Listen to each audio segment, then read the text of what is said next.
It pisses me off. Like, okay, I spent several years being patriotic. Fuck the haters, and that's how it is, YouTube. Nah, stupid fucking lighter. Fuck you. Stupid fucking lighter. Hey lighter, fuck you. Oh, you don't like being beat up. You don't like it. You don't like it. You don't fucking like it. Then maybe you shouldn't fucking go against the grain, stupid fuck. I'll beat you up, you piece of shit. God damn it! I broke my fucking cigarette. Fuck! Fucking social media doesn't give a shit. Fuck you! Fuck you! Fucking touching me, you piece of fucking shit, you! And fuck this! And of course my drink has to spill. I lose my fucking temper over these stupid fucking assholes. And no one's gonna feel sorry for me, because it's just like you did it to yourself, dude. You had a fucking drink combo and you had to lose your fucking autistic temper. Spill it for yourself. Fucking bullshit. Get the fuck out of my way, stupid fucking hat. Stupid fucking piece of shit fucking hat. Fuck you, oh it's here. Fuck you, fuck you, fuck you, fuck you. You fucking piece of goddamn shit. Fuck you, you stupid fucking bottle. Stay on the fucking desk, stay on the fucking desk, you piece of shit. Fuck you, I told you how many times did I fucking tell you to stay on the fucking desk. Fucking stay on the desk, I told you 1,000 times. Fuck you, fuck you, you stupid fuck. You wanna fall off the desk to be cute, and no one asked you to be cute, you piece of shit. Fuck you, I don't care if I got a nasty fucking temper. Fuck you, stay the fuck in my hand, you piece of shit. I'll smoke you until you're dead. Fuck you, don't care if anyone cited me, I'm fucking miserable. I'm just making the best of every day. That's all you can do, YouTube. That's all I can do.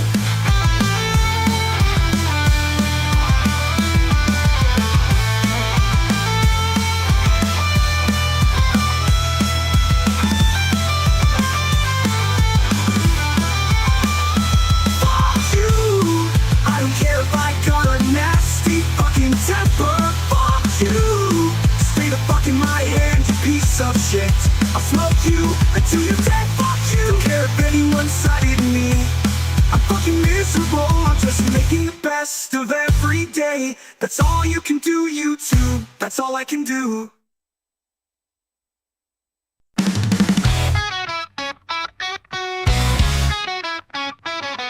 I'm an incel, mindfulness shit. I'm a Christian, and I have evidence. I'm a Buddhist, and I wear no clothes. I'm a pedo, and I think that shows. I'm Jared Genesis. Do you know what I am saying? I'm hanging at playground, watching kids playing. I'm an alpha, I live with my dad. You're a sim pro, and I'm just a chat. I'm a black belt, you know what it is. And my carpet is all covered in jizz. I'm Jared Genesis. Do you know what I am saying? I'm hanging at playground, watching kids playing. I'm an alpha, I live with my dad. You're a sim pro, and I'm just a chat. I'm a black belt, you know what it is. And my carpet is all covered in jizz. I'm Jared Genesis. Do you know what I am saying? I'm hanging at playground, watching kids playing.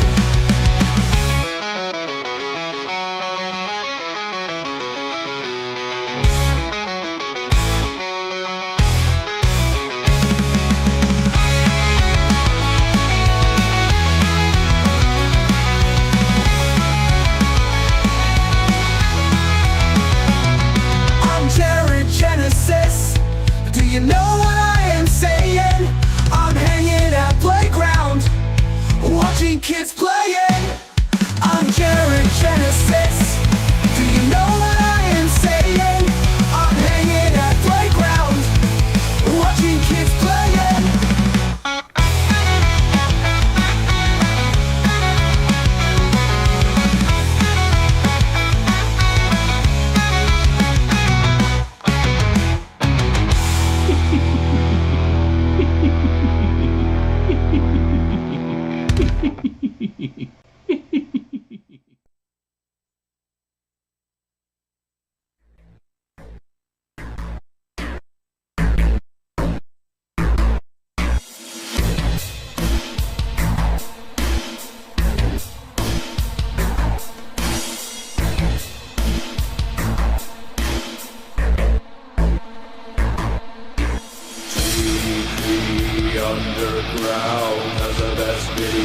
clips in town. TV Underground has the best video clips around.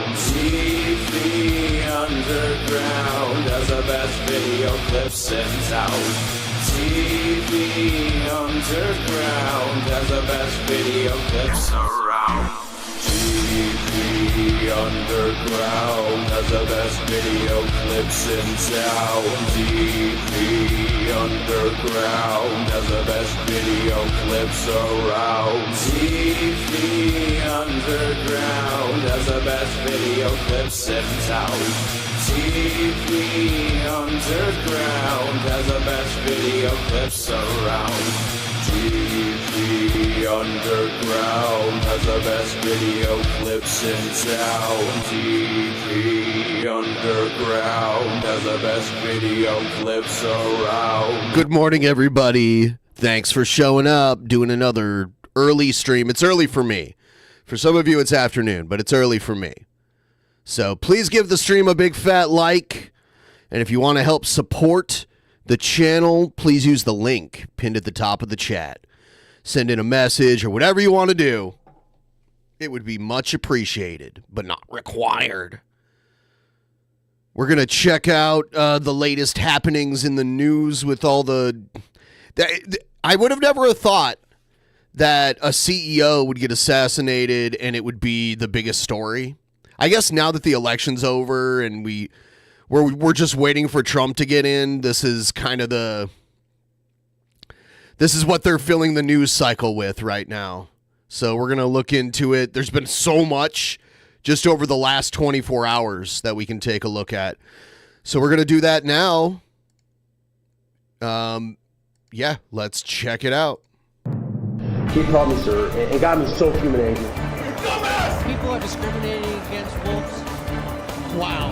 They're laughing at us, at our stupidity.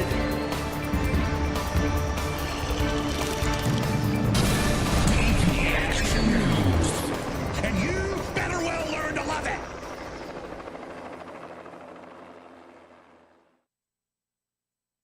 All right.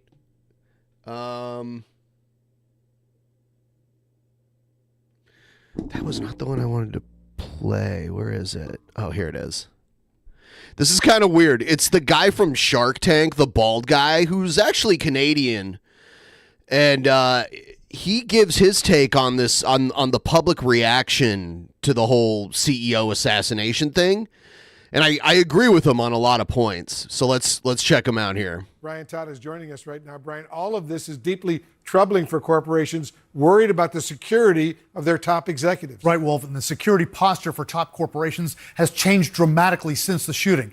And that's happening at the same time that support for the suspect has grown so much that it's translated into marketing opportunities. A banner hangs on a Baltimore overpass reading "Deny, Defend, Depose." Those words, which police found on shell casings near where United Healthcare CEO Brian Thompson was gunned down, are now appearing on merchandise for sale online. The phrase could be linked to a 2010 book critical of the healthcare industry titled "Delay, Deny, Defend," which has risen to number 2 on Amazon's nonfiction bestsellers list. It's just shocking to me that we have seen this level of public outpouring of support for what is essentially a cold-blooded public execution. Amazon has been trying to pull that merchandise from its website for violating company rules, a source tells CNN. But items with that phrase remain on sale on eBay, which tells CNN the phrase itself doesn't violate the company's rules, but items that glorify or incite violence do. Tonight, this is all part of a growing backlash against corporate America and specifically the healthcare industry in the wake of the shooting. For many, many years,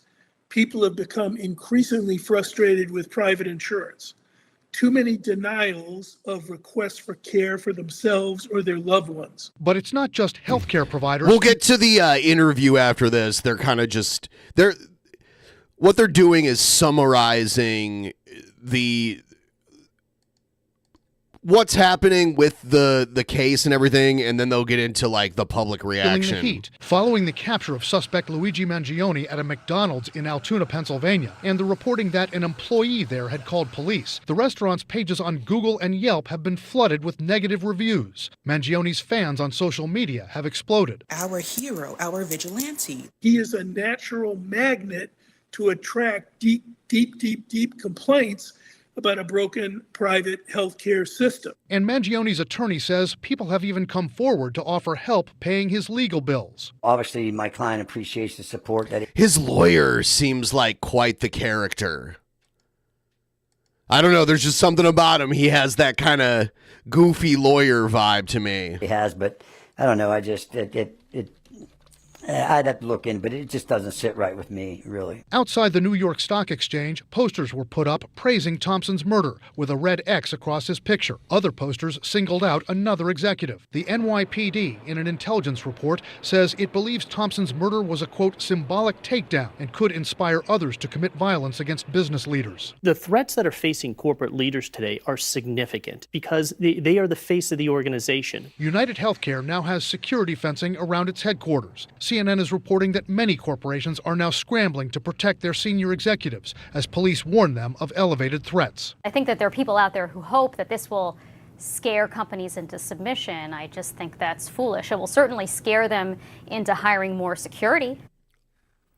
One prominent corporate security firm told CNN that within the first 36 hours of the shooting of Brian Thompson, they received 70 requests from companies for added security for executives. A top official of that security firm telling us it is a huge wake-up call, that the mood changed dramatically in a very short period of time. Very worrisome indeed, Brian Todd. Thanks for that report. Let's discuss what's going on. All right, with this guy. And he's kind of an asshole. He's on the show Shark Tank. And I don't know why he's wearing two clip-on microphones, one on each side of his suit jacket. But I agree with some of what he says here. Check it out. With Kevin O'Leary, he's an investor on the television show Shark Tank and the chairman of O'Leary Ventures. Kevin, thanks so much for joining us. You said this outrage towards health insurance companies should be a major wake-up call for them. But if their incentives are to... I think his take on this... The take that he has here is partially because he's Canadian.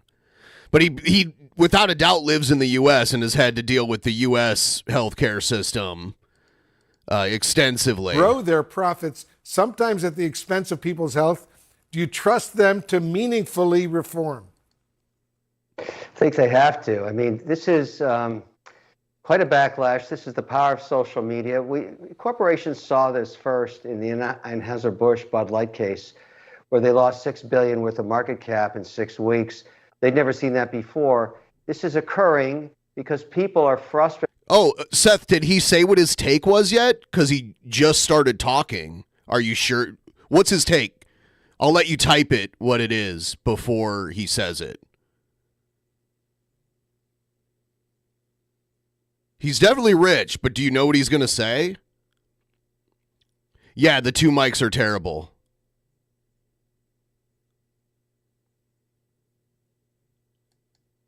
Have you? Tell me then, since you've already seen it.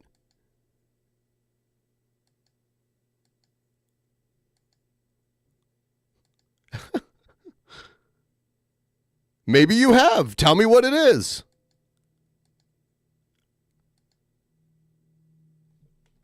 I'm waiting. You're a fast typer. Tell me what his take is.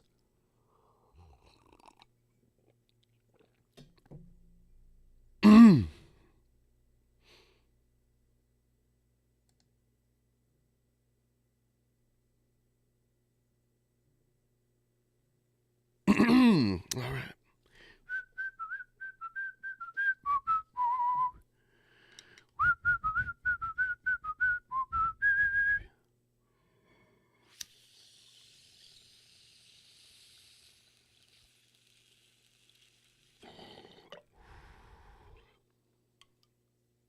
He's watching it now.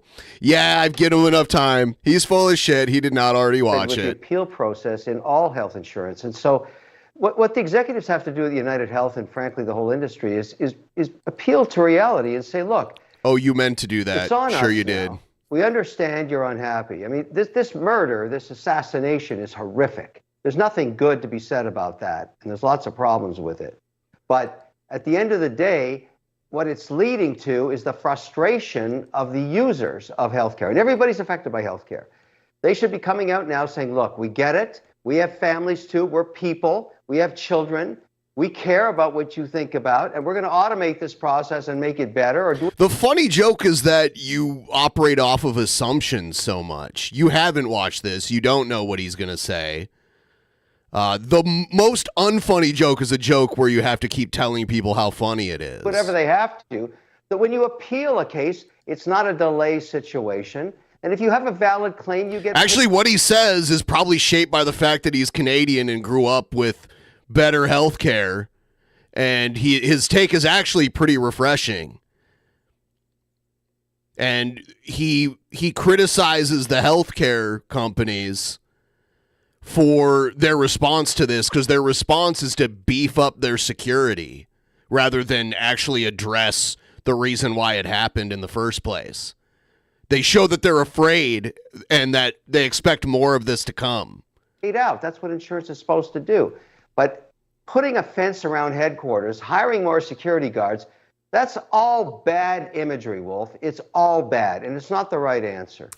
As you probably know, a Kaiser Family Foundation survey found that about 1 in 5 insured adults dealt with health care claims being denied last year. People are sharing stories online of their claims being denied for surgeries, cancer treatments, and major health issues. What do you say to them? Well, there's probably valid reasons to deny, but if it's set up so that you just can't appeal it in a way that is cost effective because you can't afford to hire a lawyer, particularly in an expensive surgery, it doesn't matter. At this point, social media is now the jury, and it doesn't like what it sees. So if you're an executive, in interim management, United Healthcare, or any other health company, you got to read the room, Wolf. You got to read the room and realize right now that the public is turning against you. They are your customers, and they don't like it. Now, this poor man lost his life, horrific. But if anything good is going to come of this, it's going to be policy change, because you've basically got people lighting up their torches, just like in the Frankenstein story, and going to the castle, and they're going to burn it down. And you got to hear that. So if you're an executive saying, get me more security guards, wrong answer. That's just wrong. If you don't understand what you have to do now to get in front of this thing and say, look, it's on us. We hear you. We hear you. We hear you. And we're people too. We'll solve this problem. Here's how we're going to do it. This goes back to the Tylenol case. You've got to get in front of it. And so far, I've seen no reaction. It's a bad thing, Wolf. Bad.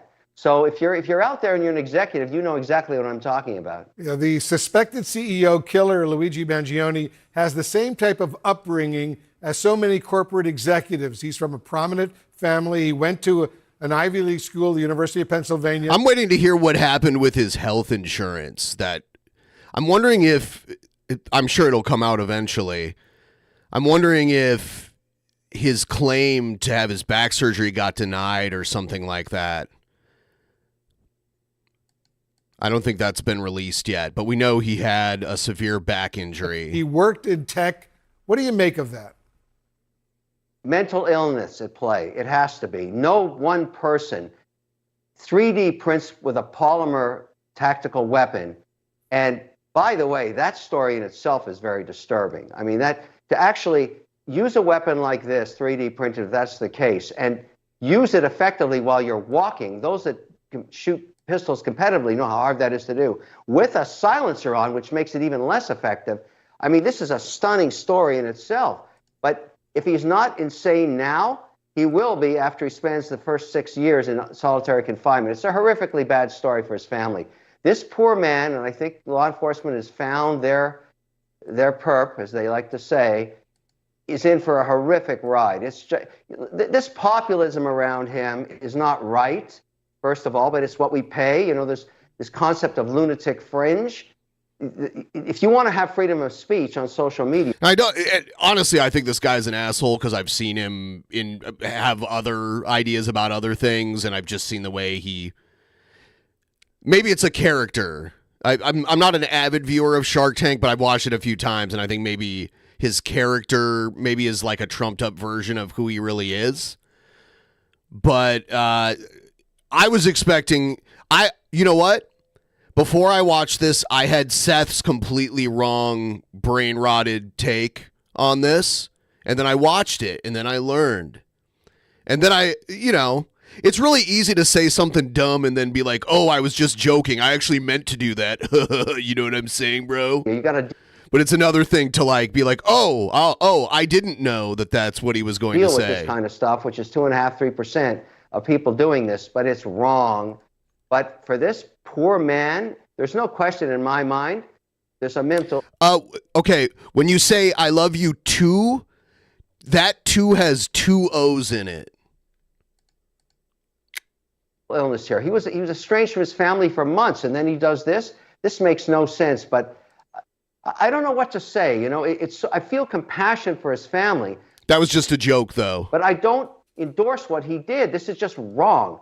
He will pay a horrific price in his life for this, and that's just the way it is. Kevin O'Leary, good to have you in the Situation Room. Thank you very much for joining us.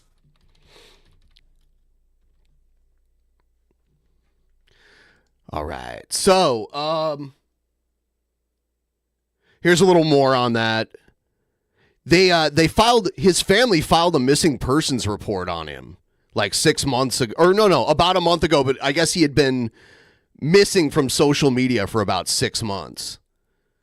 First up tonight, significant new developments in the murder investigation of United Healthcare CEO Brian Thompson. Police now say fingerprints and shell casings from the scene of the shooting all point toward the suspect, Luigi Mangione. Let's bring in CNN's Shimon Prokupecz. He's in New York with details. Shimon, we're also learning more about Mangione, losing contact with his family and his friends in the months leading up to the shooting? Yeah, in the months and really even the weeks just before the shooting. And what we're learning from law enforcement sources, Wolf, is that on November 18th, when his mother reported him missing to the San Francisco... By the way, I think it's problematic that in the English language, we have 3 twos. You know? Like I'm going to a place, that's T-O. And then like too many, that's T-O-O. And then the number 2. It's confusing. Police, she told him that she had been calling him repeatedly and that he wasn't answering his phone, he wasn't picking up, but also significantly was that his voicemail was full and that she was not able to leave a message, not able to make contact with him since July 1st, Wolf. That is what... I wonder when he started planning this whole thing. Because he kind of dropped off the face of the earth to everyone he knew for 6 months. And then eventually after 6 months, his family was like, They filed the missing persons report in San Francisco. So maybe he was living there at some point. I know he lived in Hawaii. A lot of his social media had him in Hawaii. And it said that's where he was currently living. She told police that for months she had been trying to reach her son and she was unable to reach him. Believing that he was working at a place in San Francisco, she called the San Francisco police asking for help. Now, what she also told police was that there was no reason for her to feel that he was going to do any kind of harm to himself or to anyone else. And it's unclear, Wolf, at this point, what other actions the police took. But this is significant because it shows that for months and months, he had sort of gone quiet. No one was able to get a hold of him, and his family was so concerned that they finally went to the police trying to get help. What happened after that is simply unclear at this point, Wolf. Yeah, very, very unclear. We're also learning, Shimon, more about what was written in Mangione's spiral notebook, right? Yeah, so this is a multiple-page spiral notebook with handwritten notes allegedly made by Luigi Mangione. And in it, Wolf, it's been described by sources to CNN as a to-do list as he prepared for this shooting. This is what we're being told by law enforcement sources. It describes a motive. It talks about how the reason he wanted to do, allegedly, the shooting was because he wanted it to be targeted. He wanted it to be precise, and he didn't want to risk innocent people. There was talk about potentially a bomb. Isn't this one of those, like, anti-suicide vests where it's in two pieces and they Velcro it at the shoulders? That way he can't, like, use it to hang himself. I've seen prisoners wear this kind of stuff. Okay. Yeah. Told by sources, but he was concerned allegedly that he would harm innocents. The other thing, Wolf, in this spiral notebook, we're told, is that Shabisky? Hold on. Hoodie, stocking cap. I think it's Shabisky. I think the killer is Shabisky. Is that he said that he wanted to definitely Shabisky right here. Whack the CEO at the annual Paris. Oh, wait, that's not him. Damn, those brows, man. Did you see all the conspiracy theories out there where it's like, they're like, oh, the shooter didn't have a unibrow, but it's like they're like unibrow forensicists. It's so weird.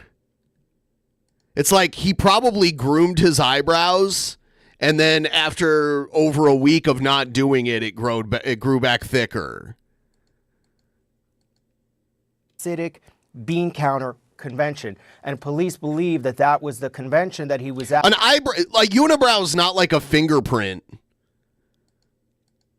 At the conference that he was at, Brian Thompson, the CEO of United Healthcare, here in New York City at the Hilton Hotel. So all of this for law enforcement is certainly painting a wider picture, putting this puzzle together with all the evidence they have now gathered, Wolf. Very interesting indeed. Shimon Prokupecz, thank you very much. I want to bring in our legal and law enforcement experts for some analysis. Chief Ramsey, let me... Wolf Blitzer's losing his voice. Start with you. Mangione's fingerprints and, and gun both pin him to the actual scene of the crime. Just how crucial is that evidence for the case? Well, it's very crucial. I mean, this is the first scientific evidence now that they have. They have the firearm, they have a fingerprint. There is still DNA that is yet to be tested, but they're able to put him at the crime scene. So that is crucial. Right now, they're working very closely with the district attorney's office to really carefully, build this case, making sure that all the evidence, everything that they need is right there for a successful prosecution. Candace DeLong is with us as well. She's a former FBI profiler. Candace, you just heard about Mangione's spiral notebook. As a former FBI profiler, what picture does this paint for you about him and his psyche? It is not at all unusual for people committing certain types of crime, including murder. Wow, she's very color coordinated. Can we go back and acknowledge this? It's like she wanted like fall colors. I don't know. She's a FBI profiler. Never heard of her before. But do you notice the coordination here with like the orange? Okay, this is now a women's fashion channel. I'm changing the focus of this channel to women's fashion. And I must say, this is like, it's autumn colors right now. Yeah, it is kind of a Velma. Did Velma have an orange sweater? I don't feel like looking it up. Yeah, I think she did. It was like a turtleneck sweater. I'm just saying, like, the whole scene here.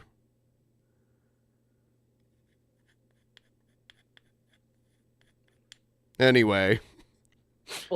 Yeah, if she was trying to do the Velma, though, shouldn't she have glasses on? Because she'd be blind right now. She can't see without her glasses.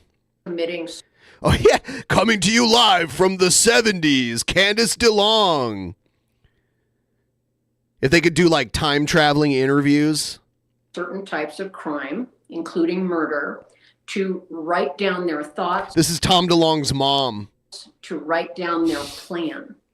Regarding what I think was going on with him is considering his history, his past, his incredible line of successful academics and sports. He had a circle of friends. I like how they're so surprised that he was rich and that he's well educated and everything. Takes all kind. I mean, like, isn't it people who are usually better, like higher educated, tend to be more progressive? But I don't know if this guy was progressive yet, because like he followed people from both sides on his social media. So I guess I shouldn't assume his political views other than the fact that he thinks health insurance is bullshit. Like that's kind of where we are right now with it. Admired and respected.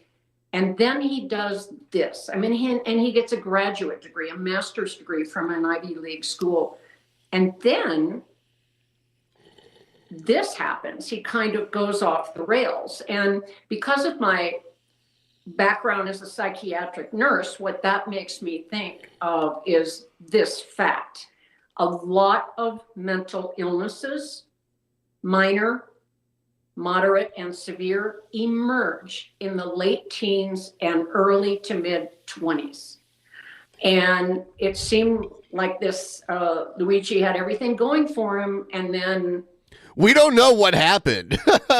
We know he had a severe medical issue that required surgery, and that he had the surgery because one of his former roommates did an interview and explained that he had a bad back and needed surgery, and that he had gotten the surgery within the last few years.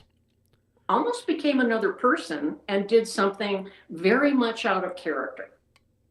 Yeah, it certainly seemed like another person. Then are they trying to be like, oh, he's mentally ill? He was growing up. Ariva Martin, you're our legal commentator. Taking all this together, all this new evidence against Mangione, how does he mount a credible defense? Can he claim insanity? Well, it's going to be very difficult. Insanity pleas are so rare. Well, like them being accepted.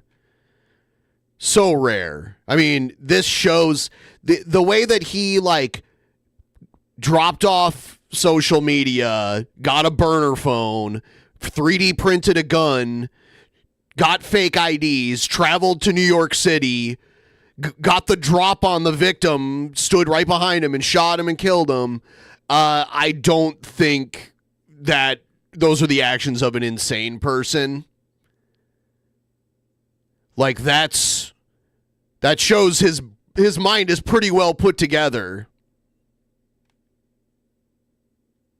To make a credible defense, given the overwhelming amount of evidence that has been assembled by law enforcement in this case, we have the forensic evidence, we have the gun being matched to the casings from the gun, we have the fingerprints, we have this manifesto of sorts, as you will. The one thing I heard was that he's only being charged with second-degree murder because first-degree murder is only reserved in New York State. And someone can fact-check this, but they said this on the news when I was watching it the other day, that you can only charge first-degree murder in New York State if it's like against like a police officer or like a public official, which normally first-degree murder is like if you premeditated it, then it's first-degree murder. Like in most states, if you like planned it out and carried it out, that's first degree murder.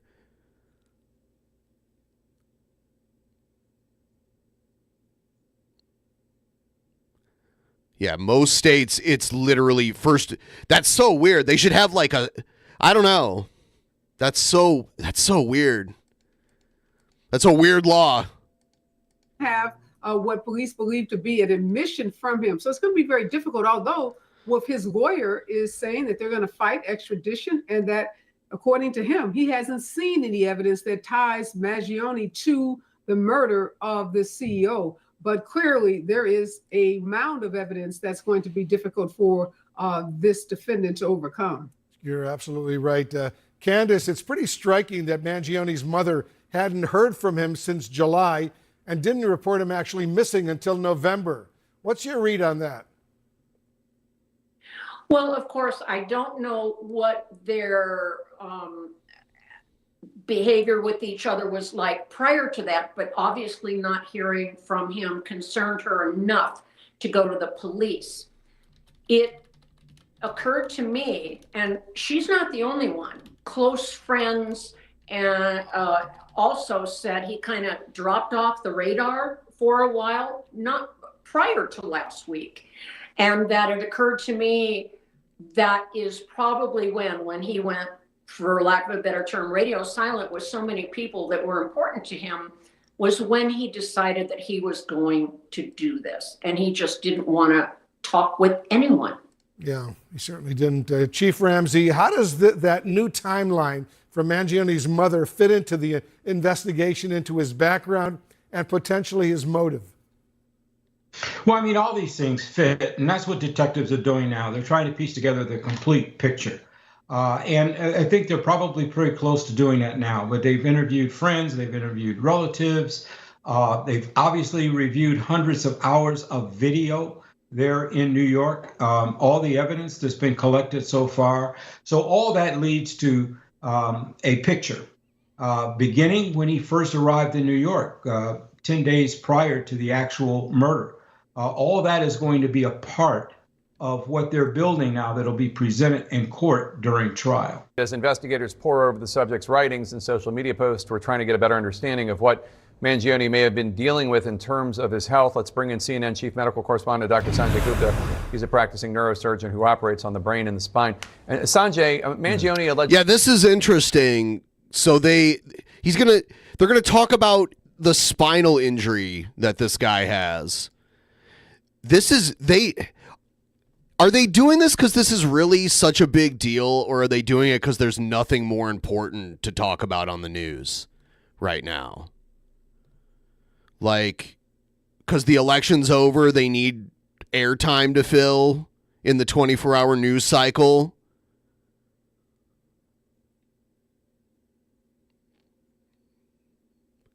I don't know.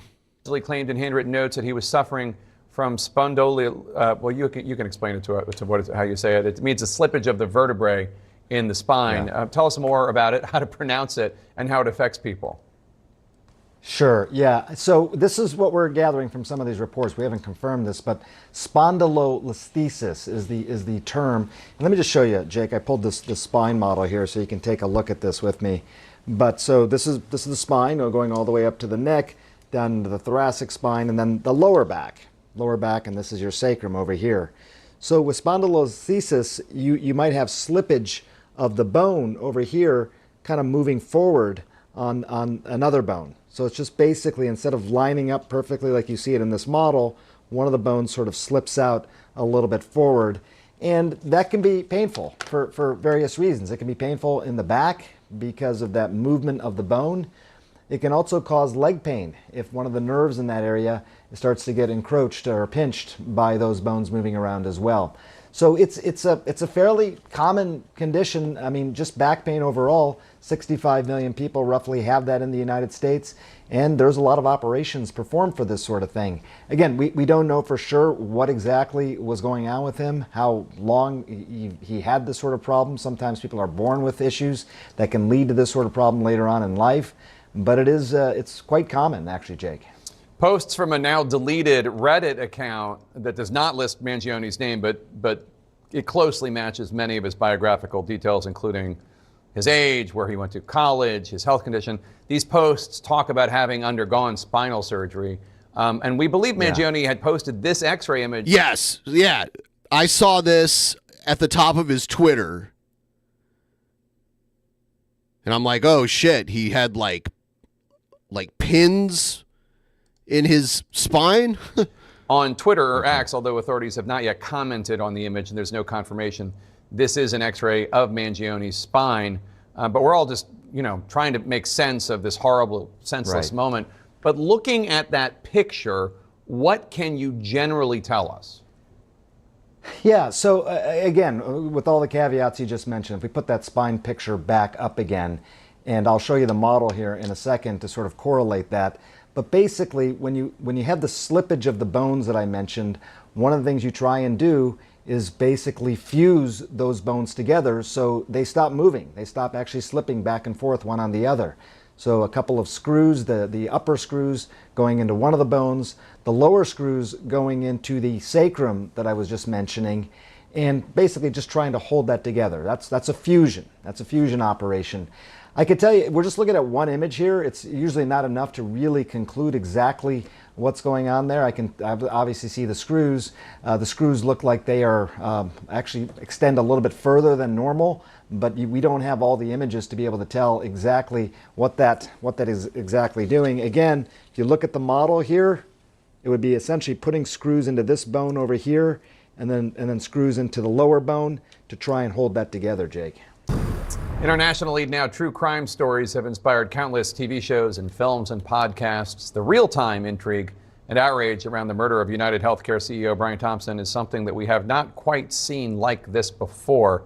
We turn now to Joan Donovan of Boston University, who recently wrote a book called Meme Wars, the untold story of the online battles upending democracy in America. And we're also joined by David Smith, a healthcare economist who hosts the podcast, The Cost of Care. Joan, in terms of the response to the brutal murder of a father of two, a husband, the CEO of United Healthcare, how do you see the moment in our culture that we're experiencing right now? Yeah, I think that, social media has really come alive in this moment because this case really marries two things that... When I was a teenager, I used to work at a library, like sorting the books back on the shelves. And the woman on the left looks a lot like a woman I worked with at the library. Like a lot. Really do well on the internet, which is true crime and memes. And so even the message that was left behind at the crime scene of deny, delay, depose is set up in She's giving me librarian vibes. a way so that the internet would bite and be able to circulate all kinds of stories. And I think that the deepest resonance has been that many of us, it's almost a universal that we've experienced very high cost healthcare and at our most vulnerable points have been denied coverage. And I think that's resonating with a lot of people. And David, you have your own personal stories of loss and frustration with the healthcare system after the deaths of your father and your sister and your brother. What was your response to the praise for the murderer and the loathing for the insurance industry? And I realize those are two separate things. Yeah, well, look, Jake, it's unfortunate. Obviously, somebody lost their lives. Kids are going to grow up without a father. The kid. I do feel bad for his kids, but I was about to say the kids are almost grown up. He's leaving behind friends, family, and everything. To Joan's point, you can absolutely understand this moment with social media. There's a lot of people that are using this channel and this event to really express grievance. Grievance about the system, grievance about the way they've been treated in the system. And that grievance is born from the fact that each of us puts $15,000 a year into this system. We spend $5 trillion on this system collectively, and people go bankrupt. They're met with wrong doors. They're met with indecision. Yeah, the kids of the CEO. They're talking about the kids of the CEO. I believe he had two kids. I believe he had two kids. And people are angry. They're fed up with the system. They're like teenagers. And they're alone. People feel alone in this. So suddenly there's an event. There's this opportunity for people to come in and express that. I guarantee you there's a massive life insurance payout coming in to his family. Plus all the other money. It's the wrong way to go about systemic change, but it absolutely highlights something in the No, the way I was talking about it might have been confusing. Maybe I made it sound like I was talking about the shooter. culture that's been sitting under the surface for a long time that this is brought to the fore. Yeah, something very real, which is why we have you two on the show right now to discuss it. Yeah. Joan, there are a range of reactions here from the sinister, such as these wanted posters of other CEOs that were put up on Wall Street, to complaints about people's personal frustrations with how their own health claims, insurance claims were handled.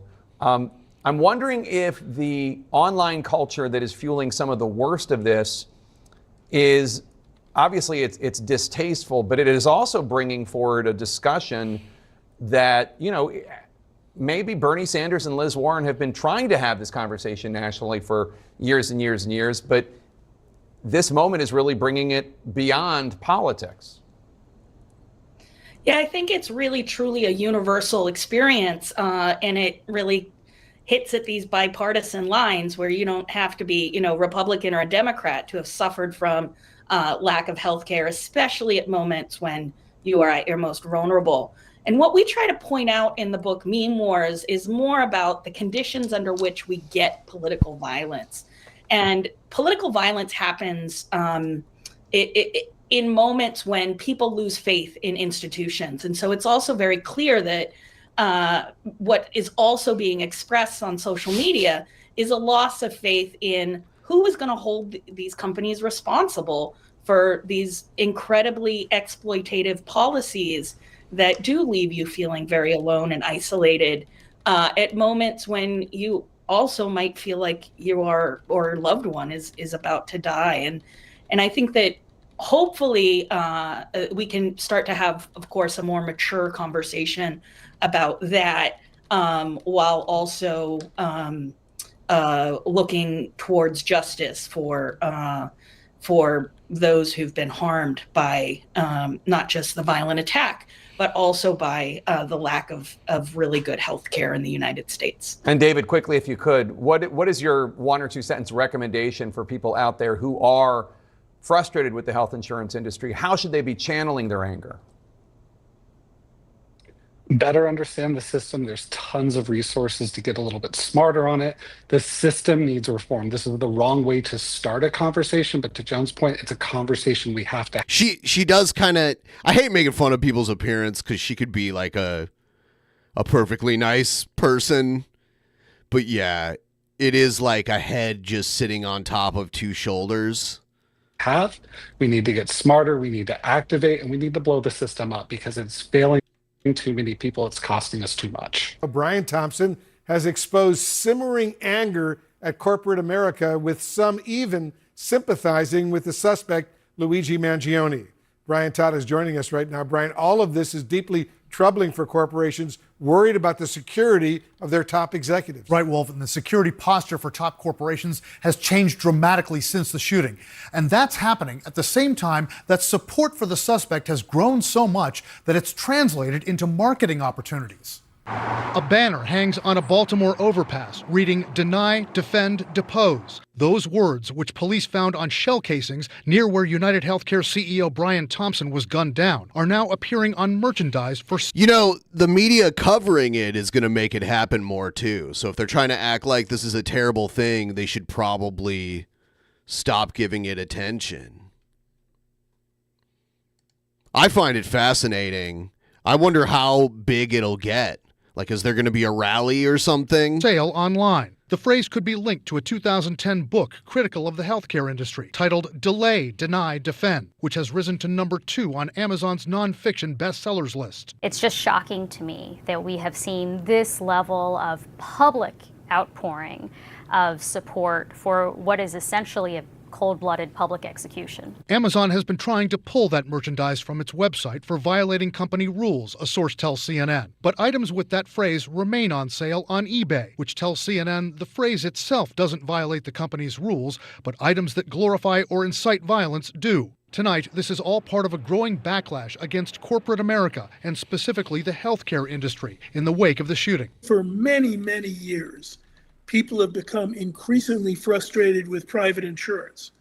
too many denials of requests for care for themselves or their loved ones. But it's not just healthcare providers feeling the heat. Following the capture of suspect Luigi Mangione at a McDonald's in Altoona, Pennsylvania, and the reporting that an employee there had called police, the restaurant's pages on Google and Yelp have been flooded with negative reviews. Mangione's fans on social media have exploded. Our hero, our vigilante. He is a natural magnet to attract deep complaints about a broken private healthcare system. And Mangione's attorney says people have even come forward to offer help paying his legal bills. Obviously, my client appreciates the support that he has, but I don't know. I'd have to look in, but it just doesn't sit right with me, really. Outside the New York Stock Exchange, posters were put up praising Thompson's murder with a red X across his picture. Other posters singled out another executive. The NYPD, in an intelligence report, says it believes Thompson's murder was a, quote, symbolic takedown and could inspire others to commit violence against business leaders. The threats that are facing corporate leaders today are significant because they are the face of the organization. United Healthcare now has security fencing around its headquarters. CNN is reporting that many corporations are the fencing around the headquarters is pretty strange. I mean, I get it, but it's this physical visual reminder that they're afraid, you know? Their response is to expect more of this because they're not really going to make any substantial changes because of this. Now scrambling to protect their senior executives as police warn them of elevated threats. I think that there are people out there who hope that this will scare companies into submission. I just think that's foolish. It will certainly scare them into hiring more security. One prominent corporate security firm told CNN that within the first 36 hours of the shooting of Brian Thompson, they received 70 requests from companies for added security for executives. A top official of that security firm telling us it is a huge wake-up call, that the mood changed dramatically in a very short period of time. Very worrisome indeed, Brian Todd. Thanks for that report. Let's discuss what's going on with Kevin O'Leary. Oh, dude. Yeah, we already watched this one. Blah, blah, blah, blah, blah. Oh, yeah, the lawyer. Sticky. He is the defense attorney for Luigi Mangione. And Thomas, I appreciate your time. And obviously you are dealing with this, your other cases as well in court today. The NYPD commissioner tonight is announcing that the gun that your client had on him when he was arrested in Pennsylvania at that McDonald's, they are saying that specific gun matches the 3 shell casings at the scene of the murder in New York. What's your response to that from the New York NYPD commissioner tonight? Yes, Aaron, thank you for having me, first of all. Aaron, I still haven't seen that evidence. Lawyers need to see evidence. Those saying you have something and getting that admitted into court are 2 different things.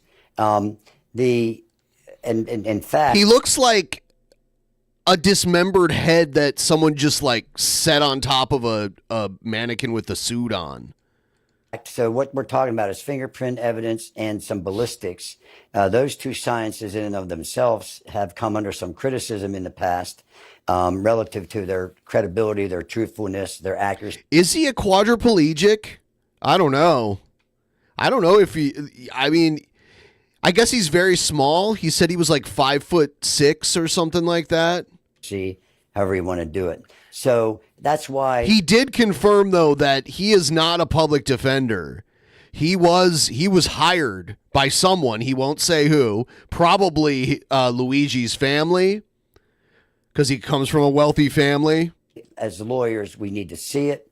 We need to see how do they collect it, how much of it matches. I don't want to get too technical, but fingerprints, they go by ridges, different things like that. And then we would have our experts. We would have experts take a look at that. And then we would challenge its admissibility and challenge the accuracy of those results. So, when you mention it's the ballistics, but also the fingerprints, when you're talking about fingerprints and the ridges on the fingerprints, you just mentioned specifically, the NYPD does say those fingerprints match the fingerprints, your client's fingerprints match the fingerprints on the water bottle and that kind bar near the murder scene. So is what you're saying that you're not sure that the methodology that they're using or the company that or however that they're matching those fingerprints, you're not confident in that?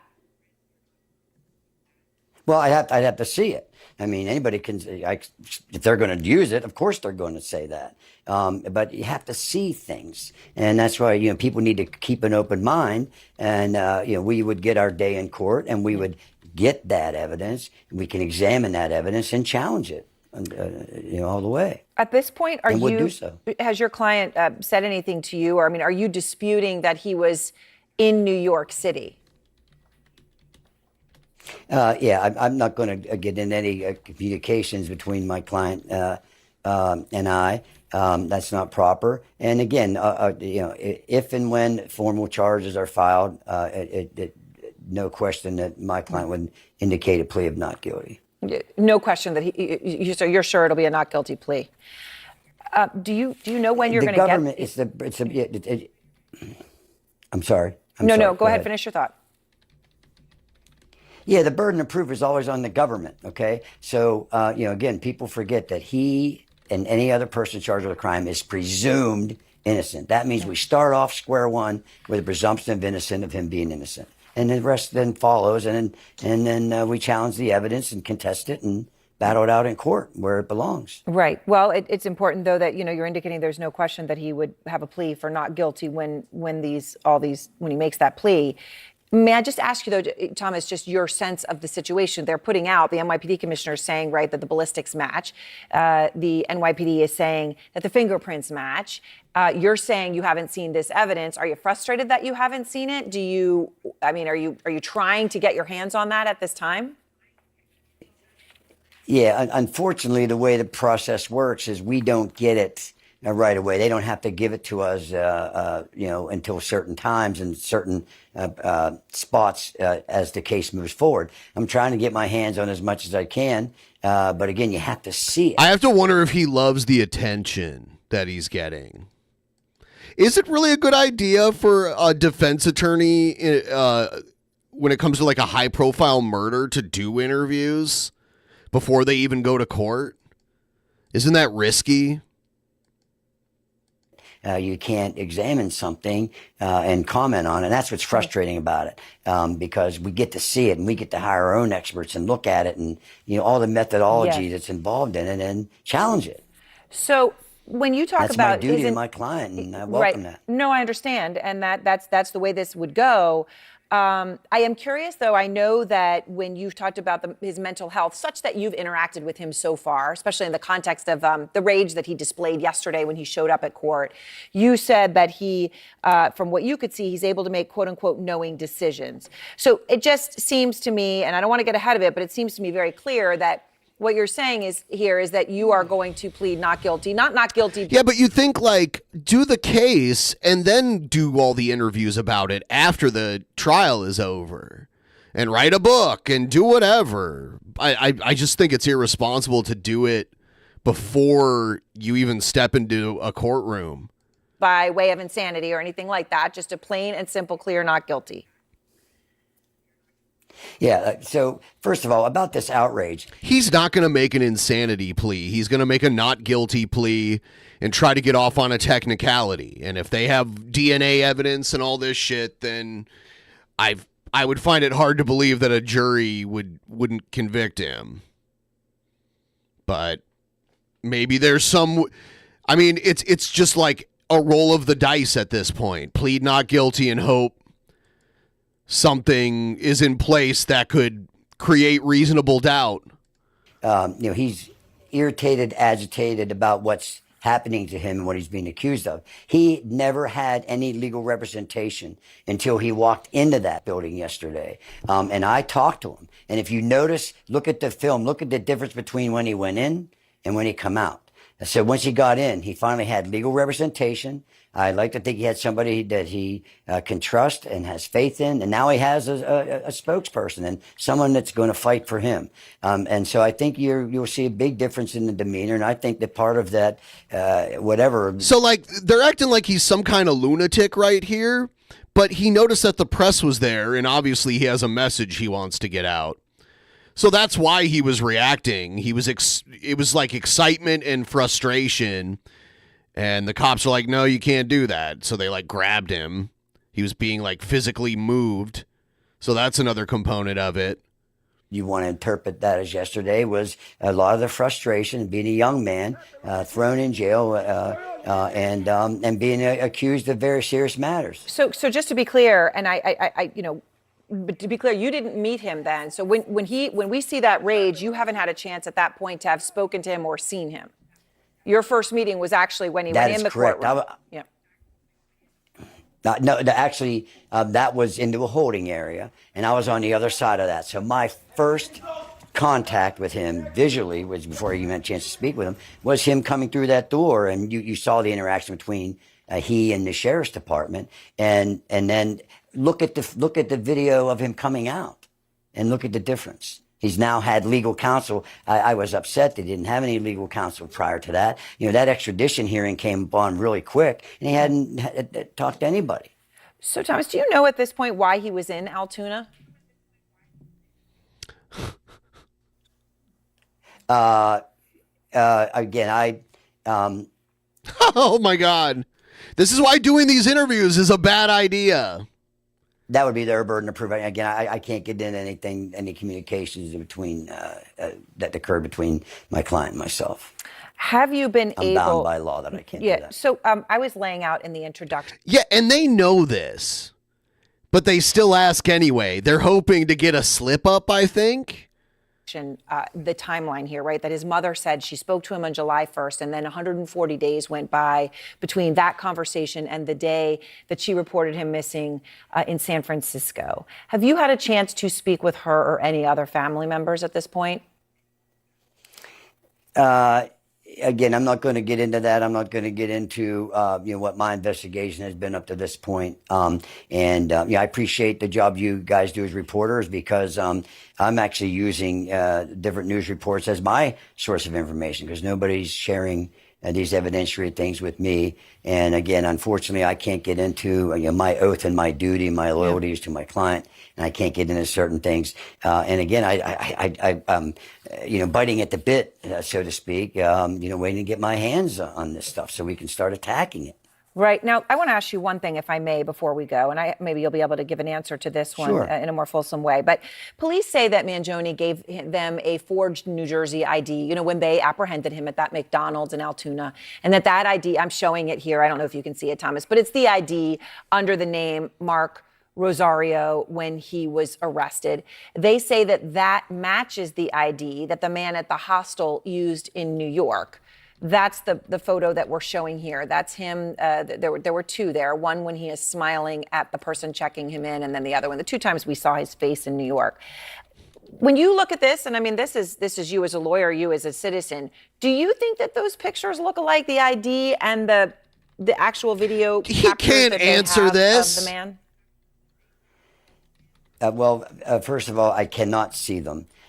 You threw a compound question. Being a lawyer, I am a citizen, but I'm in different roles when I'm a citizen and as a lawyer. I am Luigi's lawyer. I've entered pleas of not guilty to the charges in Pennsylvania.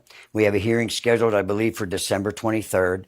That's when they're going to at least introduce some evidence. Like I said, I'm dying to get my hands and my eyes on this stuff so I can examine. So you don't think you're going to get that evidence until December 23rd? Let's just be clear. That's a Monday, the day before Christmas Eve. I'm going to try to get it beforehand. Technically, under the rules, they don't have to give it to me until we have the hearing, and that's frustrating. All right. Well, thank you very much. Rules. Yeah, it is. So you would have it by that day at the latest. You're going to try to get it before then. Thomas, I appreciate your time, and thank you very much. Correct. I appreciate it. Thank you, sir. Thank you, Aaron. Thank you for having me, and keep an open mind, everybody, please. Thank you. If he doesn't act like a lawyer in these interviews, then he can be disbarred. If he lets some sort of information out that leads to the conviction of his client, then he could get disbarred and lose his license to practice law, or worse. So, he has to be very careful Plus, he's getting paid, you know. Let's see. Is this another A law one? enforcement official who was briefed on the matter is telling us here at CNN that along with that 3-page handwritten claim of responsibility, as the authorities are referring to it, some might refer to it as a manifesto, investigators are also looking at a spiral notebook of Mangione's that included to-do lists of tasks in order to facilitate a killing, as well as notes justifying those plans. In one passage about the Unabomber, Mangione concludes that using a bomb against his intended victim could, quote, kill innocents, but shooting would be more targeted, musing what could be better, and I'm quoting now, than to kill the CEO at his own bean-counting conference. This is coming as we are learning more about the suspect's life beforehand, including a report from the New York Times that Mangione's mother filed a missing persons report about him in San Francisco on November 18th. And also that he stopped communicating with his family and his friends about 6 months ago. Yet apparently no one who knew him and knew that he was missing recognized him in those surveillance photos that have been plastered everywhere for the last several days. Tonight, that's prompting a whole new set of questions about what was happening in Mangione's life behind those smiling photos that we've now seen on social media, and also questions about an injury that he suffered in 2023 and what happened to him ever since. My lead source tonight is the attorney who is representing Luigi Mangione, Thomas Dickey, and it's great to have you here, sir. Look at that tie. That is a very flamboyant tie choice. What is that type of design pattern called? Can someone tell me? I want to say thank you. I know this has been moving very quickly, and you said earlier you were retained today to represent him. And so can you just... Is it a paisley print design? Is that what it's called? tell us, how's your client doing in jail tonight? Well, Caitlin, thank you for having me. As I've been saying all day, if you put yourself, I tell everybody to use their common sense. Here we have a young man who is incarcerated without bail, as you alluded to, and apparently he's going to be charged with murder in the state of New York. So if you use your common sense, I'm sure he's, it's concerning. That's all I can say. Well, you've been an attorney for decades. What did you make of the way he went into court earlier, that outburst that he had? I'm still analyzing that. I was actually on the other side of the wall when he came in, so I didn't hear all that statement. I've been busy all day, so I haven't had a chance to analyze that. So, I'm not going to comment on something, unfortunately. I'll tell you what, after the trial, all of the big news networks are going to try to get an interview with Luigi here. I've seen plenty of convicted people get interviewed in prison, so that'll be the big interview. That'll be when because he's probably not going to take the stand. Most people would not take the stand in their own murder trial. So that's probably not going to happen. We're probably not going to hear him really speak about this until after the trial is over. And if there's like appeals and shit, like if he's found guilty and there's a bunch of appeals or whatever, we won't hear from him until after all of that's done. So that could take a long time. So I can have a chance to hear that in detail and break that down. Well, being on the other side of it, you were inside that courtroom, of course, and we learned about what happened in there. You're fighting extradition for him to New York. Why are you fighting that? It seems like it's inevitable that he will be sent to New York.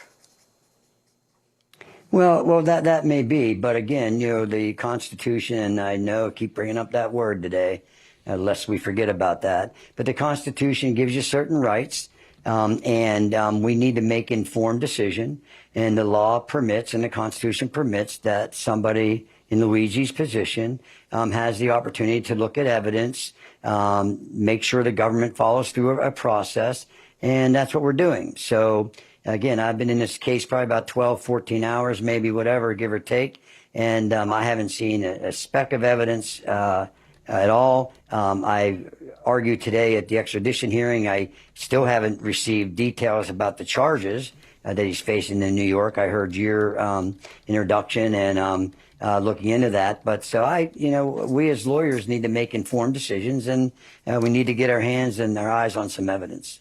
Yeah, I mean, I'm looking at the charges right here. It's murder, a loaded firearm, 2 counts of that, a forged instrument, and criminal possession of a weapon as well. I mean, those are the charges from New York. Yeah, the second-degree murder thing is crazy. If he did this in Washington, he'd get first-degree murder, because most states, it's just premeditated murder is first-degree murder. It's very surprising to me that New York has this law where like a normal pre-planned murder is just second degree unless you're killing like the mayor or like a police officer or something like that. Then it's first degree. So first degree murder only protects like a certain class of people, which is fucking crazy. I mean, so as you're fighting extradition, you're not actually arguing that the authorities in New York have the wrong guy, are you? Well, I haven't seen any evidence that they have the right guy. I can tell you that much. So I don't know anything about that. There's identification issues that are present, and so I don't. This guy has like a bobbly head, like he does a lot of head bobble. Like I said, this is why I need to look at some things, and they need to convince me. I try to remind people, and it's a shame that we forget about this presumption of innocence that they. Everyone's like talking about the female anchor. Yeah, they put her in a hair and makeup chair. They make her look nice. They give her nice clothes to wear. You know, it looks like she may have had her nose broken at one point. Do you notice how the bridge of her nose is slightly crooked? I'm not trying to like point out flaws or anything. I just noticed it because I wasn't really looking at her. I know she used to be like, I remember she was the like, someone took a microphone away from her or something once. I remember she was interviewing somebody and they like took the microphone away.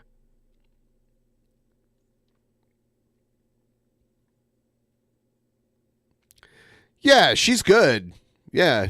I think she's like early 30s or something. Like they need some new blood on the news rather than just like, 70-year-old Wolf Blitzer. Constitution gives all Americans, and people don't worry about the Constitution until they're facing charges or accusations against them. Then trust me, Caitlin, the Constitution matters. And of course it does. And Yes, I know you highlighted earlier and emphasized innocent until proven guilty. I understand that. But I read the police report from when he was arrested. He initially gave them a false name. And then when they asked to confirm his identity, he said that he shouldn't have lied to them about it. I mean, that would seem to be that they do have the right person, given that he had a gun on him. He had a fake New Jersey ID that he used to check into a hostel. I mean, is none of that enough for you personally to know that they do have the right guy? Well, first of all, that's a piece of paper. I know you probably can't tell, but I'm 5'6". I could write on that I'm 6'5", and all this other kind of stuff. So that's written on paper. What's nice about the law is we'll have a hearing. I can cross-examine witnesses and look at reports and find out what they have and what they don't have. So again, that's just written on a criminal complaint. Without getting into the details of that, I don't see any evidence of a forgery. They're going to have to at least prove a prima facie case, which is less than the beyond a reasonable doubt. But I need to see these things. Right now I have one piece of paper. And again, yes, Mr. Dickey, have you asked? Yeah, see, he's not used to the delay. This was tripping him up in the other interview that he did. There's a pretty significant delay. I deal with it too here when there's other people on the show and they're in another location. It's easy to kind of like step over each other because there's this fairly significant delay between when someone says something and you hear it, and then when you respond and then they hear it, and it creates an issue where people kind of step on each other's toes when they're talking. And it can get frustrating for sure. To see this? I have a copy. If that's the Pennsylvania complaint, I have a copy of that. I But was have you handed asked to that see the today evidence? near the end. Well, that's what we're good. We have a hearing coming up on, I believe, the 23rd. I apologize if I'm in error about that because there's a bunch of dates that's been flying around today. But yes, and like I said, tomorrow I'm going to reach out to the district attorney. It's my intentions and to see if, how much we can see of this stuff. So today was not about that. So we have not had the opportunity to do that today. And I know you were also unhappy that he was denied bail. Of course, prosecutors were arguing that he is a risk. You know, they either have to talk about, you know, being a flight risk or a risk to the community. Obviously, he was captured about 250 miles from Manhattan. But you said you were retained today. One big question that everyone has is, are you being paid by his family to represent him? Yeah, I'm not going to comment on that. I wouldn't judge. I just saw someone say he looks mad. I mean, he was trying to yell at the reporters, basically what his message is, his reasoning and stuff. And it's, you know, screen stills, you can find someone, you can take a video of someone and then, you know, take a screenshot of it and make them look mad or sad or whatever if you stop it at the right time. Well, can you say that it's not his family who is asking you to retain him, or to retaining you to represent him? I'm not going to comment on. I'm not going to comment on that. That's I've been retained. I'm not court appointed. Yeah, he was in the process of yelling at the press. He noticed they were there, so he got all like excited. Been retained, and that's all I can tell you. We had seen reports earlier So I will tell you. that there was, you know, people were inundating you with offers to help pay for his legal bills. Is that accurate?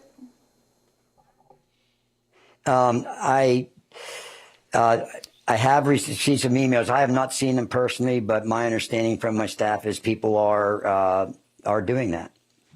That people are reaching out to you and offering to help pay for his legal bills? That's correct. Would you accept those offers? I mean, I imagine you maybe have, I don't know, have you ever gotten that before? Nah, to be honest with you, I probably wouldn't.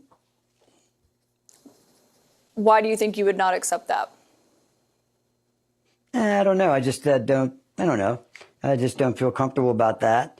So I don't know. I haven't given that much thought, but I'm not looking, you know, I mean, obviously my client appreciates the support that he has, but I don't know. I just, I'd have to look in, but it just doesn't sit right with me, really. Why do you think they're offering? I don't know. People, you talk about, the Supreme Court says, all these rich billionaires can give all kind of money to candidates, and that's free speech. So maybe these people are exercising their right to free speech and saying that's the way they're supporting my client. You noted there that you said he supports he appreciates the support that he's getting. Did he acknowledge that when you had a conversation with him earlier about how we have seen this intense public interest in him himself? Yeah, unfortunately, Caitlin, I can't get into anything that my client and I talk about. So by law, I'm not permitted to reveal anything that's attorney-client privilege in any conversation that occurs between he and I is simply that. I understand that, but could you describe just what his demeanor is? You're talking about putting yourself in his shoes, but, did he seem nervous? Did he seem calm? Or how did he come off to you when you met him? Well, yeah, and if we have a minute, I do want to go back to that bail situation if we have a quick... Sounds like you guys are going to have to fight over her. I don't know. Second. But anyway, I've been telling people all day to use their common sense. Here's a young man who's, apparently going to be or has been charged with a very serious, one of the... I don't think she wants to be shared. Most serious offenses a person could be charged with. He's in prison without bail, as you previously mentioned. And so, I think common sense would say, he's concerned. Do you plan on representing him only in Pennsylvania or also in New York? Well, that will depend. I got to see how this process pans out, and if in fact I were asked to do that, I certainly would consider that and probably do that. Thomas Dickey, I know you've had a very busy day. Thank you I just said earlier she's in her early 30s. for your time tonight and for joining us, and I hope you'll come back and join us in the future. I will, Caitlin. Thank you very much. I appreciate you having me. All right, what else we got? We got Dickey. He is the defense. We already watched this one. Oh, here's the Unabomber's brother talking about this. The breaking news, an exclusive statement to Outfront from the brother of the Unabomber, Ted Kaczynski. They're doing anything they can to fill time with this story. After learning that the CEO murder suspect praised the Unabomber, David Kaczynski tells us, and he sent us this, he says, quote, "I love my brother, and turning him in was the most difficult and painful thing I've had to do in my life. But as much as I love Ted, I hate what he did to kill and maim his fellow human beings. Whatever you may think of Ted Kaczynski's ideas, and I do believe they merit thinking about, we must reject his harmful actions." One time I was at a bar in Vancouver with Scott and Adam and some other people, and we were sitting at a bar having drinks, and the bartender was talking to us, and he just kind of randomly was like, "Hey, have you guys ever heard of Ted Kaczynski? I read his book, and he had some pretty good ideas, actually." And I'm like, "The Unabomber?" And he's like, "Yeah." And he was trying to indoctrinate us into the cult of Ted Kaczynski. It was so weird. It comes as we are learning more about the similarities between Luigi Mangione and Ted Kaczynski. And Jason Carroll is out front.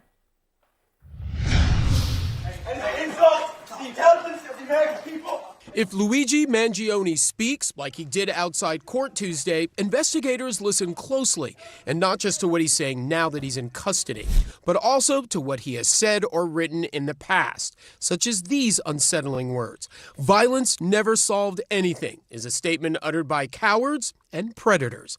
Mangione wrote that in January 2024 in support of the notorious Unabomber Ted Kaczynski. It's part of the Goodreads. Ted Kaczynski looks so bad right here. This is when he was living in a shack in the woods. Review, man. He was like cockeyed, apparently. Do you notice how he has the one eye that's kind of adrift? Mangione wrote of Kaczynski's 1995 anti-technology manifesto, Industrial Society and Its Future. We just hope that this might be of additional assistance in obtaining leads regarding the Unabomber suspect. Kaczynski terrorized the nation for years. He served 8 life sentences for sending mail bombs that killed 3 and wounded 23 others from the late 70s until the mid-90s. According to an NYPD intelligence analysis report obtained by CNN, Mangione may have found inspiration in Ted Kaczynski. The report reads, he notably praised the writings of Kaczynski. Mangione, like several past... But Ted Kaczynski had a different... Like, Ted Kaczynski's objective was to stop the progression of technology, if I understand correctly. Passages from Kaczynski's manifesto in his review defending it, writing, "It's easy to quickly and thoughtless write this off as the manifesto of a lunatic." I think Mangione is very much inspired by the work of Kaczynski and his manifesto. Scott Bunn is a criminologist who has written about serial killers and Kaczynski. He says he sees a chilling similarity. They have to find a way to justify it. And in the case of Kaczynski and also Mangione, I believe that they justified it as this was a necessary evil. Other notable similarities, both men highly intelligent and Ivy League educated. Kaczynski, a Harvard grad mathematician, while Mangione minored in mathematics at the University of Pennsylvania, where he also majored in computer science and engineering and had a master's. Kaczynski was estranged from his family, living as a recluse in Montana. Mangione's mother reported her 26-year-old son missing about 2 weeks before the shooting, telling police at the time she had not spoken to him since July. And while Kaczynski targeted universities and airlines, Mangione allegedly had his sights set on the healthcare industry and United Healthcare's CEO. Police found a 3-page handwritten claim of responsibility on Mangione. He also wrote in a spiral notebook, much like Kaczynski did, writing, "What could be better than to kill the CEO at his own bean counting conference?" Bean counting conference. It should be noted that Kaczynski's brother, David, has spoken out in the wake of the shooting, saying violence is not the answer. In a statement to CNN, saying Kaczynski's actions were blind, misguided, cruel, and utterly inconsistent with his goal of preserving our basic humanity. We must remember that our world is never improved by violence, only by love.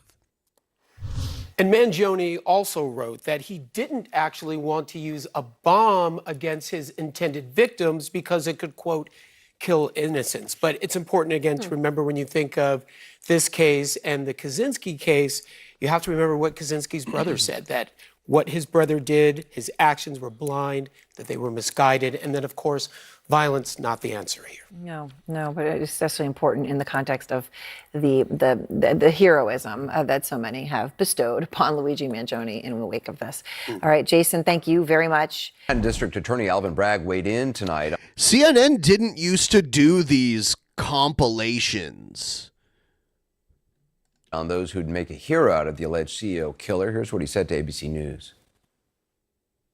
Celebrating this conduct is abhorrent to me. It's deeply disturbing. And what I would say to members of the public, people who, as you described, are celebrating this and maybe contemplating other action, that we will be vigilant and we will hold people accountable. We are at the ready. Well, it's unknowable who, if anyone else, might be contemplating the kind of action DA Bragg is referring to. As for the celebration of the crime and veneration of the suspect, that much is plain to see. More from our Randy Kay. He's accused of cold-blooded murder on a New York City street, yet support for Luigi Mangione is exploding online. If we let OJ off the hook, why can't we let Luigi off the hook? On TikTok, the hashtag #FreeLuigi is inspiring videos like these. We need to go ahead and get down to business. Well, I mean, there wasn't a video of OJ killing the people that he killed. So that's part of the problem. And figure out how we're going to help my boy, Luigi. We need to put some money on the man's books, make sure he can have honey buns for days, okay, while he's in there. This TikToker echoed frustrations, writing, "People are tired of being treated like a number." People get into these jobs and positions and forget that these numbers that they're interacting with affects actual people's lives. Others offering themselves up as alibis. Listen, Luigi Mangione could not have killed that CEO that morning. I know because he was on a Zoom call with me organizing a fundraiser for kids and canines with... Yeah, I've been seeing these, especially on Facebook. I see them where people are making fake alibis for him with bad photoshops. They're like, I was hanging out with my buddy Luigi on whatever date the murder was. I can't remember. Was it like the 3rd or the 4th or whatever? And it's like the person hanging out with him. I saw one from the Selena 52 truck stop the other day.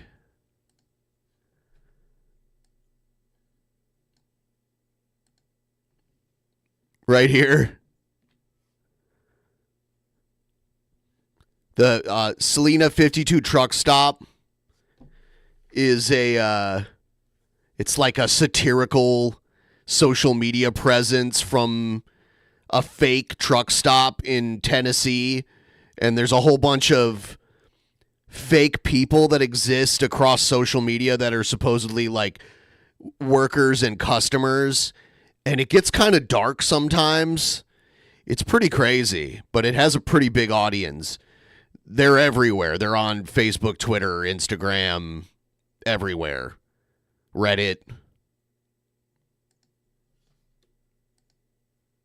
Cancer.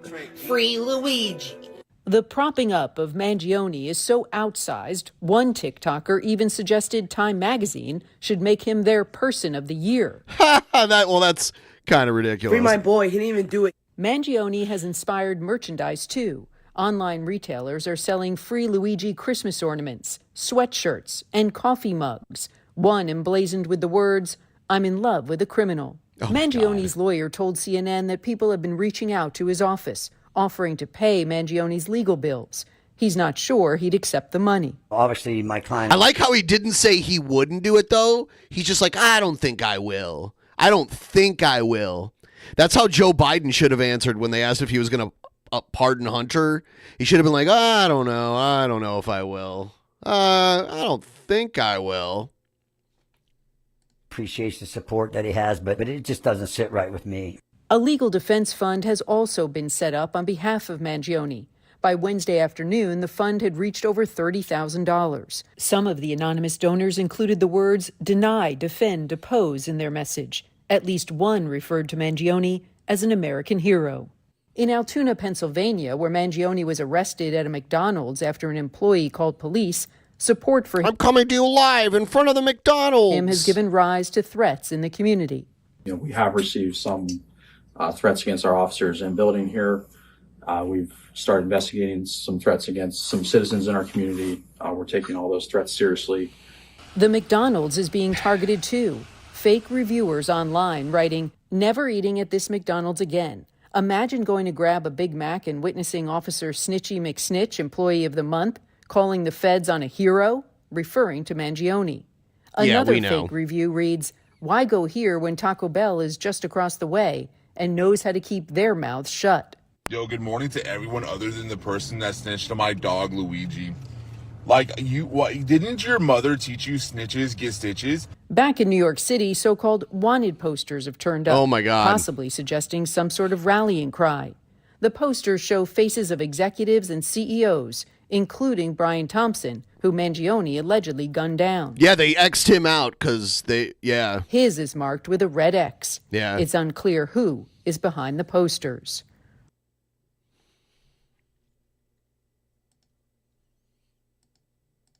I was sitting there reading an article guy, and they go, "Oh my God, he's such a great guy. He had a wife and kids, and he's such a great guy." And then you find out he and the other guys he's working for are getting sued for $121 million for dumping a stock and not letting the other people know. It's like, there's your motive. What is more heartless than a CEO of a corporation? The decision in healthcare, the decisions that they make. This is the thing. I'm not saying what happened should have happened, but I'm just, for them to be like, oh, this is like, why would anybody want to do this? It's like, they're denying claims and people are dying. So this is very common kind of armchair analysis. John, your eyebrow is like up to here. I mean, you can't tell me you haven't heard something like this in the last couple of days. No, look, I mean, there's plenty of anger and frustration in insurance companies, but do not lionize murderers or elevate psychotic screeds into a manifesto. This is insane. Don't make a folk hero out of this cat. He assassinated a CEO going to a thing. And you got a problem with the way insurance companies do business. There are a lot of righteous ways to handle it within the legal structure. And I think we're playing a little bit footsie with elevating this cat, and he doesn't deserve it. Do you think he's but he's not being elevated by any particular thing. It's like the general internet.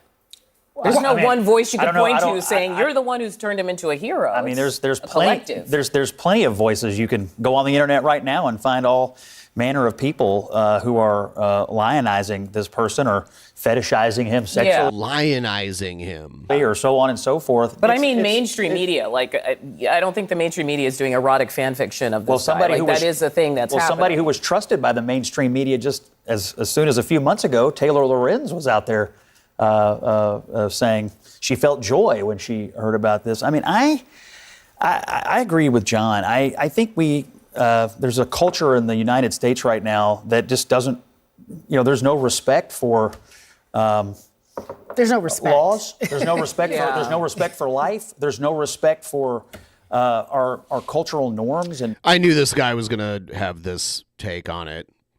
And people believe that he probably wants to get into politics or something. They should be able to take matters into their own hands. It's pretty ugly. I think it works on always. I think it works on both sides. I think it works in this country in general. You said before we even got into they have Geraldo. This conversation, the internet is consistent. It's consistent with people who have things to say but really have nothing to say. And their opinions really don't matter.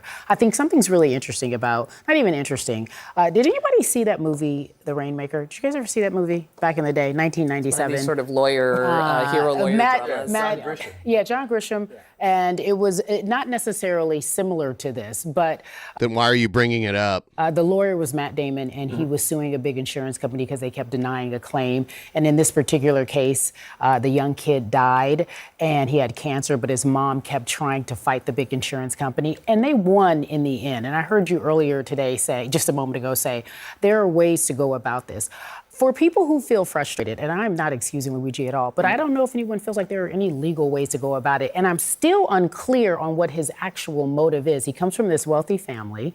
He had a back issue. We're hearing all of these different issues, and I'm like, what was he really trying to do and say? Not that we need to try to understand that. That's my point. Is we're where trying are we to... at with him? What's going on with him? Who is he really? He's 26 years old. He graduated from an Ivy League college. His family has money. What exactly was his real motive? And I don't want to make it seem like we are trying to lionize him as a hero. I think that's kind of what we're walking up towards here, though, right? We're trying to say, what was really the motive behind this? Sometimes it's just, crazy as his crazy does, but with a gun it gets worse. Yeah, the woman in the middle here, she was a beauty pageant contestant that ended up trying to get into politics, but she lost. She ran for Congress in Ohio in some district. I'm not sure where. And she's married to a retired NFL player. Yeah, and by the way, Geraldo on the left is 81 years old. I will say, he does not look 81. He aged pretty well. But there are right ways. We got a lot of issues in our country around corporations that don't seem to care about the little guy. We got a lot of issues with income inequality, but they're not solved by people writing manifestos, using a gun to murder a private citizen, and then all of a sudden people trying to get inside their head and figure out what the noble motive is or what particular thread he's pulling on the Unabomber's manifesto to make a consistent case against capitalism. There's never an excuse for what he did, period. And I think when you see people online and in the media defending what he did as a result of their sentiment about large corporations, as a result of how they feel about the healthcare industry as a whole, I think that's a major problem. Madison Gesiotto. I'm not sure how to pronounce it. It's like an Italian name. Gesiotto. See, if I want to know how to pronounce an Italian name, I just try to say it with a fake Italian accent. Gesiotto.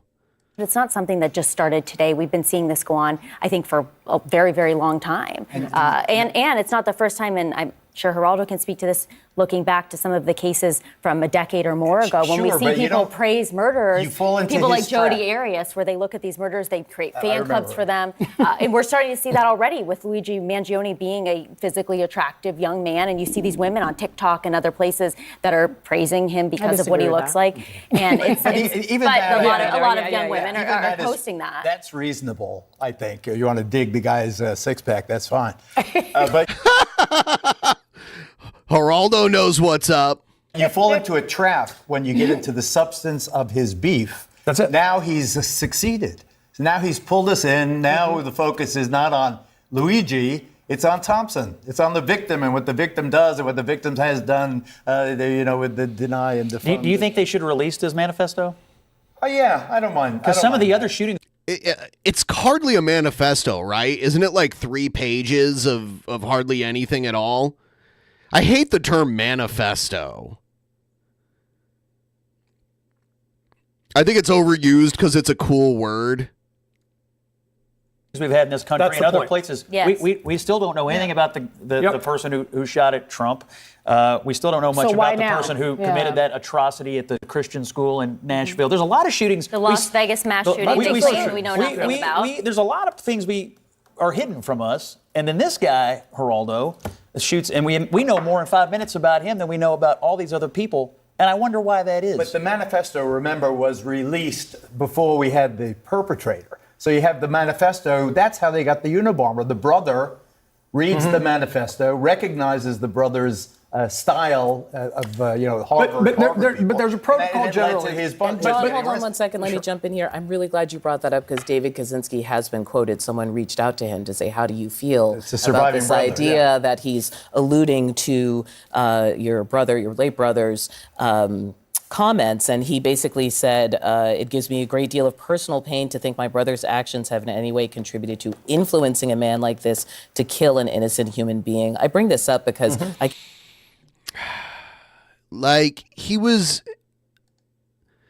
he's innocent in some ways, but not in other ways. Like the whole corporate greed causing people to die definitely isn't completely innocent.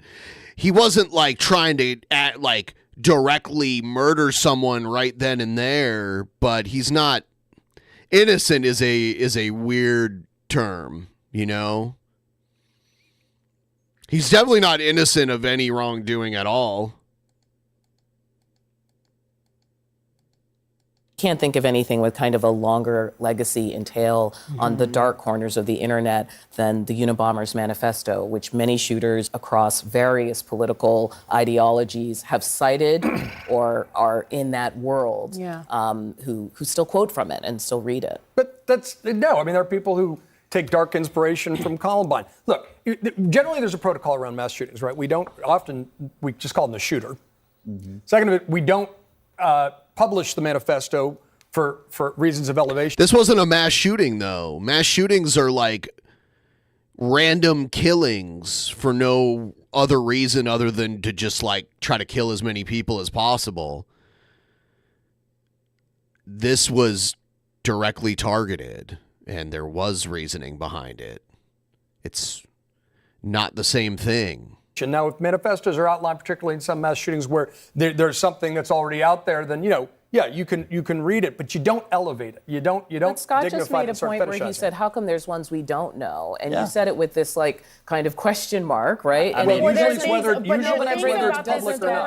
are things about this story that feel very auspicious, and so people are attracted to it. I'm not saying that it's the media's fault. That's so easy. But everyone started, wait, who was this guy? Is he attractive? He pulled down his mask. There were all these little breadcrumbs, and it makes it feel like we're elevating this guy, but we're not. Well, this isn't a typical, and I don't want to say a typical shooting. I don't want to say anything like that. But this story, for whatever reasons, hit home for a lot of people, for better or for worse. We're not suggesting that this guy is great for what he did, but it just did. My best friend tells a story about when her father got dementia at the top of COVID. She had to literally fight tooth and nail day and night for weeks so that they would not deny his claim. So she's interested in it. People are interested because this is something that is happening. Not excusing it. It has nothing to do with the assassination. It has nothing to do with the assassination. We're not giving him substance, but we are talking about something that people are interested in. And if you can't deny that healthcare is an issue in this country. I'm not denying that at all. I'm just saying that we're walking right up the line. Yeah, I think it's very difficult for people to start talking so heavily about healthcare now when 2 weeks ago nobody was doing that, or most people in the media weren't doing that. Did you see the eyebrow go up? Like, say what? Say what? And so it feels a little bit difficult. Because Luigi has succeeded. Exactly. Well, stop calling him Luigi, the shooter, right?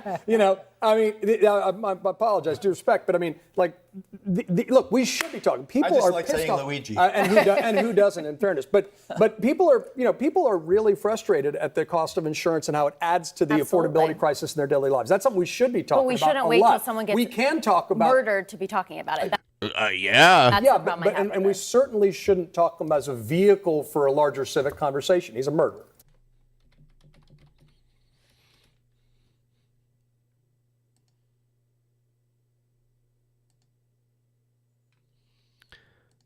Now to the latest information following a New York murder investigation. Here's a little more on the Authorities McDonald's. are working on returning the suspect in the murder of United Healthcare CEO back to New York. The suspect, 26-year-old Luigi Mangione, appeared in court for his extradition hearing today.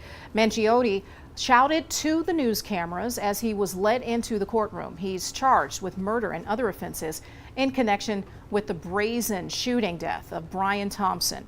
Police in Pennsylvania caught up with the fugitive Monday after someone recognized him at a McDonald's. Crime experts say charges were filed swiftly based on the evidence recovered.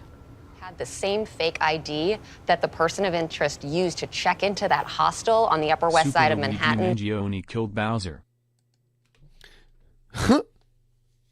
Supercalifragilistic Luigi Maglione.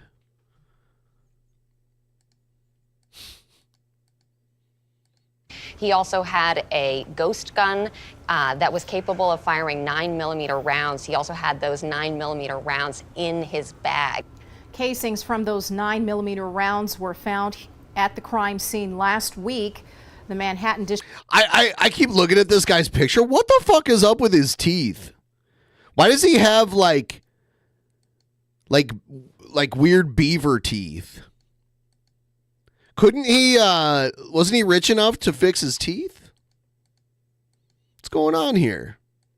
District attorney will seek a warrant for New York. Did his claim get denied? Did he try to make a claim to get his teeth fixed and it got denied? Governor Kathy Hochul to secure extradition. And since his arrest, the 26-year-old charged with murder is going viral online. National correspondent Kayla Gaskins has more on the suspect's controversial support. Luigi Mangione, a murder suspect and hero to some corners of the internet. Free my boy Luigi. Police in Altoona, You can't even get out of bed to do that. Pennsylvania, arresting the 26-year-old on Monday for the murder of United Healthcare CEO Brian Thompson. Thank you, by the way, Dragon in the West. You were our first dono for this stream. I would appreciate it if anyone out there wants to help us get a little closer to the goal. Just use the link at the top of the chat. Thank you so much. Hashtag Free Luigi, now trending on X, Instagram, Reddit, and TikTok. Free Luigi! For some, he's a heartthrob. This boy is so fine. He is way too cute. It's my type. For others, he's a vigilante, fighting a broken healthcare system. Y'all saying murderer, I'm saying freedom fighter. You have thousands of people who are supporting these kinds of sentiments, and it's really despicable. Former Washington Post journalist Taylor Lorenz sharing her reaction to Thompson's death with Piers Morgan. I felt, along with so many other Americans, joy, unfortunately, because it Joy? feels like... Serious? I mean, the many millions of Americans that have watched people that I care about suffer and in some cases die because of lack of health care. So should they all be killed then? Should they all be killed, these healthcare executives? Would that make you even more joyful? No, that would not. But why not? And, why are you laughing? In Baltimore, near Maglione's hometown, someone hung a Healthcare for All banner over the highway. Pennsylvania Governor Josh Shapiro making it clear this murder is not something to celebrate. We do not kill people in cold blood to resolve policy differences. Hear me on this. He is no hero. The real hero in this story is the person who called 911 at McDonald's this morning. The real hero is the snitch. McDonald's, where police arrested Mangione, now under attack online. One reviewer writing, this location has rats that will make you sick and your insurance won't cover it. Google took down all the negative reviews for that McDonald's, saying that these reviews violate their policies. In Washington, I'm Kayla Gaskins.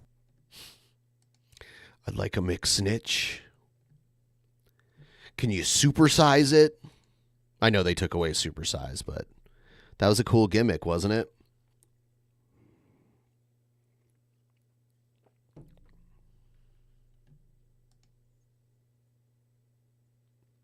All right, we're stepping away from this and moving on to something else. Check out this news story. This is crazy. It was like, it had to do with online gaming, and someone flew across the continent to stalk a woman that they played online games with. A warning for online gamers after police say a man became obsessed with his co-player and ended up stalking her and trying to kill her. Here's ABC's Andrea Fujii. This morning, a warning for online gamers after police say two men traveled from Canada to The one got California fucked up to find and attack a fellow female gamer. We know that online gaming is a big thing nowadays, and you just have to be cautious. Law enforcement says Canadian Devin Vanderhoff and a Monterey County woman knew each other from online gaming after playing together for years. They say last week, Vanderhoff and his friend, Darius White, took a flight and traveled to her home. It led to what we are calling an obsession, to where the point that Mr. Vanderhoff ended up flying from Canada down to Salinas, California, began following our victim and getting to know her pattern of life. Authorities say the two men posed as delivery drivers holding a package. They say when the woman's boyfriend answered the door, Vanderhoff stabbed him.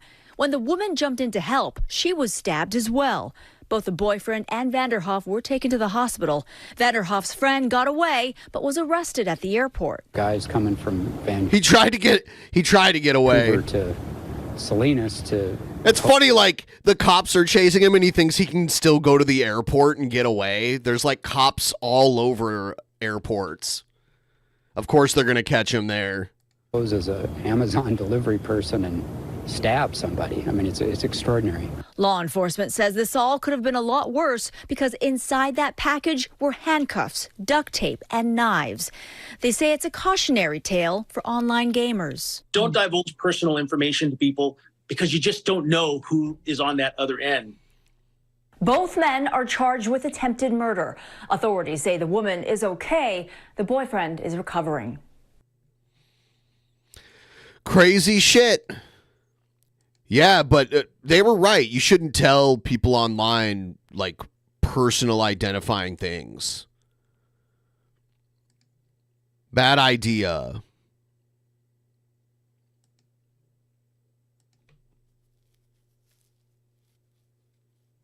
I am stalking you, Ben. I have been living under your desk for 5 days now. Time to move out.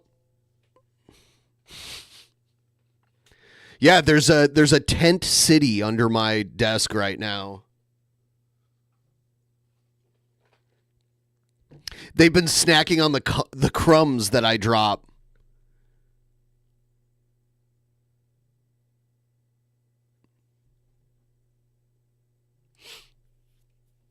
All right. I got more stuff. Please like the stream. Please help me get a little closer to the goal. Trying to get to maybe like 20% during this stream. If you'd be so kind as to assist me in that.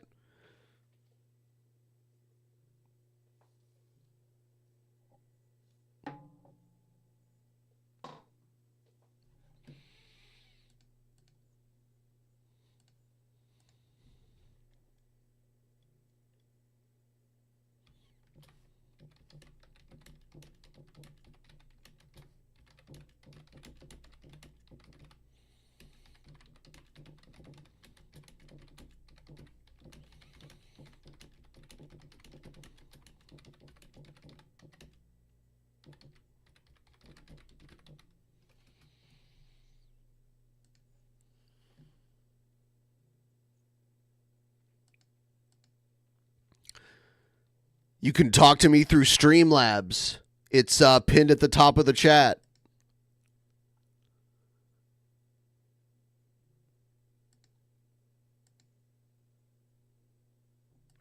We had a woman in the area that I live in that she did some kind of podcast. She was like an Iranian woman. I think her podcast might have had to do something to do with being Iranian. And this crazy fan of hers came to her house and killed her. I think her husband too. And she had been warning the cops that she was being stalked by a crazy person. And they couldn't or didn't. I don't know what the story was, why they didn't do anything about it. And then the guy showed up and killed her. It's just crazy. Yeah,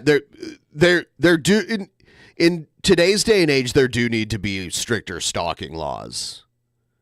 Like if someone's actually threatening you and threatening you harm and you can show proof of it.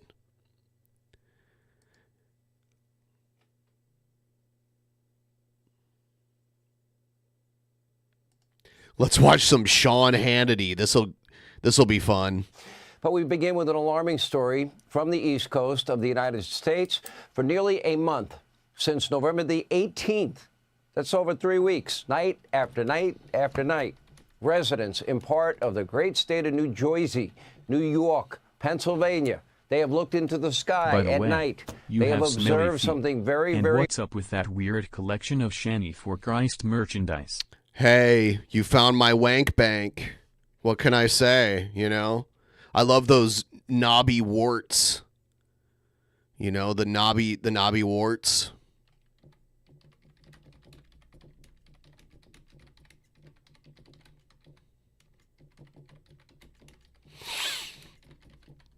unusual. Dozens of large, unidentified objects the size of a bus, as loud as a Harley, flying extremely low, and have been spotted and filmed across multiple locations. 49 sightings this past Sunday alone. Now, some look like drones with FAA-mandated red and green lights hovering above neighborhoods. Others look like something from, out of this world, with claims from even elected officials that they emerged from the ocean. One New Jersey police chief said that these objects have been reported above key pieces of infrastructure like water reservoirs. I did see video of this. These big-ass drones flying around out there. Has anyone else seen this? They're like the size of a car flying around. I saw a video of one, and I'm like, oh, I'm not surprised that there are big-ass drones like that.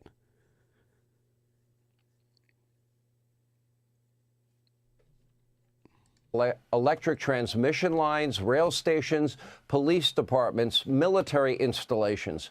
And according to CBS News, the police chief added that their presence appears nefarious in nature.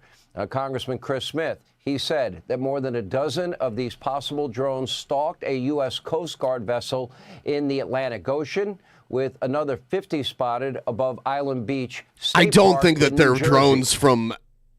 I don't think they're military drones from other countries, if that's what he's trying to suggest. Because then they'd be shot down.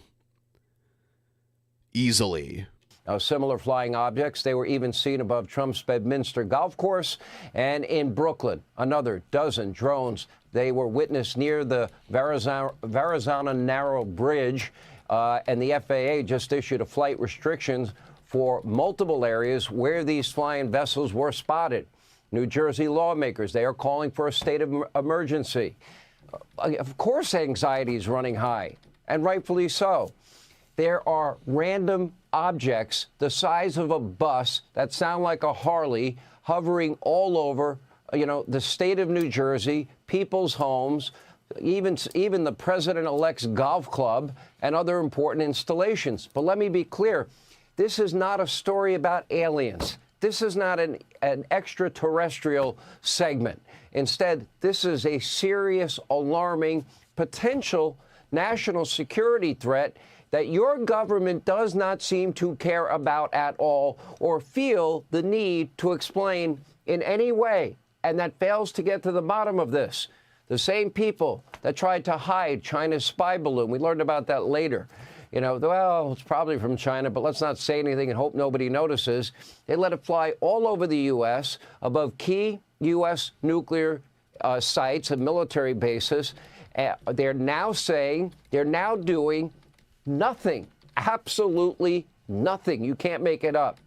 About the hundreds of low-flying objects lighting up the sky in the Northeast night after night after night.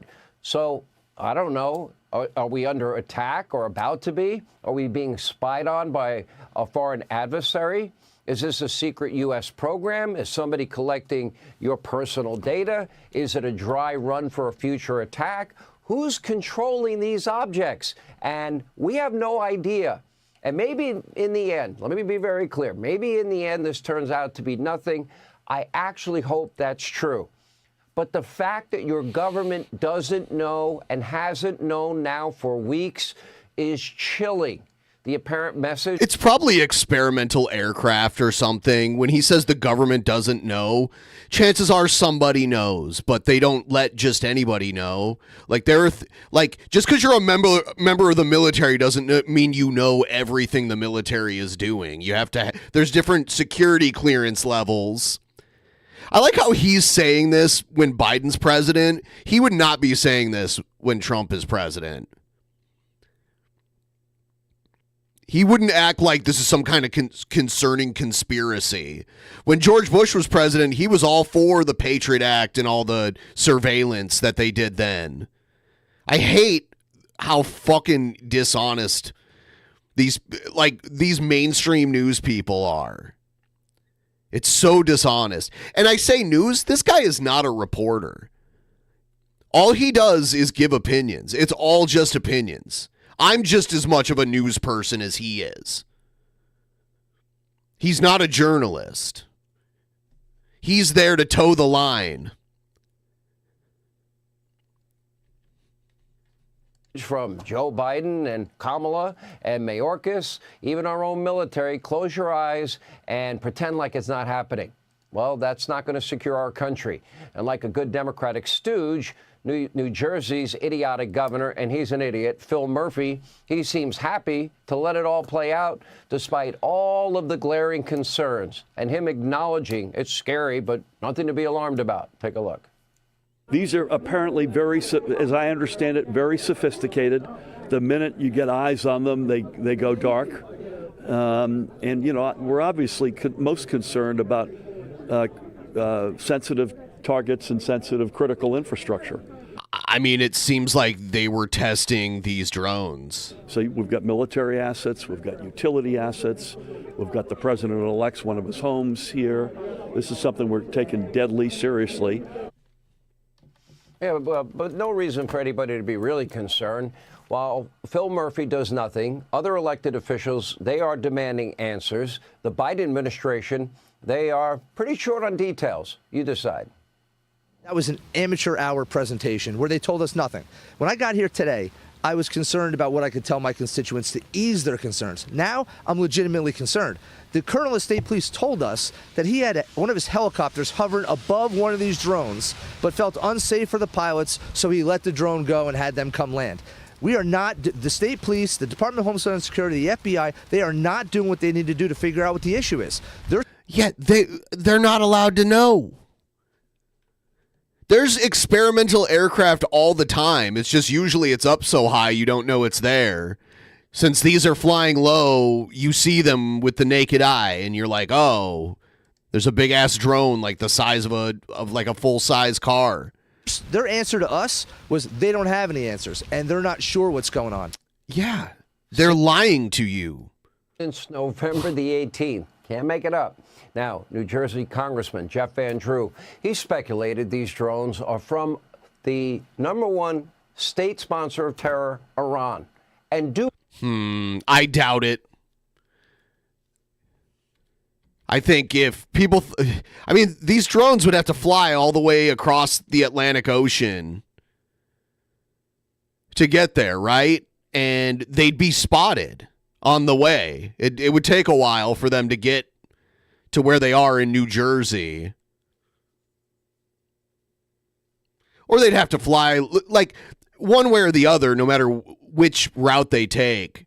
They'd have to fly all the way around the world to get here. And we have surveillance and we have allies and they know about this. These are not foreign drones. They would have been shot down already. Pose a very serious threat to our homeland. This is what he said. From very high sources, very qualified sources, very responsible sources, I'm going to tell you the real deal.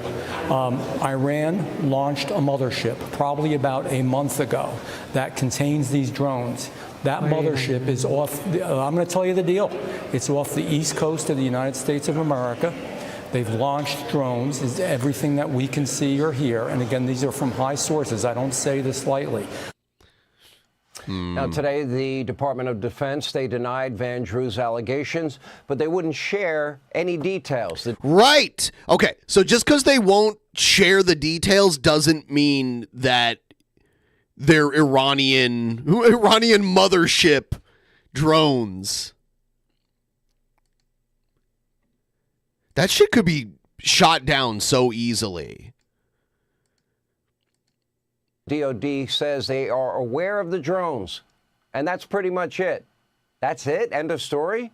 We also have a few details, few details or answers from anyone at the FBI, the DHS, the Biden-Harris White House, or any other so-called public servant or national security official. Apparently, under Biden, they don't really feel they need to answer you. They probably don't even know, which makes it even worse. Under Biden, this is not Biden. That's the whole point of this story. It's so transparent. Just like a Brett Keane video where like by the end, Brett Keane's weird story that he's telling is going to try to prove God is real.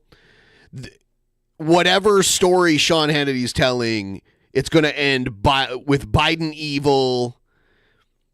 He's supported surveillance before. Like, Sean Hannity has been a proponent of government surveillance. When his people are in power, he's all for it. Government by the people, for the people. I don't think this was for surveillance. I think this is for testing. They have more efficient ways of surveilling people than flying drones over their house. Of the people. It's a shady cabal of all powerful. They have satellites in space that can zoom all the way down to your front yard that they can watch in real time. Full unelected bureaucrats that don't really seem to give a damn if you are concerned or worried, and they're the ones that should be on top of this. Americans, we're entitled to answers. If you have something the size of a bus flying all over the skies of our country, I think we need to know about that. If they're flying over your homes, your businesses, I think we need to know. We deserve the answer. It shouldn't take this long. They're supposed to work for us. Thankfully, 40 days. Well, a long national nightmare will be over. That's what this is all about. And he acts like he's exasperated by it. He doesn't care. He is not worried in the slightest about this. He's stoking fear for all of the people at the senior center that sit in the common room and watch Fox News all day. That's who this is for. That's the target audience. That's why when you watch Fox News on cable, most of the advertisements are like life insurance, pharmaceutical ads, like funeral type, like making a will or a living trust, that kind of stuff. Try watching it. Or what's another one? Like Medicare Advantage plans, reverse mortgage commercials, shit that's targeted towards old people.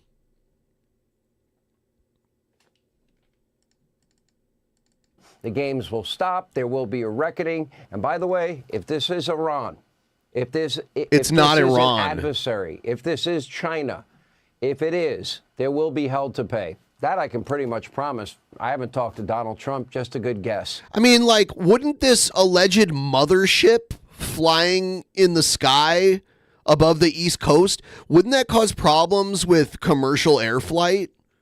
This gigantic drone releasing mothership hovering in the sky? That's why it's such a ridiculous claim. It makes no sense. It's something out of science fiction. The FAA would have to alert all these flights. There'd be photos of it and shit, too.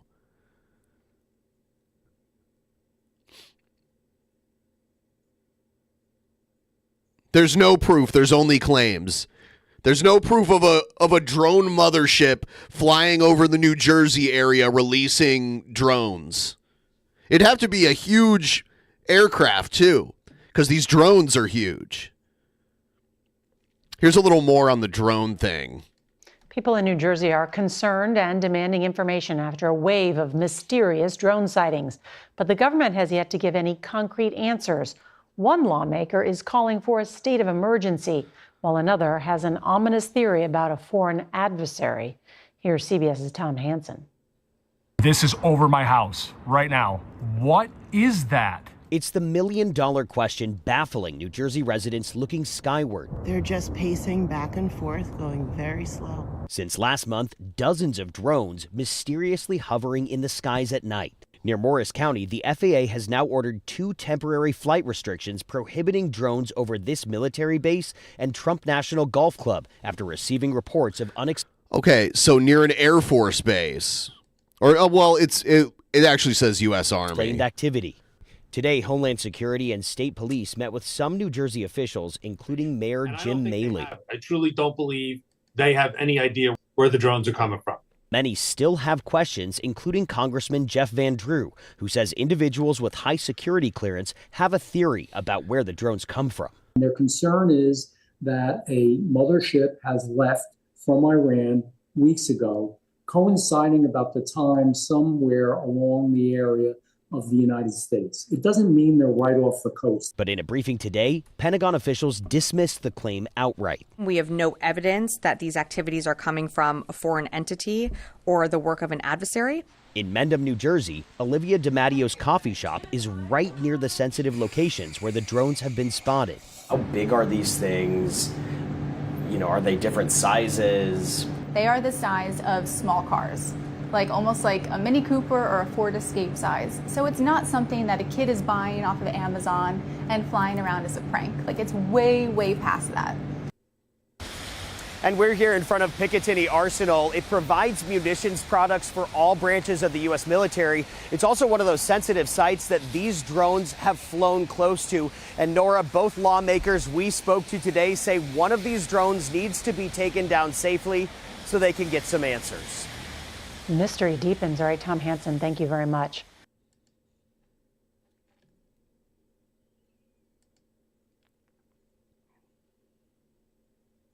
Here's another one on the drones. Tonight, an aerial mystery that's been described as unnerving is growing. The FBI now investigating multiple reports of unidentified drones flying over New Jersey, some as large as a small car. And today, a large drone seen here, also described as the size of a small vehicle, flying over a California event where Defense Secretary Lloyd Austin was in attendance. More drones in the sky, Rockaway, New Jersey.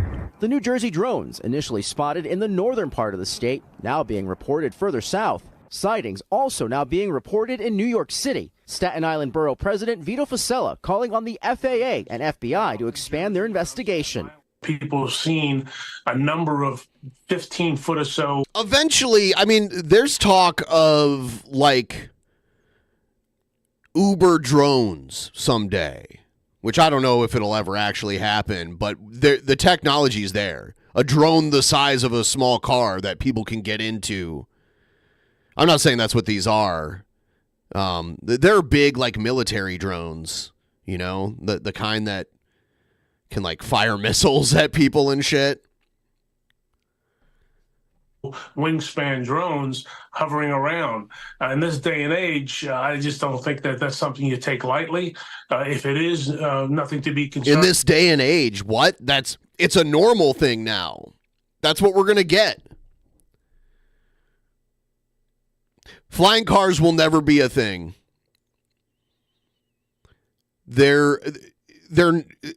It would open up so many safety issues. Okay, so like car accidents on the road are bad enough. Could you imagine a mid-air collision between drones and then the wreckage just comes like crashing down to the ground and killing people? And by the way,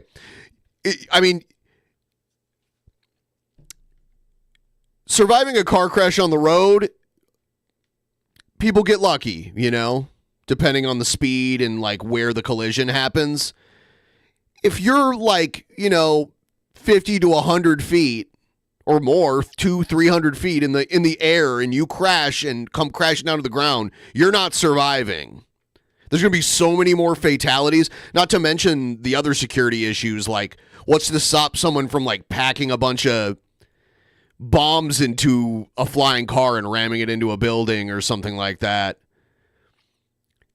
There's just too many security risks that make it not a good idea just to say, oh, wow, we have flying cars. It wouldn't really fix much. About someone should come forward and say that. Residents alarmed by the number of sightings. One would go over, and then the next one would come, and then the next one, and the next one. So it wasn't like there would be 20 coming at one time. Jonathan Lace, a pilot himself, shot this shocking video overnight of multiple car-sized drones near the Essex County, New Jersey airport. So concerned by what he saw, he contacted the FAA. What's been probably the most alarming? Yes, traveling on a 2D plane is already too hard for a lot of people. The 3D thing would just be chaos. It would have to be like completely centrally automated. It's just too much of a fuss just to like have cool flying cars. Thing to you. As a pilot, I can tell you that there'd have to be like takeoff landing areas, and we'd need a whole new air traffic control system just for the flying cars themselves. When you're about to land, the last thing you want to see is something hovering in front of you. What is that? With many questions and few answers, residents and officials alike on high alert as the mystery in the sky deepens. George Solis, NBC News, New York.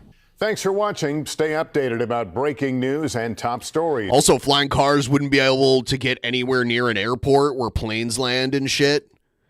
It would just be a nightmare. As cool as it sounds to like live in a future where there's that kind of shit, because we've seen that in so many different types of sci-fi out there.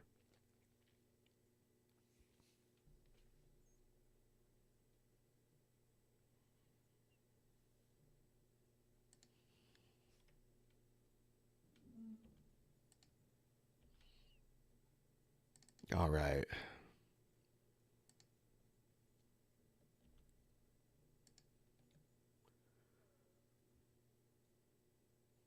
I mean, they had flying cars even in some of the Star Wars movies. In the prequels, they were like in a city with flying cars. The Jetsons, was a early kind of like, oh, they got flying cars here. Pretty sure Blade Runner had flying cars too, right? Didn't Blade Runner have flying cars?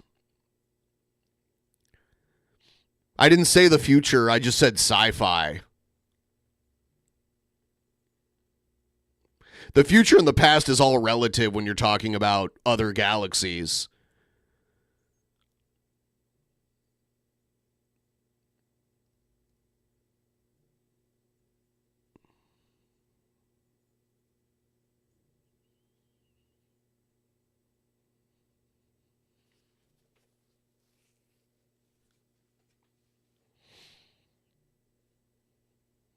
Fifth Element, yeah, I remember the scene in The Fifth Element with the flying cars and shit.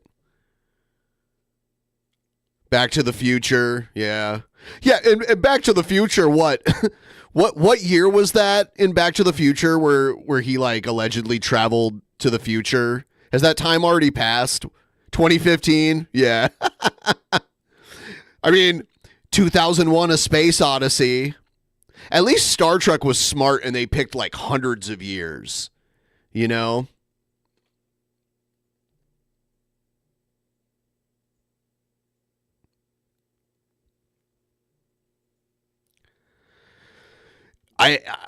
could be a drone from China or something, but I would think by now they would have shot them all down. Especially when they're not, if this mothership isn't flying over U.S. airspace, they would just shoot it down and let it fall into the ocean. The big concern with shooting something down over U.S. airspace would be the debris harming people.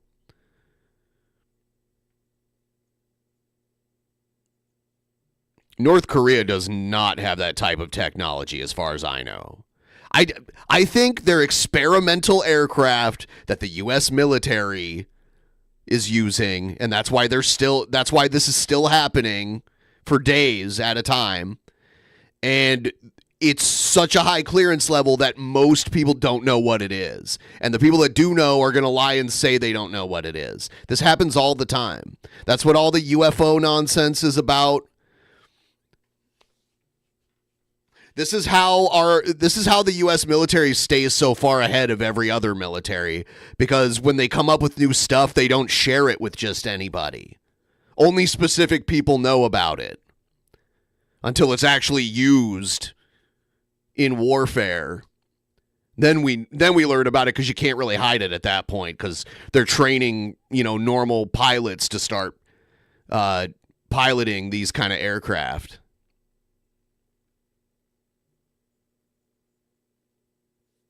Yeah, the stealth bomber. The stealth bomber had been developed for quite some time before they actually started using it.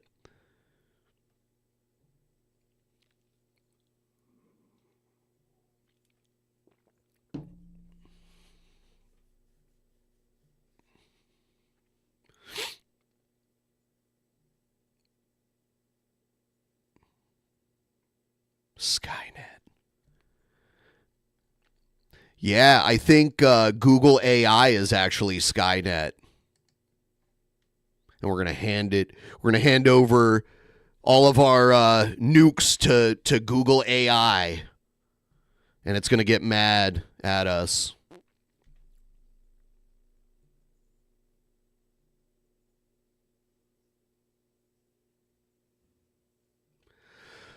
I don't have any Jared content today, and believe it or not, Jared hasn't posted a video in, I think, like 4 or 5 days, and he hasn't done anything on his channel in, like, 5 days, so I'm thinking he must have gotten a strike. I went to his Twitter, and he's still, like, hollering at e-girls there. So I know that he's still alive and shit and didn't get like kicked off or grounded from the internet again. But I'm guessing he got a strike because usually what happens is you get a strike and you can't do anything for like a week or whatever. And he says shit all the time that you can easily get a strike for. So that's more than likely what happened with Jared.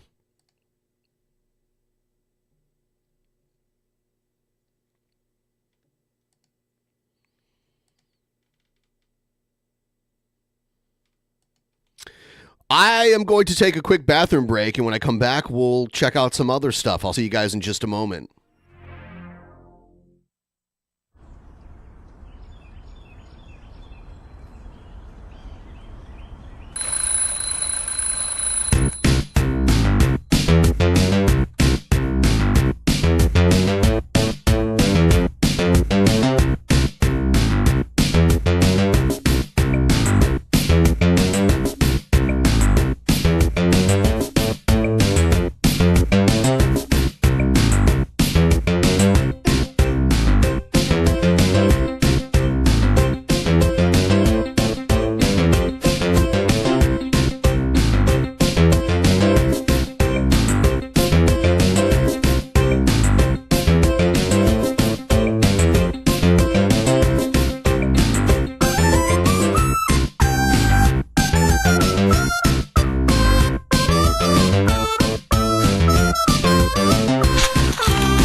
Damn, nature was calling.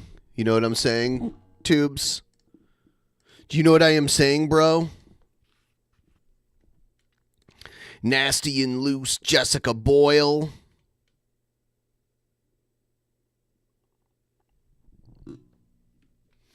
So we're at 14.41%. Trying to get to 20% during this stream. If you want to help us out with that, use that link pinned at the top of the chat. Help us get a little closer. I'm actually doing another stream later tonight with Jeff Holiday. That'll be an official DP episode. It's right there, pinned at the top of the chat. Thank you guys so much for watching and contributing and being amazing. I want to share another video with you guys. I'm going to play a cool intro. Let's do it right now.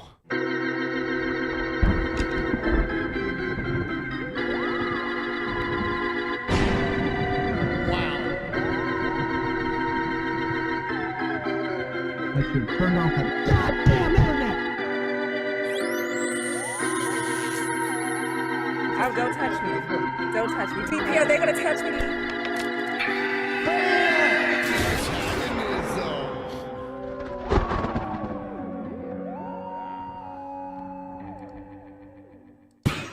So I saw this video and I thought it was pretty funny. It's a guy who lives in some kind of like gated community that happens to have a pond on the property within the community somewhere. And he's practicing fly fishing. He's not actually fishing. He's just practicing casting his line out into the water. But he doesn't actually have a hook or bait. It's just like he's just practicing his cast, okay? And these like old male Karens that are members of the homeowners association think that they can call the cops to identify him so that their homeowners association can fine him for it. And it's like, no, the police don't enforce your homeowners association guidelines.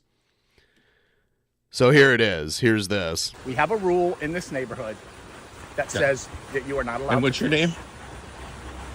You know what? I'm just going to call the township police. Yeah, can I give you somebody to ask for? Yeah. Okay, why don't you ask for Sergeant. Ask for a sergeant to come out here and talk to me. A sergeant? Yeah. Well, if nothing else... They are going to laugh at you. Oh, no. They will laugh at you because... They've been here. Because I just talked to them the other day about this because Yeah, HOA are people who want authority over other people. Like, they want to be able to tell other people what they can do with their property, their home, and they want to be able to, like, they just want a position of authority over others. And that's what this guy's trying to do. He didn't have to come over here. They do have a sign that says no fishing, and it does look like he's fishing. He's, like, practicing fishing. So I guess he does have the right to be like, hey, you're not supposed to fish here. And then he's like, oh, I'm not actually fishing. I'm just practicing. And that should be the end of it. But it's not. This goes on for a while. I got asked for the same thing from another lady. So this is private property that I pay for. You are not trespassing. You're correct. I am not trespassing. What are they going to do to me? They will hopefully tell me your name, and we will fine you. I already told you who my name is. No, you did not. Yeah, I told you who I am. You did not. You absolutely did not. I told you and who why I am. won't you tell me? Because it's none of your business. I don't have to tell you. You're a resident of the same neighborhood I am. Correct. I'm at a local pond here in our residence. Correct. Okay. Am I trespassing? You are not trespassing. So what law am I breaking? You're not breaking a law. Why would you call the police then? You are breaking a homeowners association Call the homeowners association police. And what is the consequences of breaking the homeowners association rule? Most residents are reasonable and they stop breaking the rules. Okay. But if you don't, then I'll put it to the board and we will probably fine you. Fine me? How much would you fine me? I don't know yet. Okay. We've never had to fine anyone. You gotta $1 billion. You're making up an arbitrary rule at the moment? No. So there's no set amount right now. Because we've never had to fine anyone. Okay, so there's no set amount. So you're going to make up a rule No, I'm and not come up making with up a rule. dollar amount I'm for not somebody. making up a rule. You're not making up a rule? Why don't you come speak to the board, the entire board? I've been to the board I'm trying meetings. to be... When? I've I've been never to met board you, meetings. and Yeah. I've They're been on the useless. board 13 years. They're useless. What board meeting? Nothing ever happens other than stupid putting up fishing line. Oh, my God. Putting up fishing signs. Okay? He'll know. You're going to waste your time because I'm not trespassing, and you're going to call the police, so you're wasting resources of the police for no reason. Just because you don't like it. The funnier part is that another guy comes over and gets involved for no reason. I'm practicing in the pond. I don't get that. Is there something wrong with... He's a high school volleyball. I don't know. He is wearing like a high school volleyball shirt. With me that Yes. you don't like that? No, there's not anything wrong with you. There's Okay. wrong with what you're doing. There is. Hey, Dita. I have a resident, or he says he's a resident, that he won't tell me his name, and he's being belligerent. And I'm not being wanting belligerent. to I'm obey- talking nicely to you, not just wanting like you to are. obey our HOA rules. I'm down at the pond speaking to him now. Where I did was you even come wondering from? Where did you even come from? Do you have a cell number for Brad?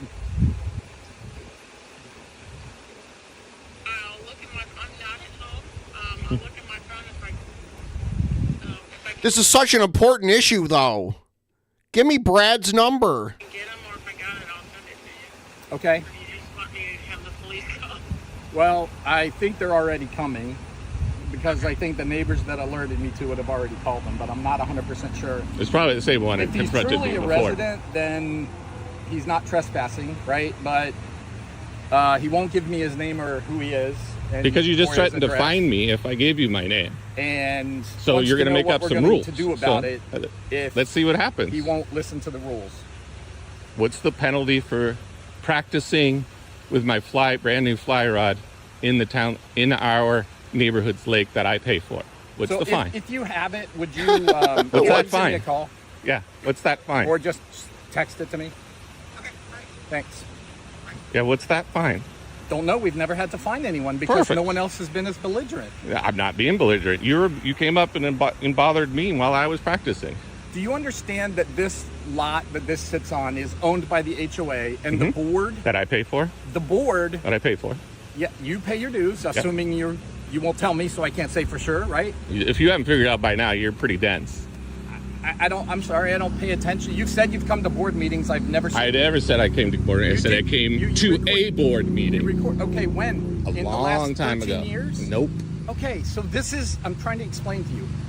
I understand We decided perfectly. this year that we can't have I understand any that fishing. perfectly. We don't know whether But someone is but just I'm practicing not or whatever. fishing. And I've just told you that, and you're still insisting on calling the police on me, and is still looking to harass me. I'm not trying to harass Did you ever heard of fisherman harassment too? No, never heard of it. That's a Sorry. public Ohio law. If you harass a fisherman, that's against the law. Okay. Did you know that? I suggest you look that up. No idea. Yeah. No idea. That's All I'm against the trying law. to You do- cannot harass. If I were fishing, you cannot harass a fisherman because you that is harassment of a fisherman, which is in the code in Ohio against the law. So I'm not So allowed- you're breaking the law. by telling you not to fish. Correct. It's none of your business. It is. No, it's not. You don't own this land. You can't trespass me. Now get out of my face. No. May I? Under the law, a person may not willingly obstruct or impede the participation of any individual in the lawful activity of shooting, hunting, fishing, or trapping in Ohio. Violation is a misdemeanor with a fine of $100 to $500. It's Ohio Revised Code Section 1533.03. Out of my face, or I'm going to get upset. Okay? Listen. Leave now. No, I'm not Leave leaving. now. I'm a resident. Leave now. Okay. Then I'm going back to practicing my fishing, and you can have a nice day. Deal? No, not a deal. Okay. Goodbye. All right, here's the next. I think this is when the other guy shows up. So there's a reason why I am not against Who are you? board. You're on the board too. I am. Yes. How long have you lived here? 8 years. 8 years. Yeah. Okay. I've lived here 16. Okay. Okay. So why wouldn't you just say that up front? I did. You did. But who are you and where do you live? None How of your do business. I know who you live? You It's asked none of me your who I business. am. I know, No, but you don't asked have to me tell who me. I am. You didn't have to tell me. All right. I choose not to tell you Well, because I do don't you have see to the tell you signs? who I am. Do you see the signs that say no fishing? I'm not fishing. He's got a hook on his See that? rod. You want to look? Go ahead and look. Pull it. Grab the string. All right. So you're just out. So why wouldn't you just say this? I did. I did say this, but you guys wouldn't listen. He's just casting the line. There's no bait. There were hooks on it before. All right.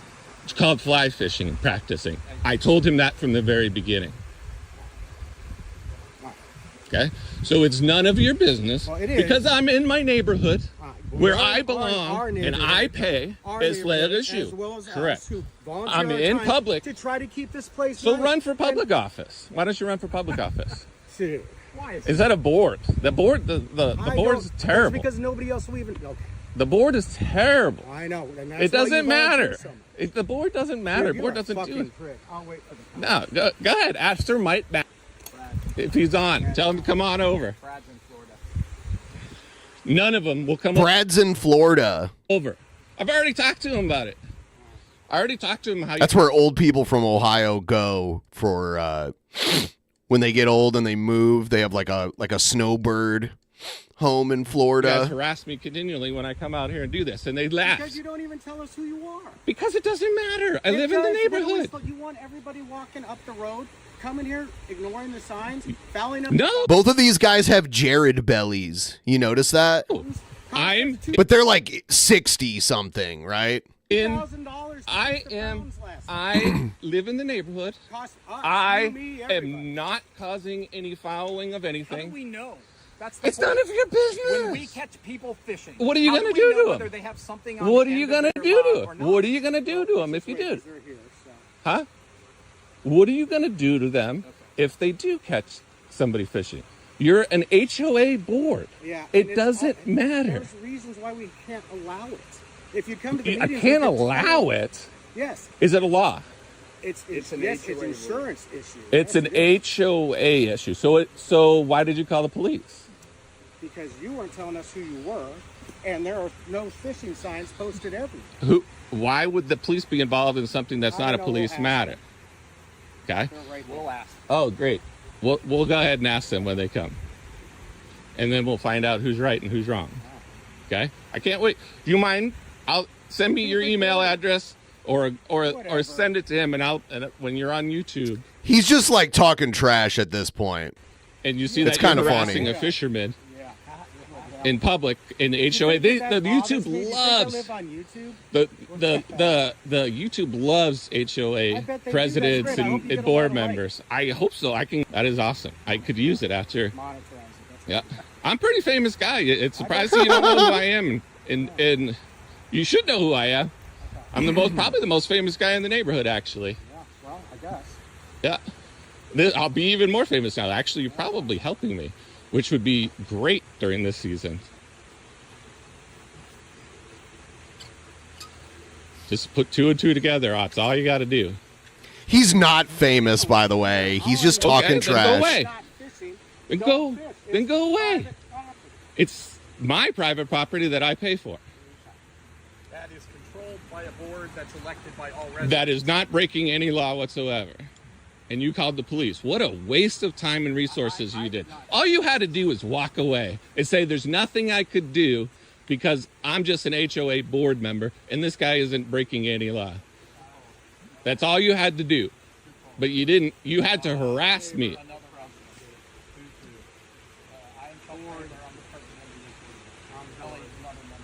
Oh, let me get. Yeah. No, he's not on tonight. He's not on tonight. Okay. No, he's not.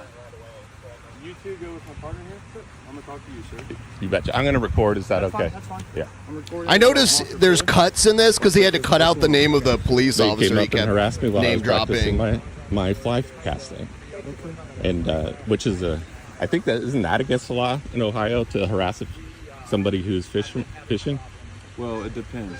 Okay. So there is a sign that says no fishing, no trespassing. Okay.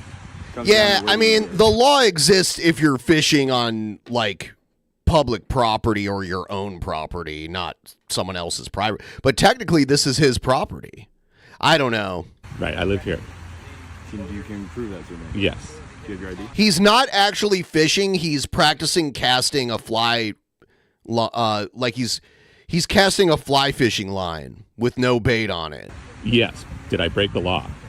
Well, I don't know that yet. That's the key. You see what I'm saying there? So I need to determine. You got to determine if I'm breaking a law before I give you my ID. Okay. What law have I broken? Right now, nothing. Okay, then I don't need to show you my ID. Okay. But don't worry about it. I live here, so you're covered. I'll show you my website too when you're done. The Matt. Matt's a buddy of mine. What was your name? We do triathlons together. Oh, sweet. Yeah. What was your name? I'll keep my last name for the moment, just because these guys want to make up some fine against me. You got to see the video. They were threatening me with fines that they don't even exist yet. And I told them I wasn't in practice. So here's the thing. Here, look The at reason I'm asking. Look at. There's nothing on the end. I'm throwing a line into water, and I told them that in the video. So this is my only thing here. Okay, is can you just tell me what road you live on? I live on Brighton Lane. Perfect. Right there. Do you have like numerics? Huh? Do you have numerics for me? Because if they tell me to trespass you, I'm going to tell them it's civil. And then I have nothing to do with it. That's why I'm asking for your address. Yeah, I can't give it to you because I haven't done anything wrong. And you know, that's basically IDing myself. And then they're threatening me with fines and stuff.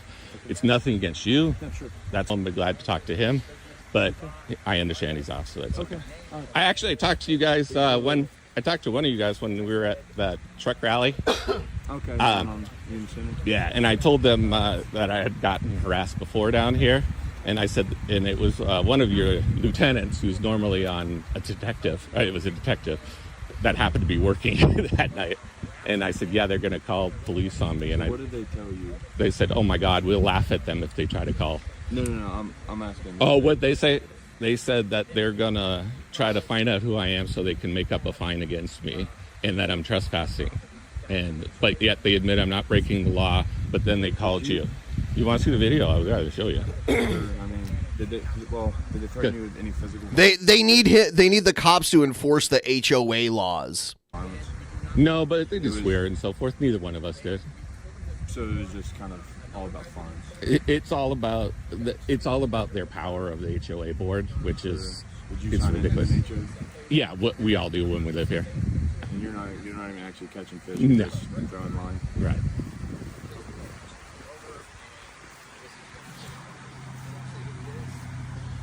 I'm gonna come up behind you and video also. So here's my deal. There's nothing illegal about throwing a line in the water. He's not even fishing. Second, But he has no previously. right. He doesn't have to give me his ID. He doesn't break no law. Anything between you two is civil at this point. So if you want to take him to civil court, that's your right. If you want to take them to civil court, that's your right. I can't make him ID myself to him.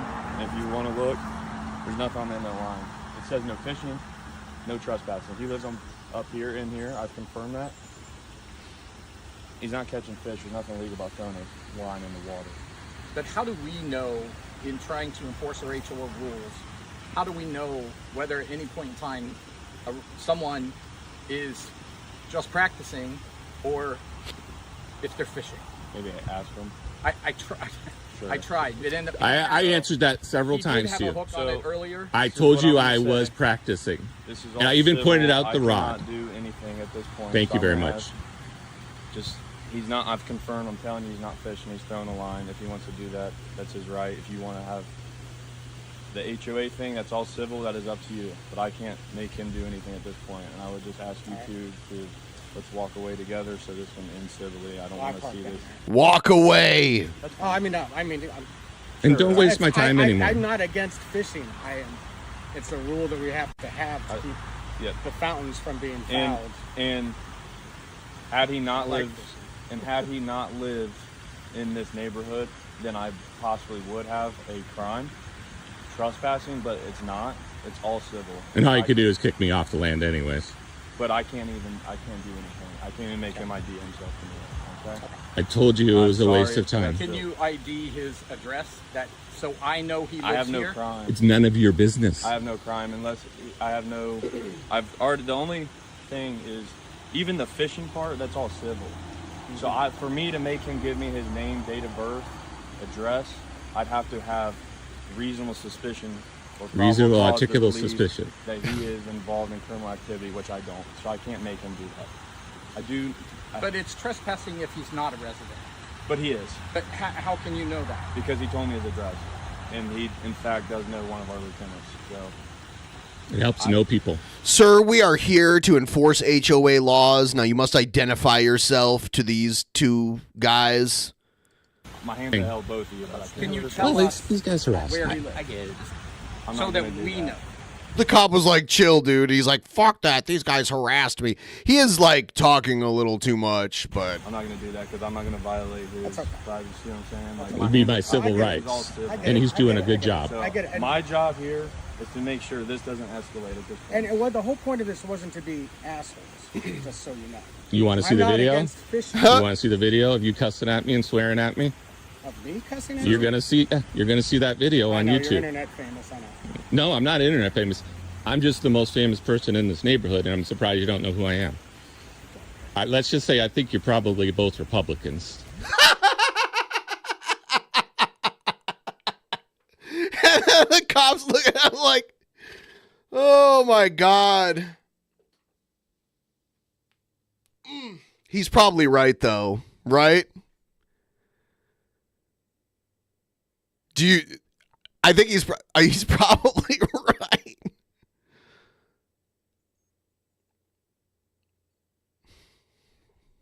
So Okay. Oh, that's easy. So we're not going to go there.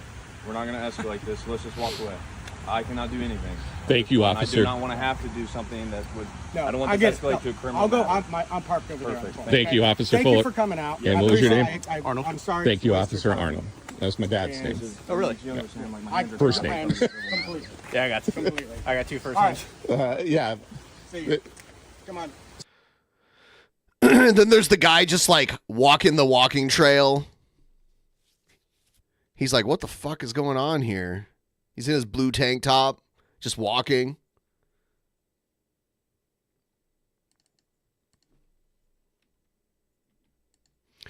That was randomly recommended to me, and I watched it, and I'm like, huh, it's kind of funny.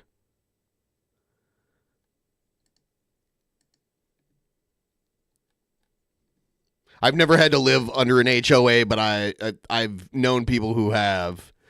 There doesn't seem to be any benefit to it unless you're like in charge of it. Then you get to be like the mayor of your neighborhood, apparently.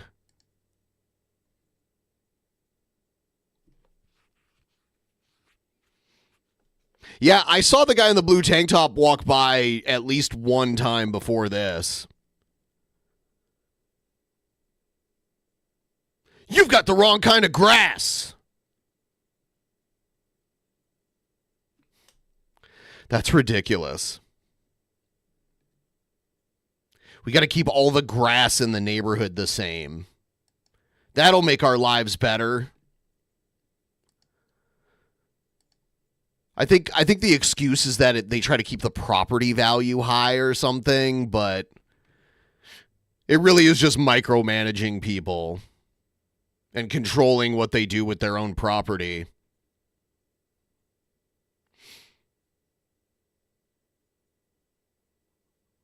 No bright paint. Yeah. I'd be so tempted to like paint my house plaid and like just let my grass grow as tall as it can.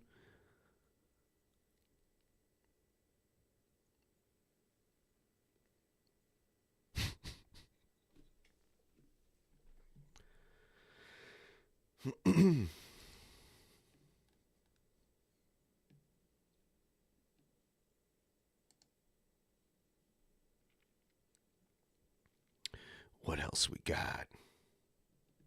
So it's almost noon here where I live now. I started at 9 a.m.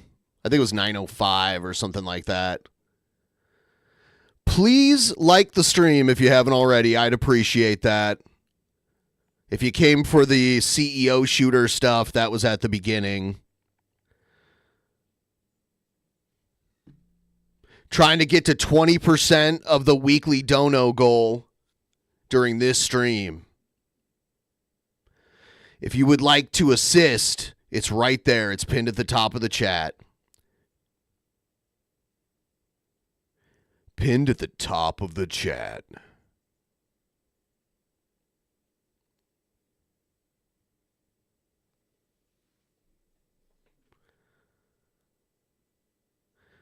Yeah, the Eric July stuff got kind of boring, I would say, because it's the same shit. Like Sturgis is boring. When he was getting trolled and he did all the dumb shit, and then like the old content of him like showing his nipples and stuff was amusing.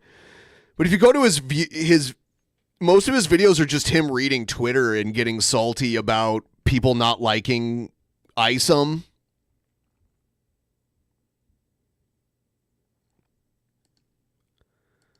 I don't know.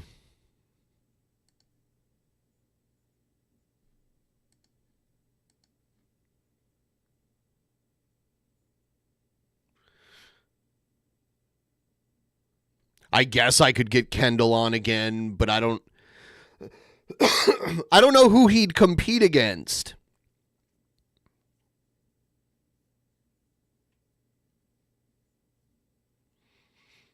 I don't know. I haven't. Monty's always busy all the time. I haven't been able to get him on in a while. I've had Hannibal a few times. Egghead? I don't think I've ever seen Egghead do art. That would be so funny. I don't know if Egghead does art, so it'd be pretty bad, I think. Like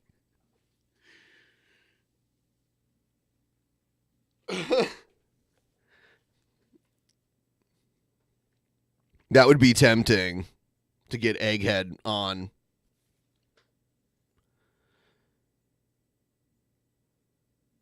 I don't think Rev would ever come on here, no.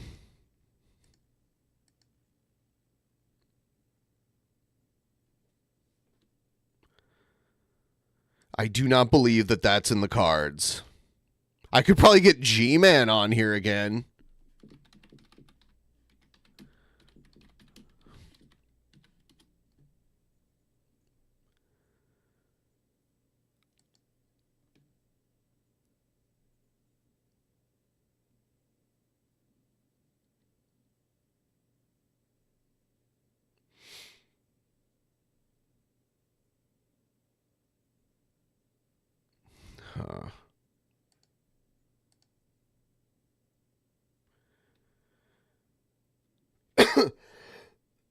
Rev News, it's funny because people are so, like, he gets a lot of hate views. I'm looking at his channel. It's not like a crazy amount of views, but like more than you'd expect him to get.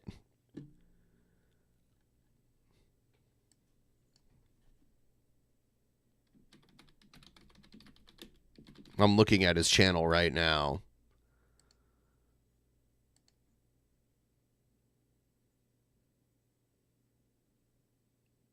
Yeah, Shani hasn't done a video in 3 weeks.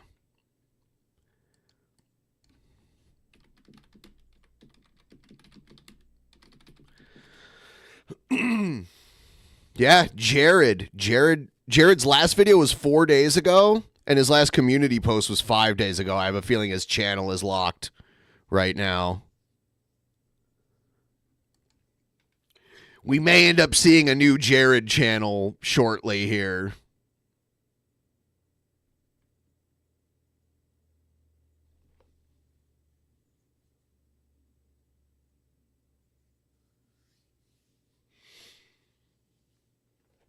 I think he probably got a strike or two.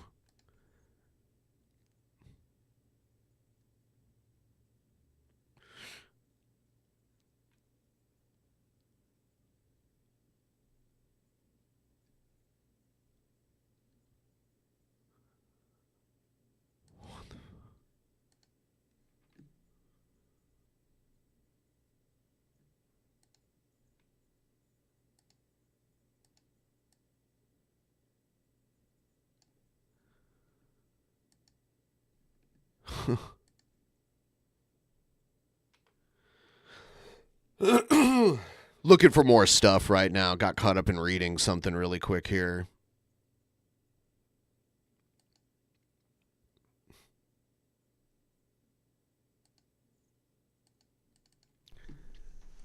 This shit is so weird. Get the little headmaster, get the little Sanchi out of the driver's seat. And yeah, you want to go ahead and put these up here like that. And I'm just playing this while I find something else. pull It's crazy how many toys Chris Chan still plays with. these arms out. Pull the arms out like that.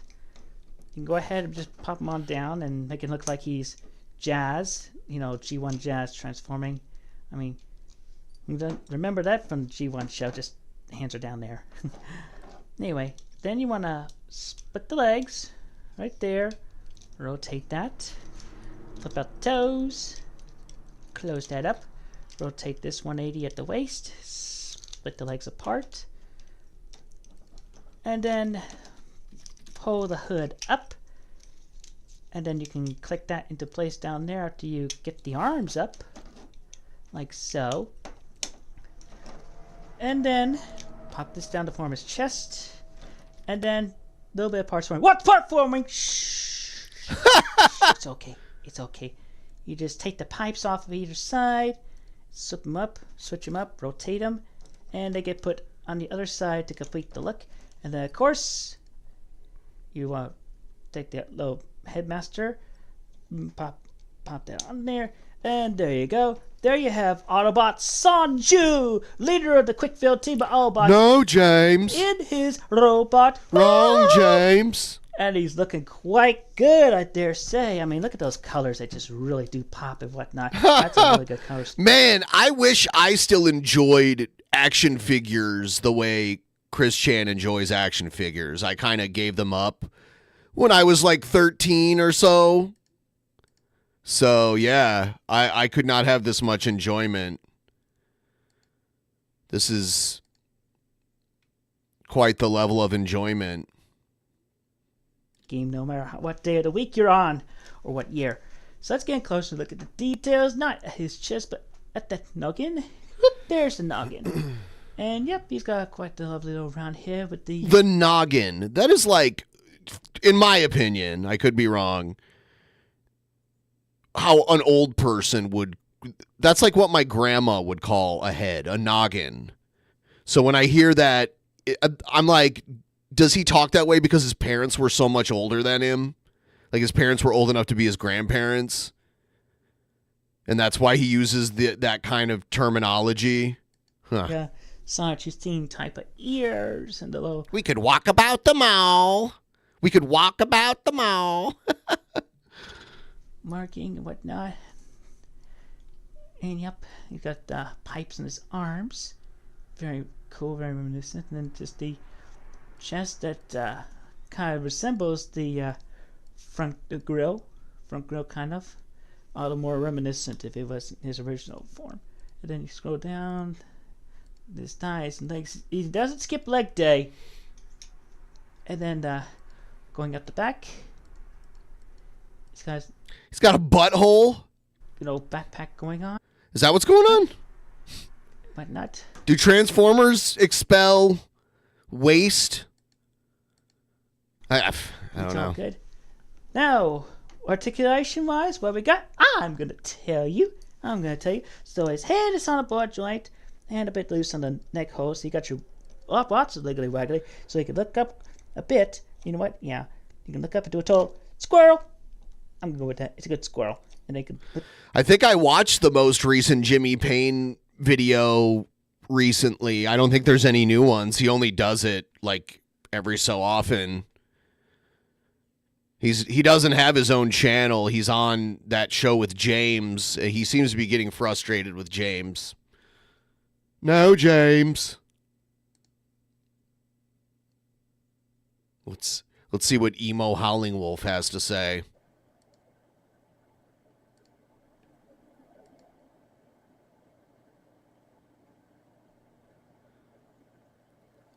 Emo always does this.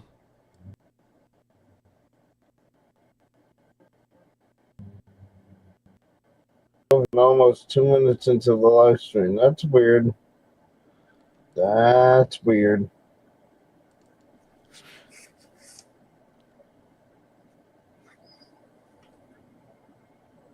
I liked GoBots too. I had GoBots also, and I watched the cartoon show GoBots. Obviously, it was generic compared to Transformers.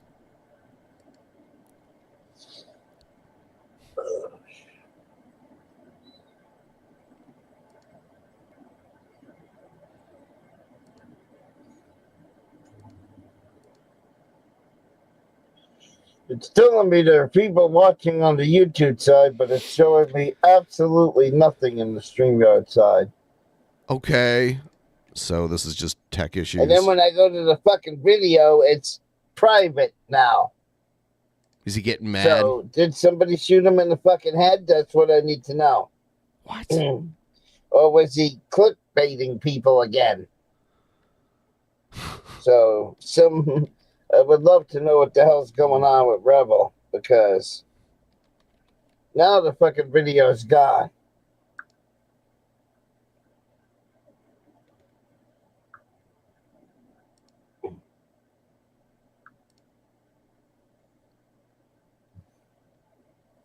So, I was just wondering if he got hurt or if anybody knew. Or is everybody here out of the loop like I am? It just concerned me.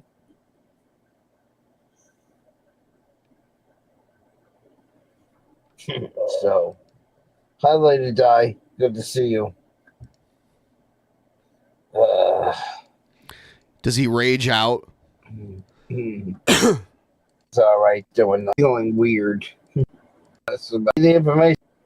A few things to do. Yeah, this one isn't that good. Let's see what this one does.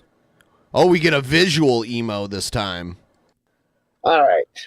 And the video is buffer, which is a good thing because I don't want to play the whole fucking video again and get a fucking strike. But you get the gist. That's the song.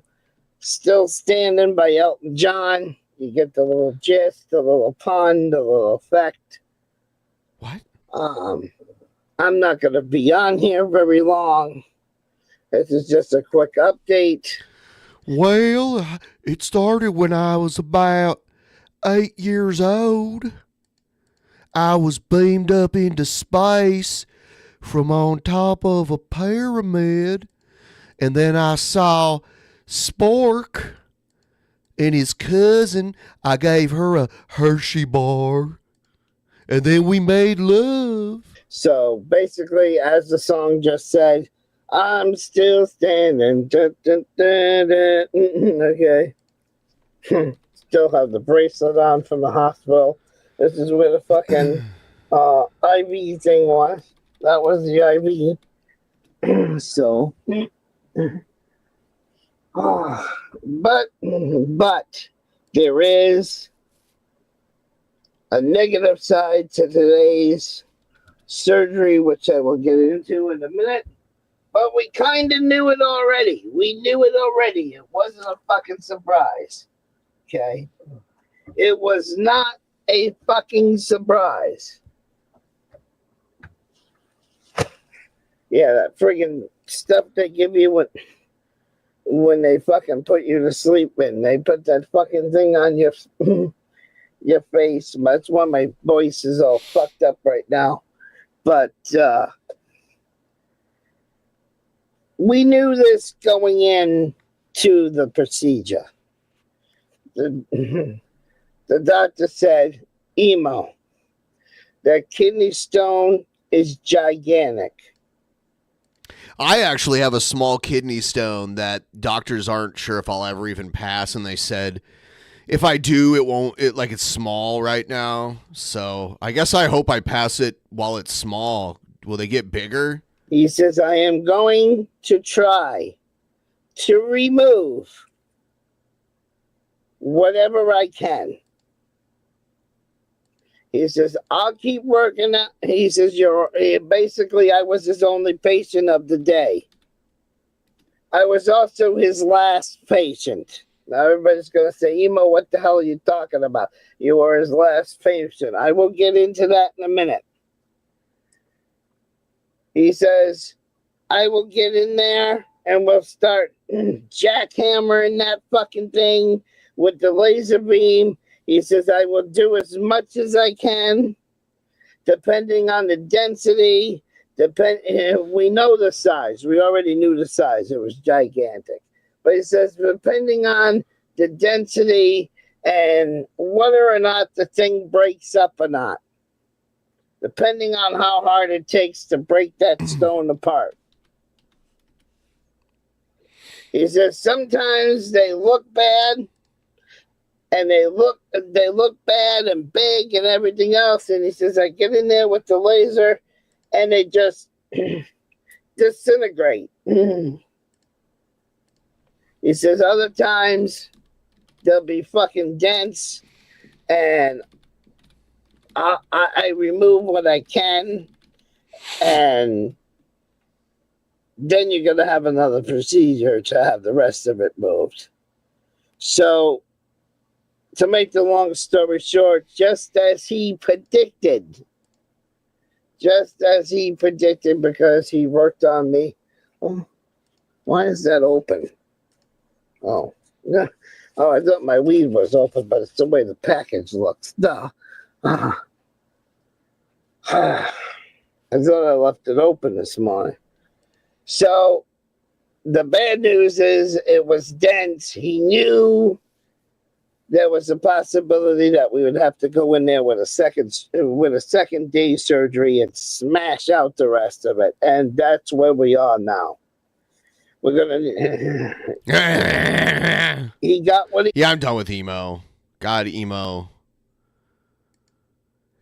I guess because like there's only a few emo videos that are good. He just won't do it. Where he's like raging out. Wait for them to start mango couple. Hanging on. Explain to Rudy what's wrong with the goldfish. Well, I liked that last part. That last part was pretty sweet.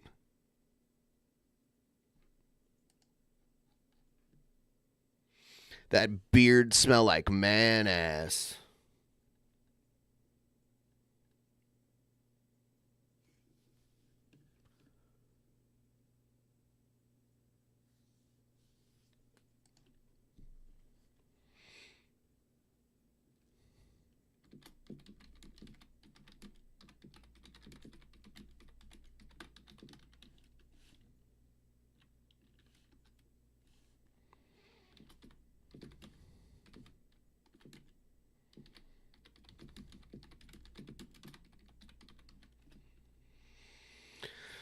It's a butt-faced lie! Has anyone played the Indiana Jones game? The new Indiana Jones game that just came out? I triggered my dog by making that emo sound that I just made.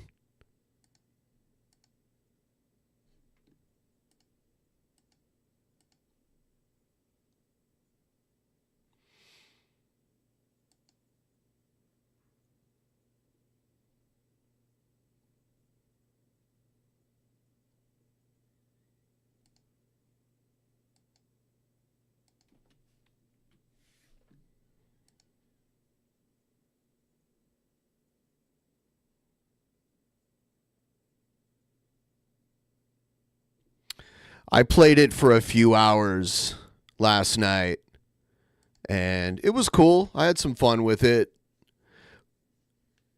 I don't remember Indiana Jones scaling walls and shit.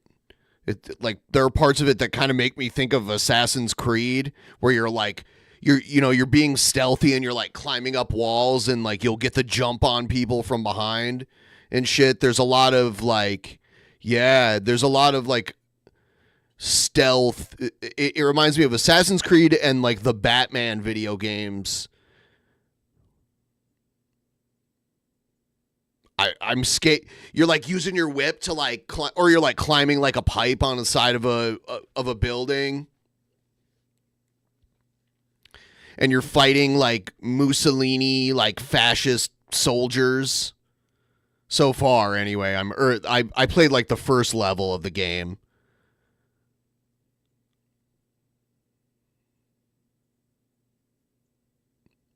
It's a really nice looking game, and it's not bad. And you have to solve puzzles, which I think is kind of cool. A lot of times you pick up glass bottles and sneak up behind the enemies and like conk them on the head. And then sometimes you have to exchange fisticuffs.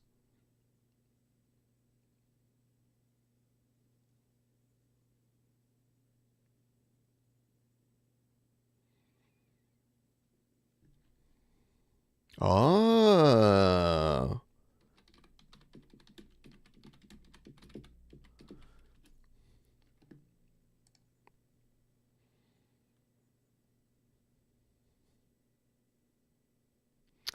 I see, I see.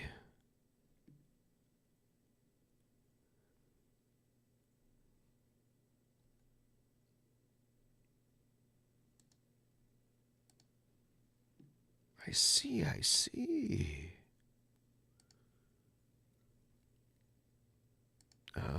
Okay. I was just alerted of something that I wasn't aware of.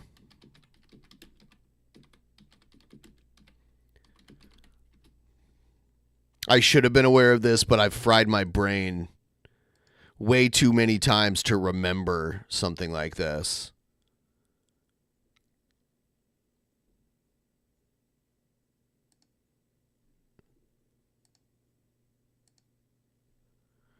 Oh, yes. This is going to be sweet. I'm so excited. I'm so excited. You guys are going to be, you're going to love this.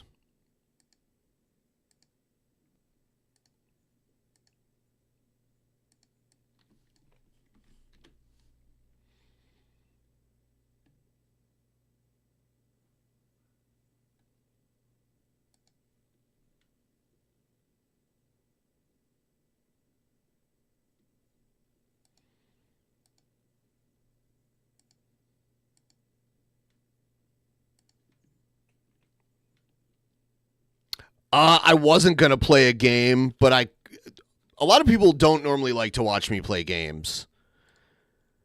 I could, but I don't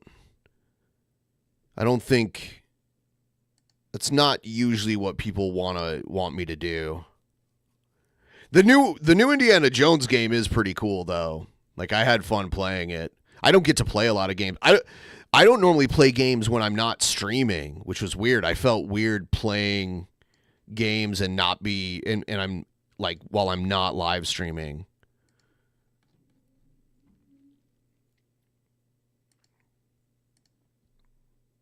Let's check this out. All right. Here we go. I was just alerted by Mr. Egghead that Jared is on another platform now. What's going on, guys? Got a strike today. I was right. I just thought that was funny, bro. It's like a month-old video. It's me ranting about Peanut Butter Gamer. I'm not sorry for anything I said. Well, you guys know that. You guys know I don't apologize for anything, but one of his little fanboys or, one of my trolls was able to get a flag down, so I officially have one strike on here. Yippee! No more past 15-minute videos. No more posting. But you know what? That's actually none of that was a real, like, I actually wanted that. He does this all the time. He does the like, oh, you know what? You actually did me a favor. He never takes an L. Ever. Good thing, bro, because that's just where my little pussy trolls would hide. So I decided I'm never going to use YouTube posting anymore. I'm just going to post on Twitter. And it's funny, too, because I noticed a lot of my trolls, they don't fuck with me on Twitter anymore. It's probably because I post so goddamn much. They just got exhausted. The little bitches. Keep up, princess. You gotta keep up.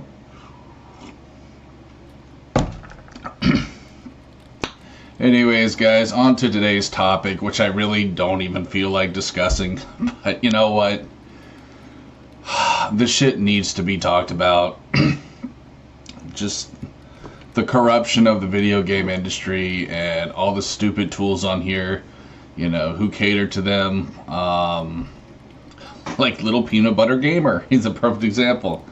Little peanut butter bitch, you know. It's another case of Jared just hates anyone who's more successful than him at something he's interested in. Peanut Butter Gamer does like retro gaming videos and is successful, and Jared not. Jared can't handle that. So he has to make a video talking about like how they suck and they're not good at anything and they're a failure and they need to go to the gym and that kind of shit. Oh, giant simp for Nintendo. It must be hard to sleep at night being that much of a goddamn cuckold. But anyways, enough about that loser, man. I want to give a shout out to Irate Gamer, and he made another video exposing E3, which,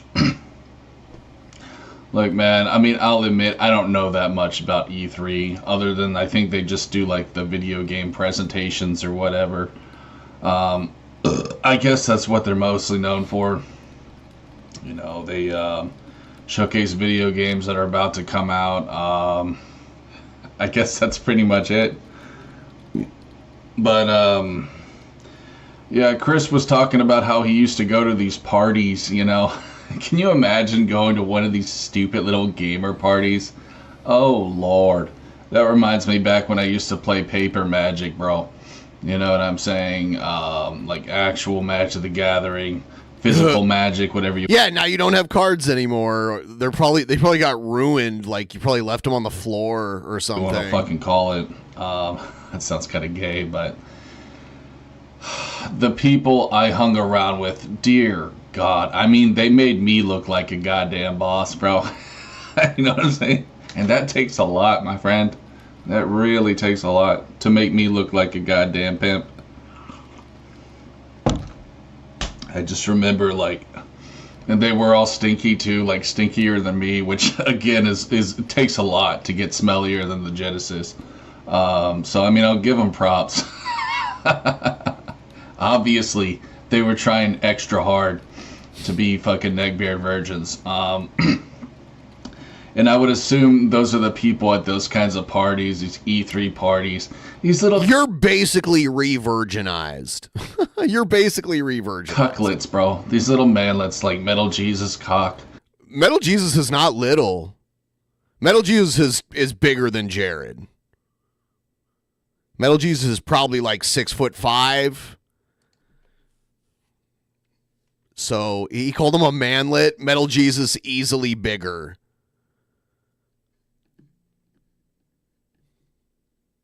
than Jared.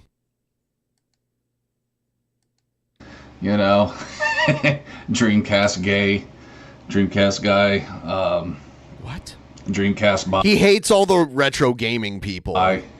You think he'd be fans of them since he's into retro gaming, but he hates them all. You know, that guy goes both ways. You know what I'm saying? Holy shit, bro. We're on the roll today, guys. Must be the Coca-Cola cup giving me some good luck here.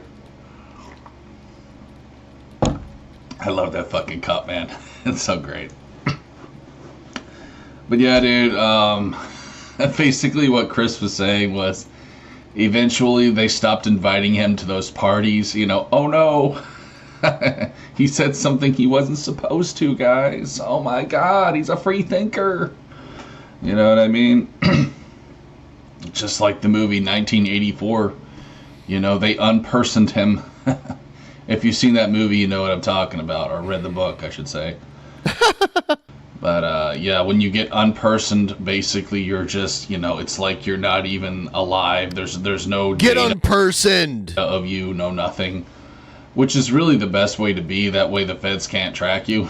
But you didn't hear that from me. But you know, so yeah, bro, they stopped inviting him to their stupid goddamn parties.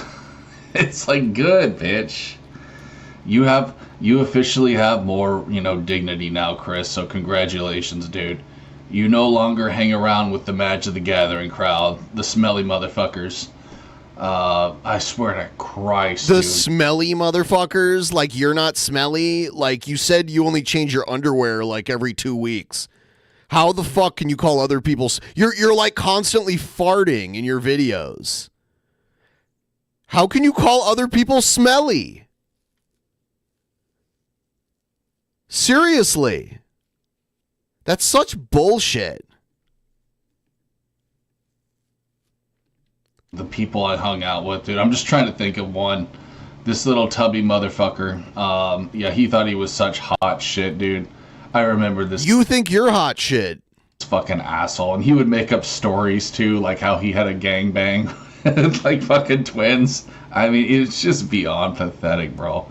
These are the motherfuckers who've never even touched a boob. Like, even I've gone further than that, bro. It's been a while, though. Pretty sad, bro. You know what I'm saying? When you can't even go past the boob squeeze. I never even got the boob squeeze. I'm sorry, guys. I think I put something in my coffee today. I'm just trying to make this fun, but I know I'm tripping a little bit. But yeah, dude, guys, listen, if you can't see that there's an agenda at hand, then you're just blind. Like, if you can't see that a lot of these little cucklets are bought and paid for, I can't help you. People like Metal Jesus Rock. He's had sex with at least one. That's the only one he's ever talked about. So yeah, I think he met like some girl that even he himself admits was not good looking at all, and they had like a random hookup. But maybe, I don't know, like, it's not like a magic trick to get laid, you know? So I don't have a hard time believing that's happened to Jared, because it could have. I don't think he's lying about it, because the way he talks about it, it's also like a very embarrassing story, and he seems embarrassed by it. So I believe him, but now he's like completely recluse and doesn't interact with anybody in real life. So it's not happening these days. You know, Metal Jesus likes to get his rocks off to fucking, I don't want to insult his wife. His wife actually seems cool. But, you know, Metal Jesus likes to get his rocks off to Drunken Master Paul. That's why they call him that. Fucking Drunken Master. Drunken Master Paul is he's like a martial arts guy. That's why he has that name. I actually watched the videos of these people, so you know. Paul, what a goddamn creep that guy is. Holy tits, bro. Holy waffle tits, son. That guy, dude. Oh man, I'll never forget the fucking Metal Jesus vacation video where Kelsey literally looked like she was about to call the police on the thumbnail. Poor Kelsey. Poor divorced Kelsey. I'm single, honey. Yeah, that's not happening. Just because she's divorced doesn't mean she's single, by the way. Pretty sure she's not. And she would never date you, Jared. You're such a dumbass. You know what I'm saying? Give me a call, babe. I promise I'll put on some deodorant for you. Probably not, though. But yeah, she got divorced to that one fucking guy who proposed to her on video. Motherfucker, some little simp-looking bitch. I don't know his fucking name. I forgot his name. But I think he works at that pink gorilla store that she works at. She owns it. She owns the store. She doesn't work there. She works there, but she owns it. She's like the owner. That's got to be embarrassing. It's funny because the people he's talking about, I've actually met in person before. Like, I've been to that store and met her in person while she was working there. And I've met Metal Jesus because I've been to gaming conventions that he's been at and been to some of his like discussion panels and that sort of thing. To know that there's a video of you proposing to her and She's fucking divorced your ass. I mean, you don't even know what happened. This is such a stupid thing. Like, it's a low blow. He doesn't even know the details of why they got divorced. It's stupid for him to, like, say somebody dumped somebody else when you don't even know what happened. And it's none of your business. And you're a dipshit that can't think of any substantive reason to come at these people. So you're, like, going for something personal that you know is out there. Because that's how you operate. That's such a fucking L. Oh my God, bro. I mean, like 50% of marriages end in divorce. So it's a fairly common thing.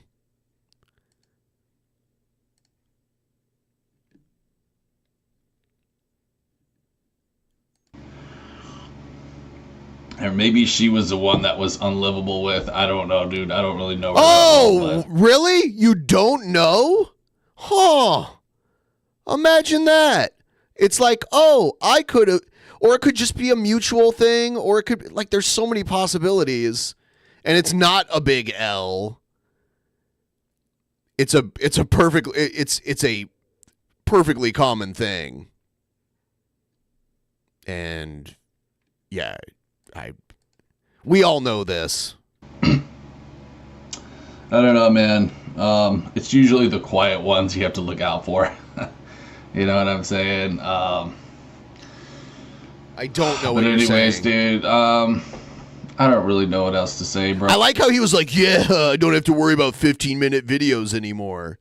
He won't make it 15 minutes in this video. Spoiler alert. Oh, you know, these cuckolds on YouTube who are giant sellouts, they get free shit. That's the thing, bro.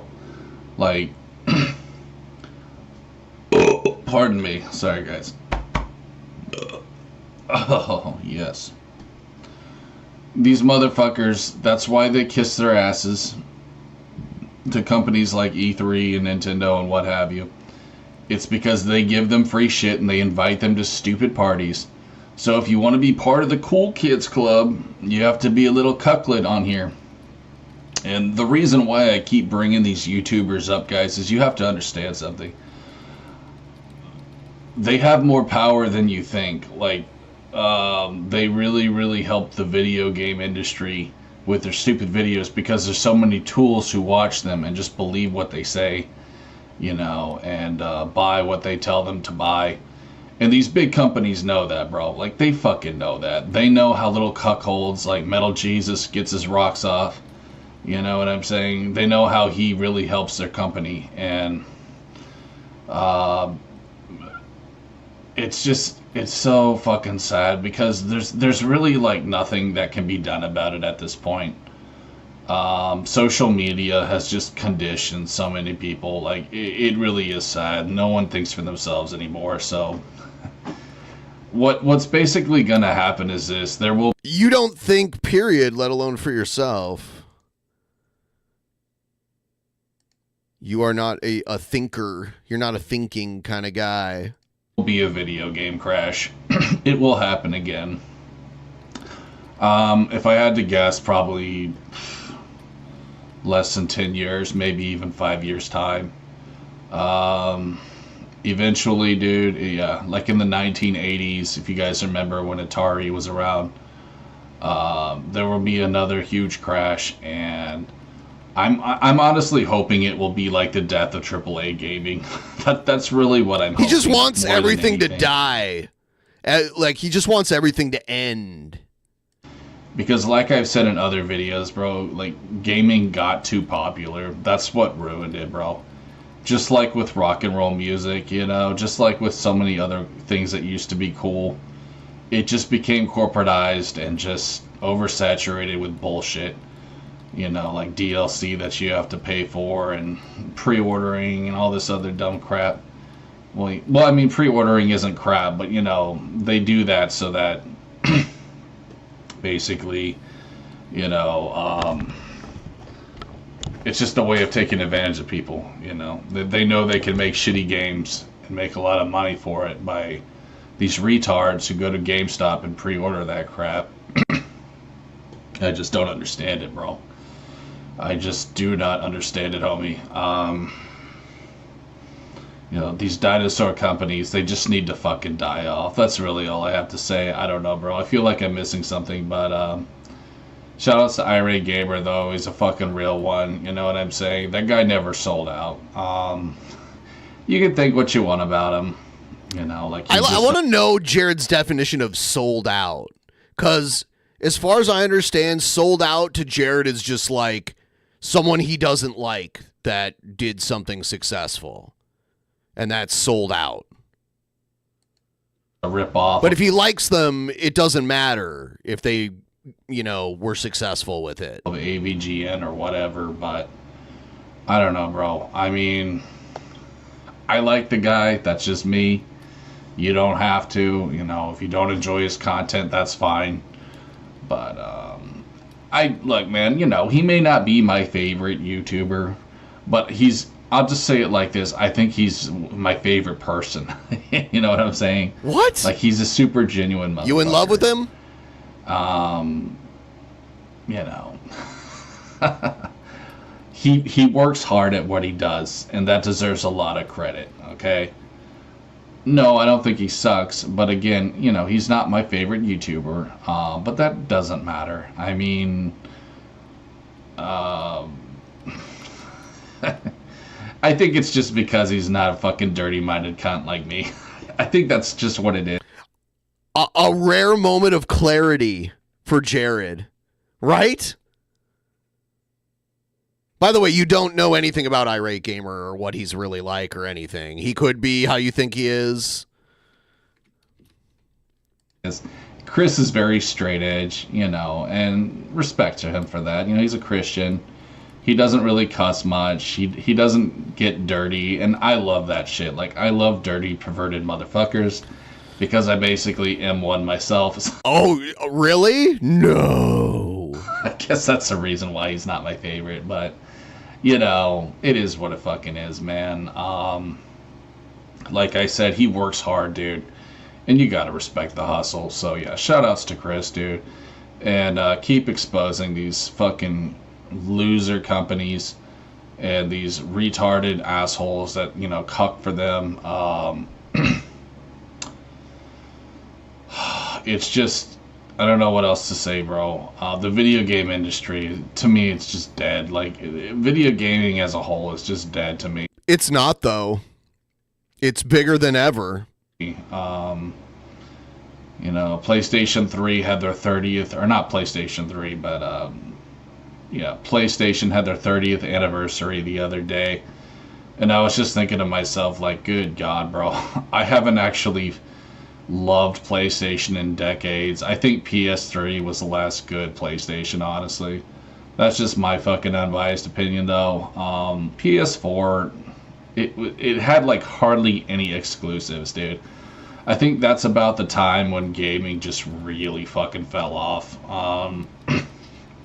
You know what I mean? Like, holy shit, bro. It's not the same anymore, dude. Like, if you grew up in the 90s, you would know what I'm talking about. Like, there was a reason to buy the Sega Genesis or the Super Nintendo. You know what I mean? So many different exclusives were on each system. You know what I mean? Same with, like, PlayStation and 64. Sega Saturn. I was a weird Saturn kid. I had the Sega Saturn, bro. Nobody wanted to come to my house, but that really had nothing to do with the Sega Saturn. I was just a weirdo. But you guys know that I shouldn't have to explain that to you. Anyways, guys, that's what I got in this video today. I'm just gonna keep playing retro games, bro. That's all it is. You don't like retro gaming. I don't even care about getting another gaming PC, bro. The shit's just fucking overpriced anyways. I mean, yeah, it would be cool to get, like, a better office PC so that I could play, like, PS3 games. Mine can basically go up to, like, PS2, and then it sort of tops out, for the most part anyway. So, I mean, yeah, to get, like, a better emulator PC would be cool. It would be nice, and they're real cheap too. I could get one for like $100, but I'm a broke motherfucker, so I'm just gonna keep playing my PS1 games, and I'm totally fine with that, bro. Because I'll be real with you guys, I think honestly, PS1, PS2, that, like, I'm being generous and even saying that it died with the PS3. I don't really think PS3 was that great of a system. I think PS2 was just, I mean, I would say PS2 probably was the greatest console of all time. Even though I'm tempted to think maybe it was the PS1, but PS2 was just, holy shit, bro. I mean, you had fucking all the Silent Hills, motherfucking, what else, dude? Metal Gear Solid 2 and 3, which are like the best games ever created. In my opinion, dude. Metal Gear Solid 3, in my opinion, is the best game ever created. That's just my unbiased opinion, though, of course. 1 was pretty good, too. Most people prefer Final Fantasy, but I'm just a Metal Gear Solid guy. But yeah, dude, Final Fantasy, Metal Gear, those are probably like the 2 greatest series ever made, in my opinion. They're so good. The story is so good. I still need to finish Final Fantasy VII. Like, I'll be honest with you guys, I never beat that game. I'm pretty fucking embarrassed to say that. I don't even think I've gotten halfway through the game yet, but I'm just a lazy cunt, and I don't know. I don't normally play like super long games. But anyways, guys, that's pretty much what I got for you today. So thanks for watching. Also, I hope you enjoyed my new hat. I found a fucking hat in my closet I'm pretty stoked about. He found a hat in his closet, so this hat was just like under a pile of junk in his closet. This one actually fits way better than my brown one. That's what I got for you guys today. Thanks for watching. We'll see you on the next one, man. Peace. Whoa! Look at this shirt. You can tell it's a really old shirt that's all haggard and shit. What's going on, guys? It's the Genesis here. And yes, I know it's weird. I'm actually wearing a fucking shirt other than a t-shirt. Which you barely, the things you wear are barely t-shirts. They're like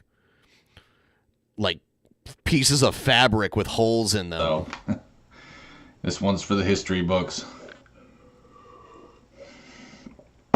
My dad wanted me to go see something outside, so I threw this on. That's the reason. He's telling us the reason. Hey, my dad called me outside, so that's the reason I'm wearing a shirt, bro. Fucking light. I didn't sell out. Don't worry. Bro. I'm telling you, man.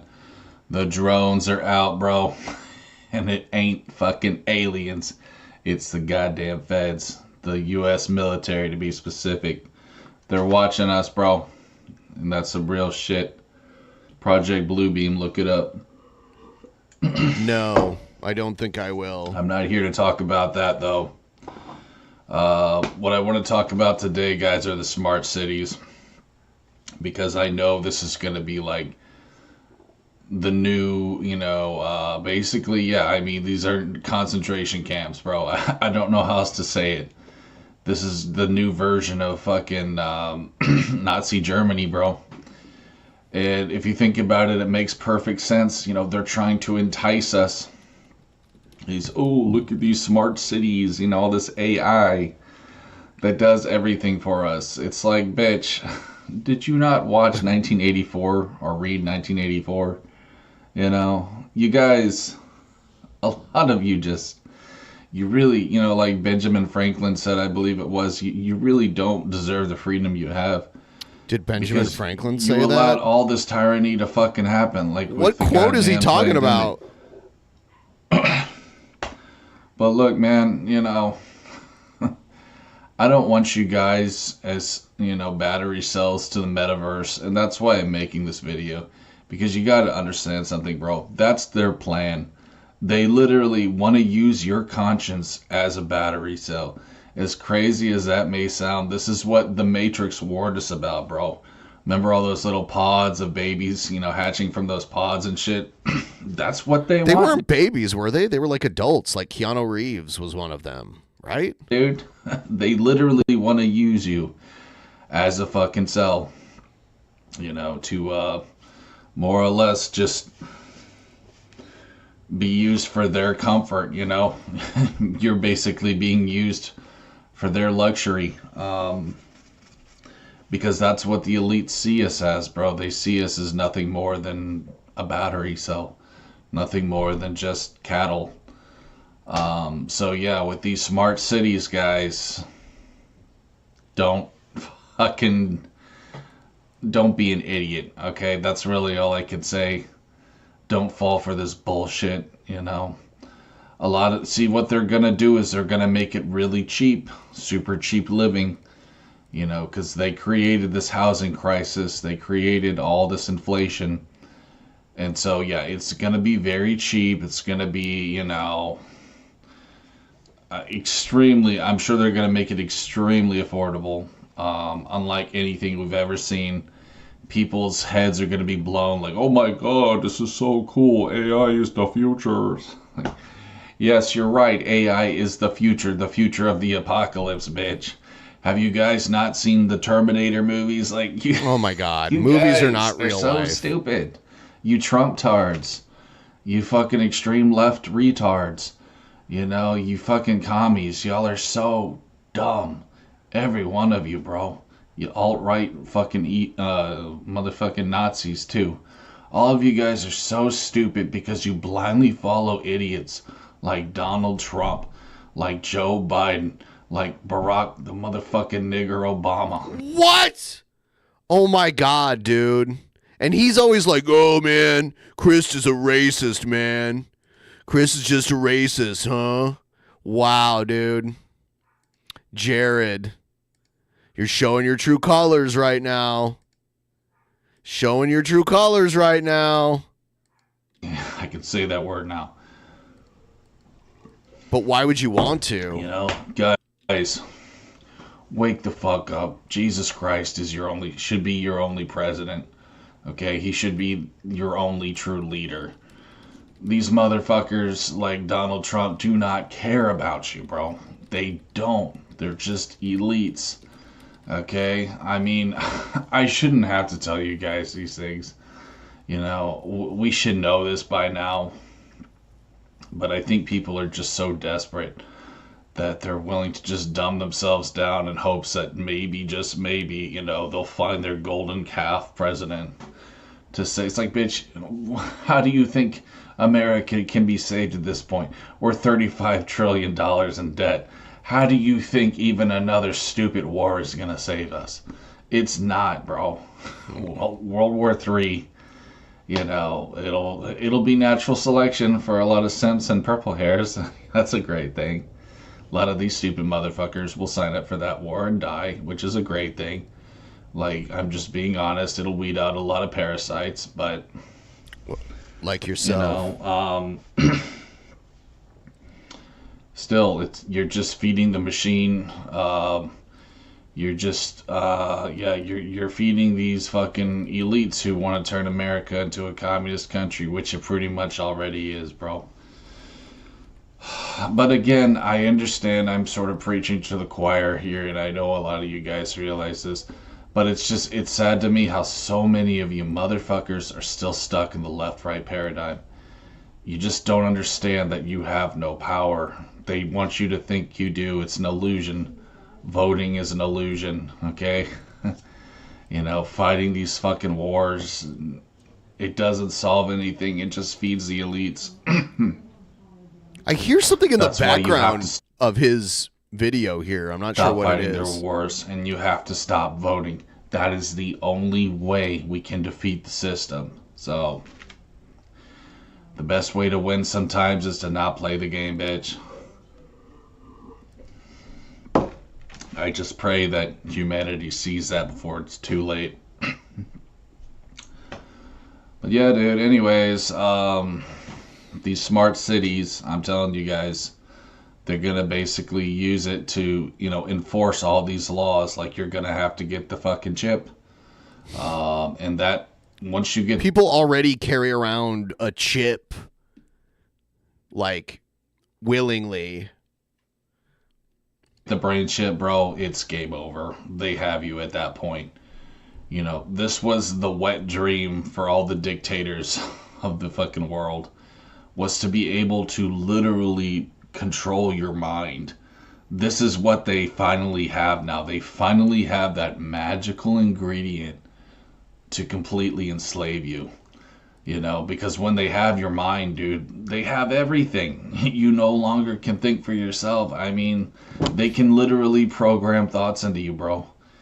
You'll literally be hopeless. I mean, there's no way out of that. I hate to sound like, I don't know, bro, so pessimistic, but that's the thing. You don't have to take the chip. They can't force it on you, bro. Ooh. Excuse me. So, listen, man, you know, if it comes down to it, I pray that it doesn't, but trust me when I tell you, doing hard time in jail would still be better than, you know, taking the goddamn chip, okay? Oh, what? At least you'd still have freedom of your mind. You'd still be able to... You don't have freedom, Jared. You know, You're grounded from live streaming. Yeah, I mean, you would still have...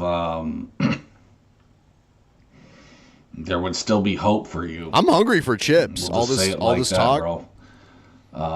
But when you take the chip, that's it, man. I mean, that's fucking game over, dude. There's nothing, unless the chip can be removed from you, but you wouldn't be able to do that. Someone else would have to.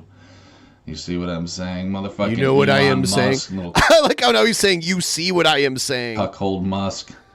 Bitch boy Elon. I know, thinks he's hot shit because of his ugly Cybertrucks.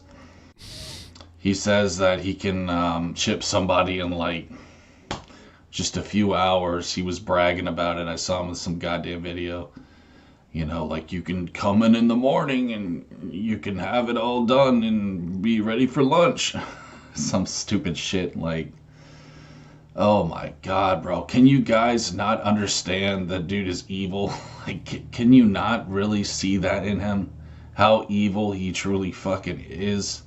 This guy is a fucking antichrist, man. Like Elon Musk, dude. He will be the very reason that machines take over.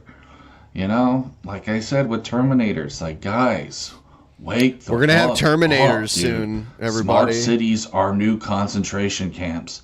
These will be where they make us slaves, where they're gonna tell you everything you can and cannot do. You're basically your like room is your concentration camp, Jared. Just like in 1984. You don't do anything without supervision. When to go to bed, when to get up, how much internet time you can have, you know, even how much. Those are the things you see the things Jared is concerned about, how much internet time he gets and when he can go to bed and when he wakes up. That's Jared's world. How much water you can use, how many times you can go to the bathroom. He drinks a lot of water. We've seen his like weird moldy cup and how much he drinks water, and I'm sure he's fucking punishing the toilet every day. Will be that extreme. Don't join smart cities. Don't fucking do it. You're better off being homeless, dude. Okay, because if you're homeless, at least you still have your dignity. You know. Oh my God, you're so dumb. You still have some freedoms. So I think I pretty much made my point here, guys. You know, we're in scary times right now. I know little Trumpy, you know, fucking Trump and his crew are planning the next pandemic. I know that's going to be the next crisis, and that will be, I think, you don't what know brings a lot of anything people into these smart cities. Because I'll tell you something else, bro. I bet you a million. He's speaking with such authority, like he's completely right. Fucking bucks. They're gonna say, well, in smart cities, you know, you can do things even if there is a fucking what do you call, you know, goddamn virus, you know, even if there is a you know, bullshit ass fucking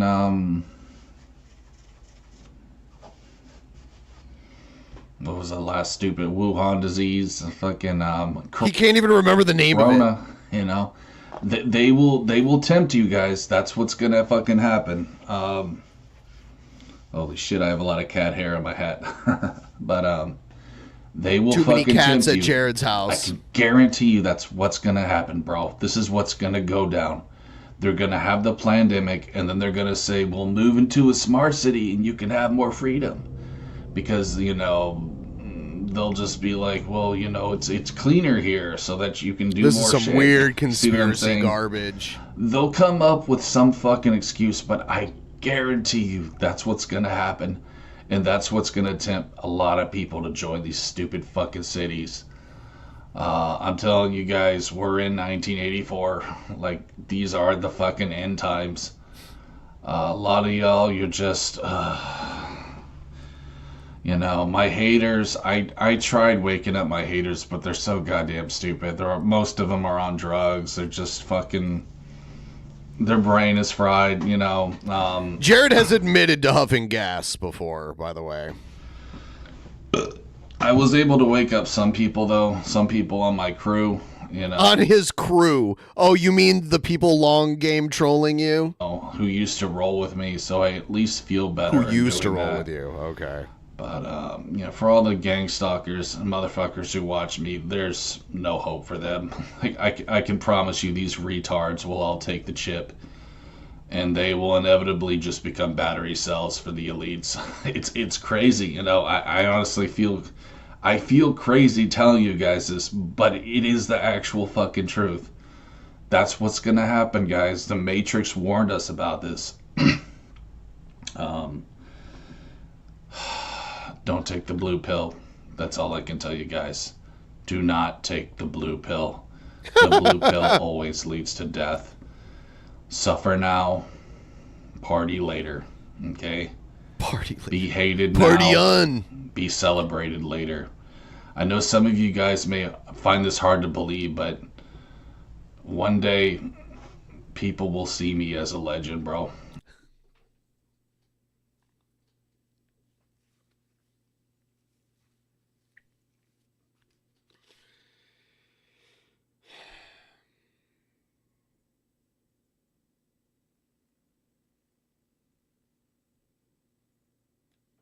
You know he's like convinced himself that this is true. Be celebrated later. I know some of you guys may find this hard to believe, but one day people will see me as a legend, bro. One day people will see me as a modern day prophet. And I hate to brag like that. You know, I probably shouldn't use the word legend. I know that does sound conceited, but one day people will see me as a prophet because everything I'm saying is coming to true. This is insane. My haters know that. They fucking know that, and that's why they're so pissed off at me. It's because I'm making them all look very stupid right now, and they can't fucking stand it. So, you know, 10, 20 years from now, people like me will be celebrated. Suffer now. People like him. Be celebrated later, guys. Don't take the blue pill. This is Jared Genesis signing out. God bless you guys. Stay safe. Hell yeah, Jared. You'll be a legend someday. A legendary PDF file. So there you have it. So I'm trying to get to 15% right now. If anyone wants to help get to 15%, there's a link right there at the top of the chat. Trying to get to 15%. It's really close. Very close. It's the most close. I'm going to take a quick break. If any donos come in, I'll replay them when I get back. If not, either way, I'll be right back. I'm gonna take a break. Be right back.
The Beast.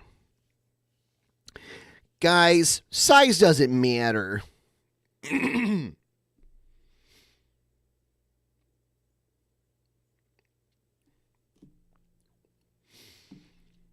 Yeah, so, back again.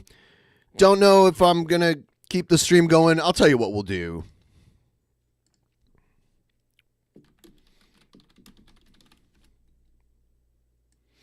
I am doing another stream later tonight. I wanted to get to 20% in this stream, but right now I will stream for at least another hour on this on this stream. If we can get to 15% by the time this timer runs out here. Let's see.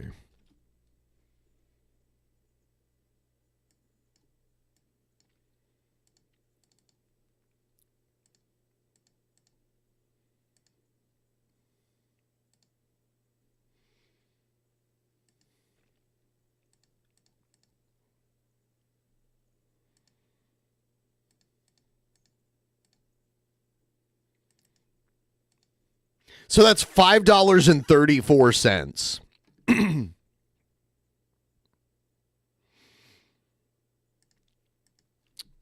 Size doesn't matter.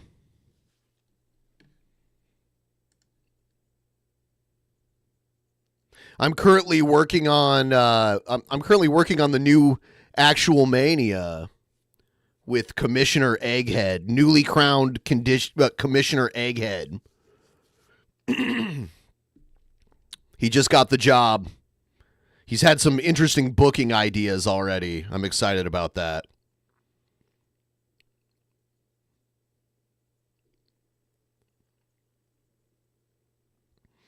Commissioner Egghead.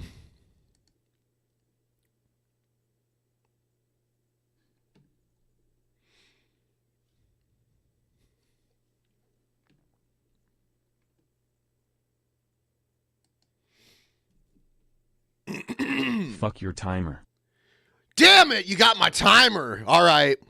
There it is. Thank you. Thank you, Mr. Denmarkian person. Oh, there's another one. All right. We're going to keep it rolling. We're going to keep it rolling.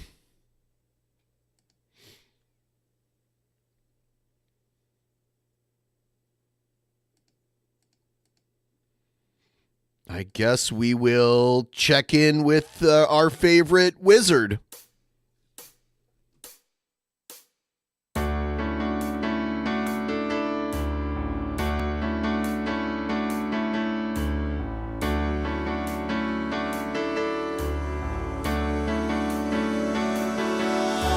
Somewhere in the world today, men have got to stand up strong. Face the truth about themselves to understand what went wrong. I know we can find a way. I know we can find a way. I know we can find a way. Stand up. It's amazing. Stand up. It's amazing. Stand up.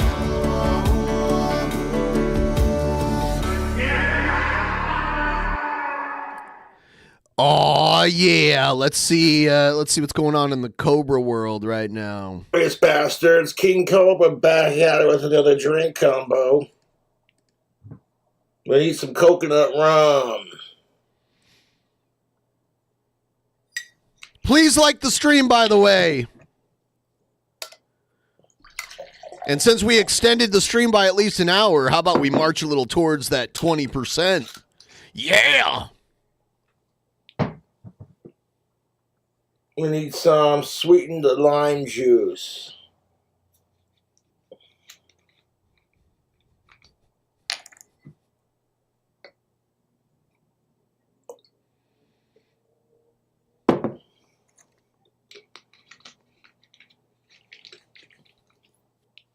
He's becoming a real mixologist. Drink.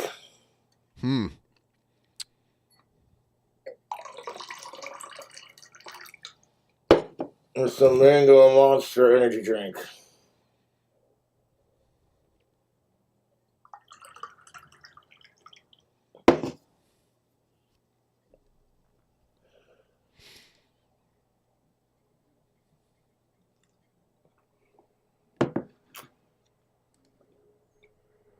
God damn, that's good.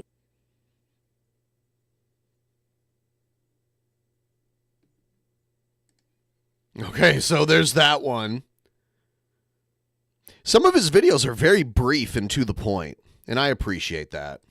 Boy King Cobra back at it with another video. We got some fire rock. I ordered some crab cakes and a full rack of ribs. Let's see what they gave us.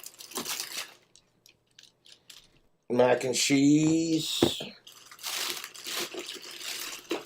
Crab cakes. Aruga.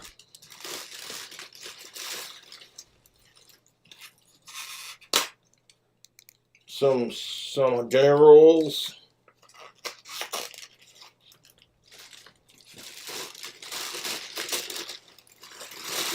And our full rack of ribs. Looks and smells delicious, YouTube. And if you like the food reviews, subscribe for more. Where should we start? Set that down. Let's start off with the mac and cheese.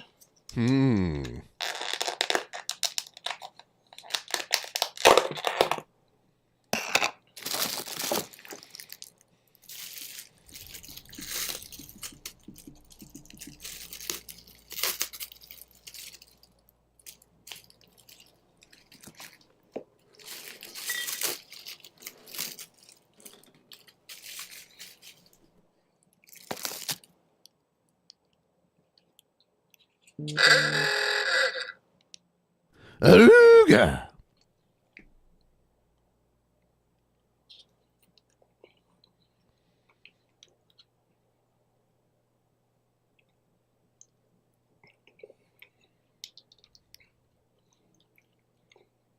How's the mac and cheese, Cobra? Mac and cheese is delicious. He didn't say exquisite. He said delicious, so we need the Cobra scale based on like which, and it scales, that's funny, based on which words he uses. Yes. Cobra's scale, and it could be like painted, it could be like drawn out like Cobra scales. Let's try the crab cakes. Exquisite, I think, is the best one.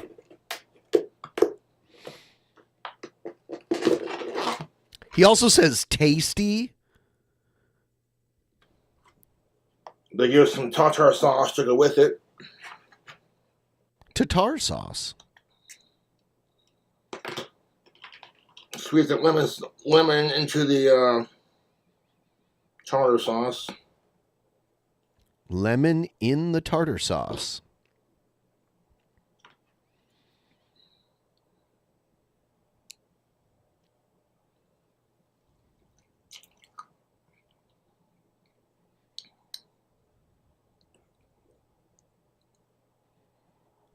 Yeah. Now I want him to take the tartar sauce and drink it like a shot.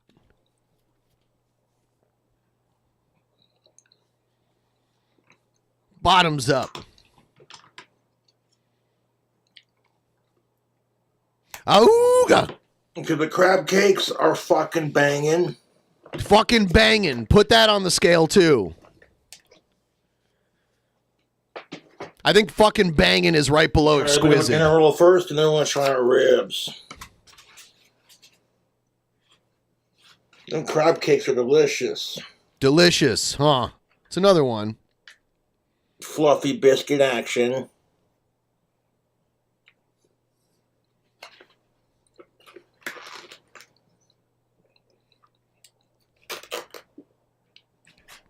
Buttery. Like a pillow of flavor. A pillow of flavor.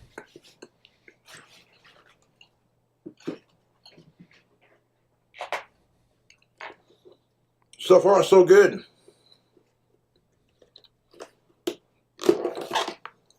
Oh, look at those fucking ribs. Got a full rack of ribs. That's most definitely what's up, tubes. I'll hit that with some ranch.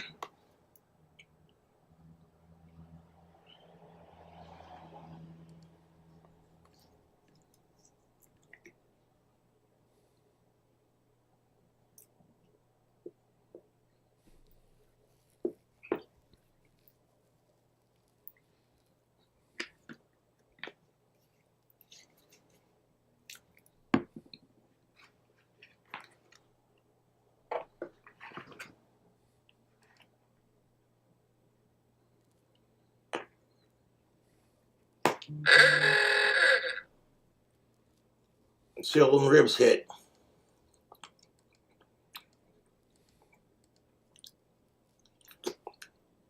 How did those ribs hit?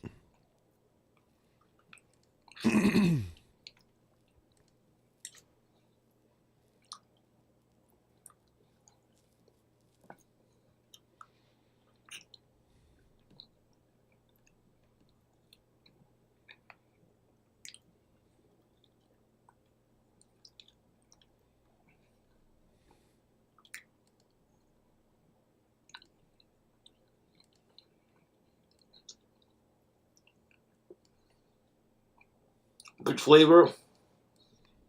Nice and tender. That comes off the bone pretty easily. Tears apart nice.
He left. I need to start doing this, just getting up and leaving without telling you or playing music or anything. Just be like, I gotta go. Just like get up. He rules. He rules the troll sad Gonna lives. make me a drink. Pick up my trash. Put up my leftovers. Put the ranch back in the fridge.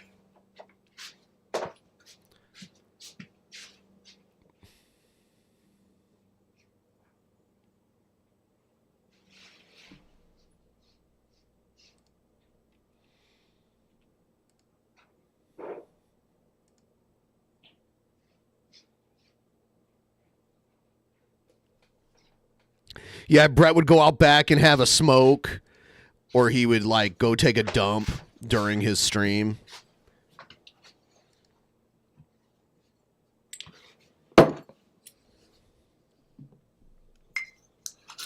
What you got there? Some wine or some vodka or? It's rum. It's rum.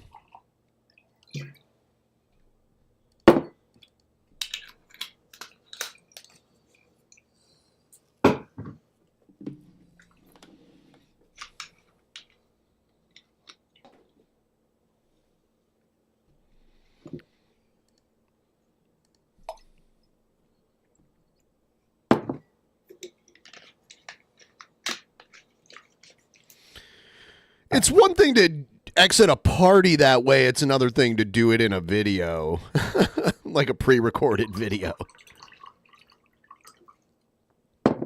But hey, people do what they do. They do it that way.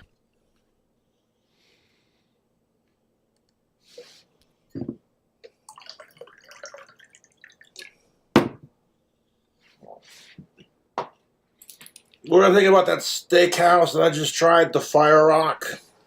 How was the order?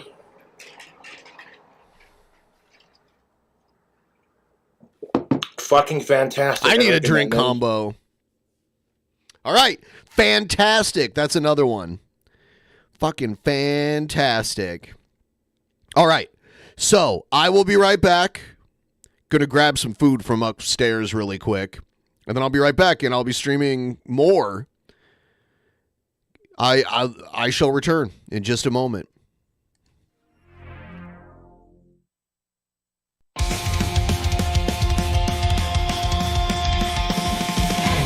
the streets of Casper, the Dark Lord is here. The sexy got fat boy, sipping on a beer. Streaming after midnight, eating Papa John's. By the misty green light, his time has come. It's King Cobra, he's defeated all the trolls. It's King Cobra, he will harvest all your souls. It's King Cobra, gonna make the sickos pay. It's King Cobra, gonna cast a spell today. Brewing Skittles mean the seal of approval. Yet another drink combo, worldwide sicko removal. Streaming after midnight, eating Papa John's. By the misty green light, his time has come. It's King Cobra, he's defeated all the trolls. It's King Cobra, he will harvest all your souls. It's King Cobra, gonna make the sickos pay. It's King Cobra, gonna cast a spell today. Bugs in his beard, bugs on his food, bugs on his chair, drinking, getting stewed out.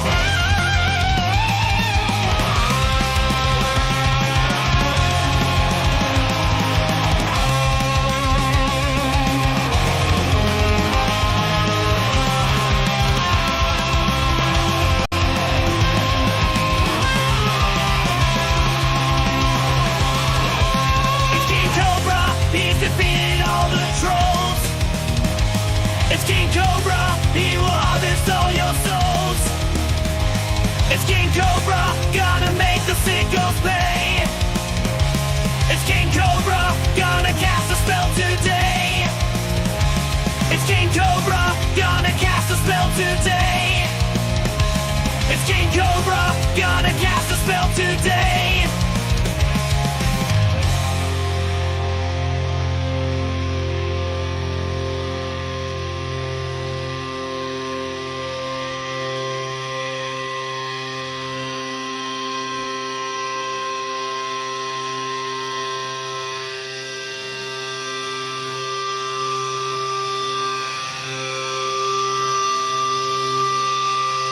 All right, we're back. This song lets the feedback play for a little too long at the end. All right.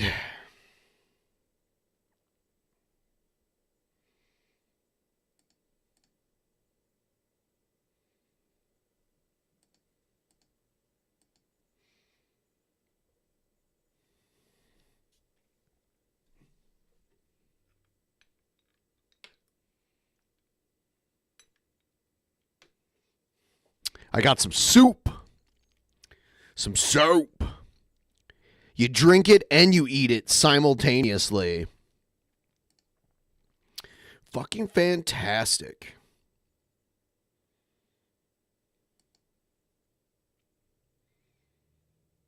The FBI director is stepping down at the end of the Biden administration. Here's a little thing about that. We're continuing to follow the big news today. FBI Director Christopher Wray announcing to the Bureau today that he will be leaving at the end of President Biden's term. It comes after he had been appointed to a 10-year term in 2017 by President-elect Donald Trump. But he's leaving his post with 3 years to go before Trump fires him. Torian Small has more details from It's Capitol the Hill. he's guaranteed to get fired. So he's just leaving so he doesn't have getting fired on his record, I guess. Christopher Wray says he will step down as FBI director at the end of the Biden administration. It does not surprise me. I think once the president indicated that he would prefer to have someone else, I think Chris Wray decided that this was the appropriate time for him to step away. Wray's plan to resign comes about a week and a half after. I really hope this guy doesn't get in. Kash Patel. Come on. President-elect Donald Trump said he planned to oust Wray and put Kash Patel in his place. We look forward to a very smooth transition at the FBI, and I'll be ready to go on day one. Patel was on Capitol Hill meeting with Wow. senators Wednesday, some of whom expressed concerns about the direction of the Bureau. The weaponization of the FBI against this President Biden's political opponents is absolutely unacceptable. Trump's pick to head the Pentagon, Pete Hegseth, was also back on Capitol Hill on Wednesday and appears to be gaining momentum, even amidst allegations of misconduct, which he has denied. I pressed him on both his position. Pete Hegseth, too. Military issues as well. Anyone who, like, sucks off Trump gains the favor. The allegations against him. Maine Senator Susan Collins said during her meeting with Hegseth, she asked about his comment last month that women should not be in combat roles, but did not go into details. Certainly not going to assume anything about where the senator stands. This is a process that we respect and appreciate, and we hope through time, overall, when we get through that committee and to the floor, that we can earn her support. Collins says she will wait until the FBI completes its background investigation before deciding whether to support Hegseth. Torian Small, CBS News, Capitol Hill. All right.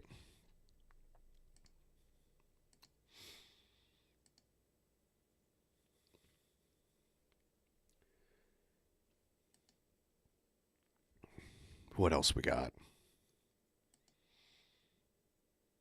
House of Representatives pass $895 billion defense bill.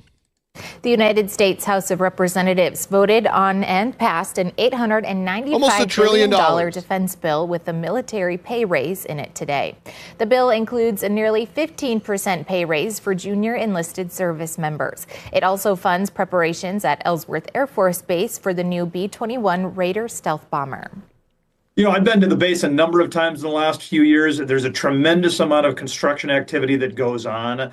We are really, I mean, this is about taking a platform, a military platform from 50 and 60 years ago and replacing it with the most technologically advanced flying machine in the history of the world. That we know of. Is currently undergoing further flight testing. The first flight was just over a year ago. There is no firm date for its arrival in South Dakota. We need Jesse the Mind. Jesse the Body and Jesse the Mind. Carrie Lake to serve as director of the Voice of America, which I'm not even sure what that is. Is this another new Trump thing? President-elect Donald Trump says Republican Carrie Lake will be the next director for the Voice of America. It's an outlet funded by Congress. The outlet is very old. It was founded during World War II. It's not a new thing. And it has a very large international footprint. Carrie Lake has lots of experience in broadcast news. She was a news anchor for more than 2 decades before running for governor in 2022 and making a bid for the Senate this year. Trump unsuccessfully, and she didn't concede the election that she lost also. Working closely with the next head of the U.S. agency. They're very much alike. For global media, which he says he will announce soon. President-elect Trump posted on X that Lake being picked as the director for Voice of America will, quote, ensure that the American values of freedom and liberty are broadcast around the world fairly and accurately, unlike the lies spread by the fake news. Well, at least it's not like an important position compared to like Secretary of Defense and Secretary of State, Attorney General, that kind of stuff. Media, end quote. Carrie Lake released in a statement on X tonight saying, quote, with an audience of 326 million people, Voice of America delivers information in 48 languages. Under my leadership, the VOA will excel in its mission, chronicling America's achievements worldwide. It is propaganda. And Voice of America is the largest U.S. international broadcaster.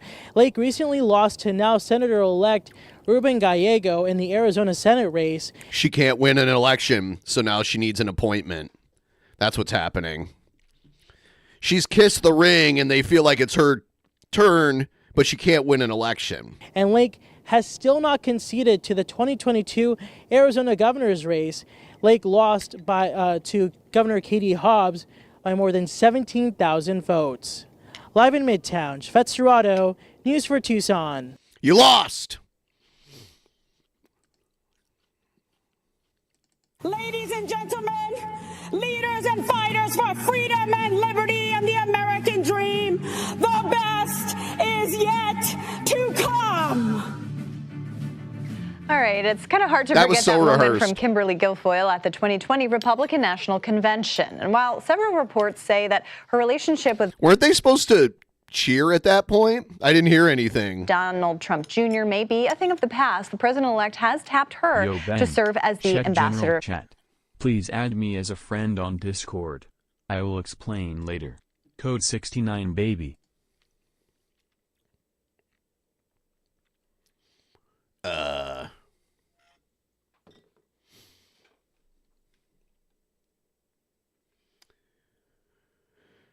What just happened?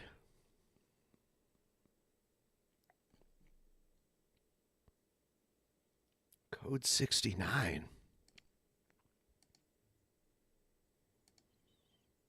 Did I miss the message? Please check your chat. Is it Code 69? Is that your name on Discord?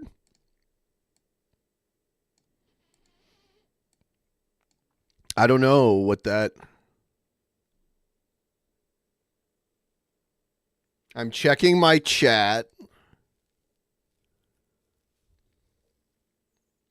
Oh, okay. All right. There it is. I added you. I'm not sure what Code 69 means, but... to Greece. Let's bring in our political panel, Megan Hayes and Lance Trover. Megan previously served as the director of message planning for the Biden White House, and Lance is a Republican strategist who served as a spokesperson for North Dakota Governor Doug Burgum's White House bid. Great to see you both. So we remember that moment from the convention. Greece, not a bad place to be, but the idea that Trump has appointed a lot of family members to his cabinet, the fathers of his daughters-in-law.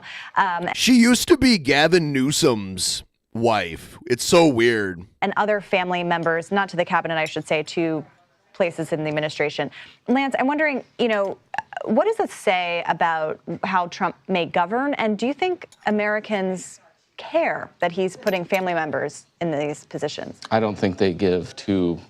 Oh, we're on a family show. Family program. I don't think they care at all. Kimberly Guilfoyle is an attorney by trade. She was an associate prosecutor in San Francisco. I mean, she has a career of her own. And yeah, he's done that. He did that in the last administration where we saw his daughter and son-in-law in the White House. And I don't think anybody really cared then. I'm not sure a lot of people care now. I think it's important for the president to have people around him that he trusts and the people that he can turn to. And if it's members of his family, and I'm actually okay with it. And I don't think the voters are really minded that much. I mean, is there anything to that, Megan? I mean, obviously we know that Biden Sorry, I've been pardoned stuffing his own my son. face. But is there anything to that? Do you think that it could help him? So I agree with you. I don't actually think people care that are out in the general public. I also think there's not much difference in appointing your father-in-law, your daughter's father-in-law, or your son's ex-fiance here in Greece. These are political appointments. The ambassadorships are very political, and so these all serve a different purpose. And also these positions are much more diplomatic and much more of a relationship building. They sponsor a lot of parties and are very, representing America in a different social way than actually governing. So these ambassador posts, I think, are fine. If you start getting into positions in the government, I think that's a different conversation. Yeah, that's an important nuance there and distinction there. I do want to talk about Kash Patel because today we have big news, obviously, that FBI Director Wray says he's going to resign. I mean, no big surprise here because Trump had said that he was going to appoint Patel. the reaction on Capitol Hill seems pretty supportive, at least among Republicans at this point. How should they be navigating all of this? And what do they make of Wray's announcement today? To me, it's not a surprise. I mean, it was coming one way or the other. Look, I think Kash Patel he's gonna get through the Senate. I think Pam Bondi's gonna get through the Senate. In fact, I think most of everybody else going forward are probably going to get through the Senate. They laid down the marker on one with Matt Gaetz. I've argued for a long time now. I think those number of chits with the Senate are limited out there. And so I think you've seen the reaction, particularly among the grassroots in Republicans out there who are really getting behind the Pete Hegseths of the world, who are getting behind the Kash Patels of the world. You're seeing the Trump organization come out strongly in favor of them. And so that's going to put a lot of pressure on these senators, particularly the ones that are up for re-election in 2026, and to think long and hard about, do I really want to cross President Trump and the grassroots on this stuff? And it's interesting because obviously a lot of the focus has been on the Republicans. They are going to have the majority in the Senate. When it comes to these confirmations, they're in the spotlight. But Democrats seem, I don't know if it's just that the spotlight has been on Republicans, but Democrats do seem a little bit muted in their criticisms. Are they just waiting for the confirmation hearings to kind of put forward a more robust opposition, or are they kind of ceding the spotlight? How should Democrats navigate this? I think that they are waiting for the confirmation hearings, right? They don't have a lot to do here. I think that a lot of this is coming out into the public. It's going through the media, and the narrative is being driven publicly that they don't have to be saying a lot. So this is on the Republicans right now to even consider if we do have another Gaetz situation with Hegseth or Tulsi Gabbard. Or by the way, I was told that this link had 3 free Patreon memberships on it, and I put it out there during one of my streams, and I only saw that there were only like 2 new members. So I'm going to try putting this out there one more time. Somebody try that link. Let me know if it works and gives you a free Code month. 69 is just hot.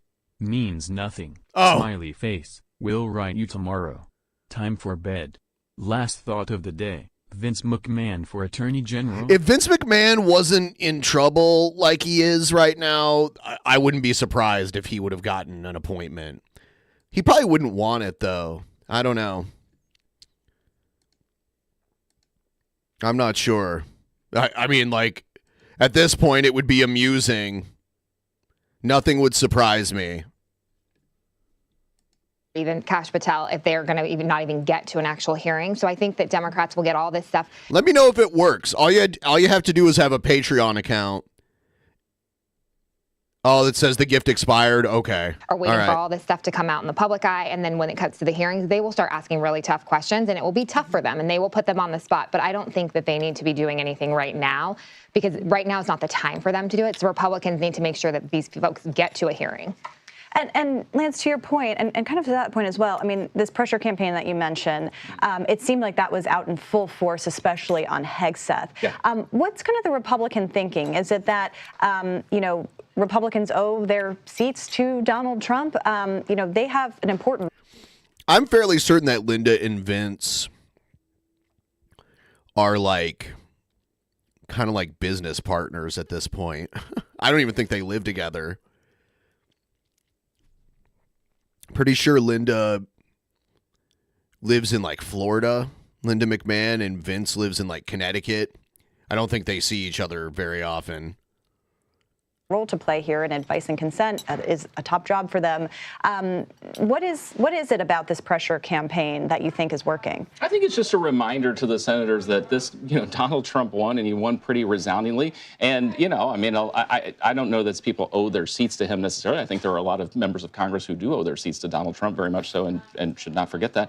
But the grassroots are important to the entire Trump operation. MAGA world is very important. And, for some of MAGA world, it sounds like an amusement park. 2026, they could potentially face primaries, and that's what they need to think about when they go into whether they want to cross or not. Yes, they absolutely have an advising consent. They should absolutely do that and ask the tough questions. You saw Senator Collins today met with Pete Hegseth. She's like, look, I asked him some tough questions. That's what they're doing. That's all part of the process. I think where Republicans were getting a little annoyed was this trying to, I don't want to attack the media, but I mean, the media going pretty hard at some of these folks. And I think they've just felt the need that there needed to be some pushback saying, no, we're with the president and we're with his appointments. And also with Joni Ernst in particular, who is getting bracketed pretty heavily with ads in Iowa, and her 2026 campaign looked a little untenable with a primary candidate coming. It was also floated that she wanted to be the DOD to replace him, and I think it put her in a really tough spot not to go with Hegseth now, because now it's like, do you face a primary candidate? Do you get the DOD appointment? That kind of put her in a really tough political spot. So this is politics, I think, at its best, and they have to understand that Trump is the leader of their party, and this is the price you're paying for having him as the leader of your party. Yeah, and something that these lawmakers have had to navigate for a while is that these are their constituents too, that they are representing, to your point, members of the MAGA base. What I'm also interested in is kind of where Democrats are. We've all been talking about that for a while, but is there a leader that's kind of emerging in the Democratic Party, or anybody that we should keep an eye on? Because I was kind of thinking about this with Biden's speech yesterday on the economy. He really hasn't been out there. I mean, we're in a transition process. He only has about 6 weeks to go still in office. But there are big questions about who is emerging as a leader of the Democratic Party. I mean, is there anyone that you have an eye on, or anybody that you may be looking for in these confirmation hearings, for example, to kind of see where Democrats go? I think it'll be interesting to see, but I think that the governors are really going to play a role in the Democratic Party moving forward, because I think that, as we saw, that the Midwest and the country is much more moderate, and Democrats are going to have to move to the middle, and the Midwest governors are really the ones who are leading the charge on that. So I think that will be interesting to watch. In terms of the Senate hearings, I think it will be interesting to see what, for instance, Senator Gillibrand does with Pete Hegseth. I mean, sexual assault in the military is one of her top issues. So it'll be interesting to sort of see how these people come out and they stake their ground in some of these issue areas, but I think we'll have to wait until Trump is actually inaugurated and these hearings go forth to see who's going to be our new rising star. Yeah, sometimes they emerge. Automaton-rated. We'll see. A lot more to discuss, so we'll have you guys back Automaton. very soon. Megan and Lance, thank you very much for your time. Thank you. Hell yeah. Want to remind everybody that's watching right now that coming up here on December 20th, that would be next Friday, Shabisky and I will face each other in Spin Till You Spew, which is a game that we've been playing here on the channel since 2018. And the way it works, for those of you who don't know, is Shabisky and myself will compete against each other in several rounds of trivia, okay? At the end of each trivia round, whoever has the least amount of points has to spin the wheel. Now, the wheel has several spaces on it. The majority of the spaces have types of liquor written on them. There's whiskey, there's rum, there's tequila, and there's vodka. There's also two other spaces, pass and double. So basically you spin it, let's say the end of the round comes, you're in second place, you spin the wheel, and whatever liquor comes up, you have to take a shot of it. If double comes up, you have to take a double shot of it. If pass comes up, the other player has to spin the wheel. Is how it happens. So, and this is the wheel, right? Oh, God, it's not on this one. Let me see. It's right here.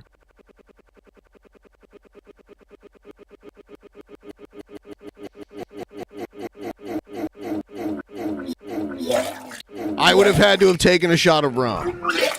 And the way the game ends is someone either pukes, falls asleep, or gives up.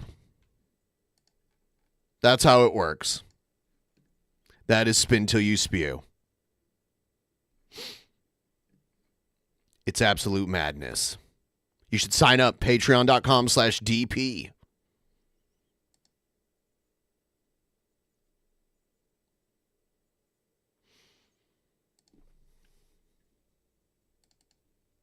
Ladies and gentlemen. Did not want to do that.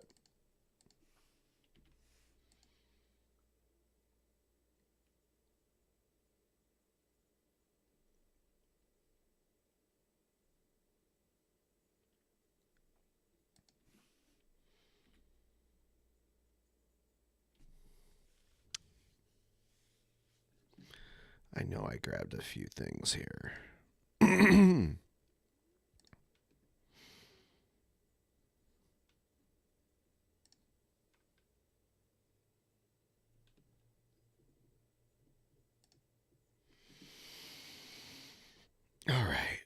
Let's check this out.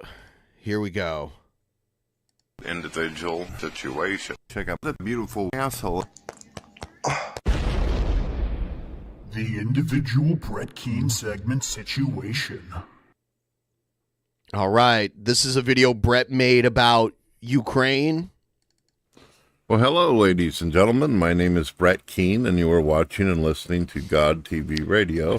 I hope you're all having a blessed day. When you get an opportunity, please subscribe to x.com/Brett Keane Show, as well as check out my radio station on Spotify and Amazon Music, where I have over thousands of episodes. Over thousands of episodes. I've decided that I'm going to start making videos based upon questions and comments that people make on X. And the reason why is one of the things that made me really successful on YouTube back in the day was responding to people on YouTube and talking to people and having conversations and even doing live shows. Well, unfortunately, nowadays, YouTube seems pretty dead.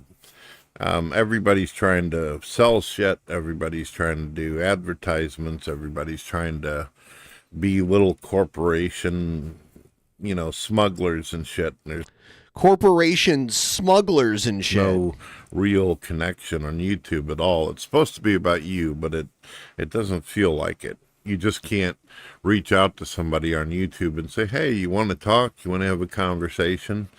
On X and sometimes Facebook you can. Facebook rarely, but there's still more chance of that happening than something like YouTube.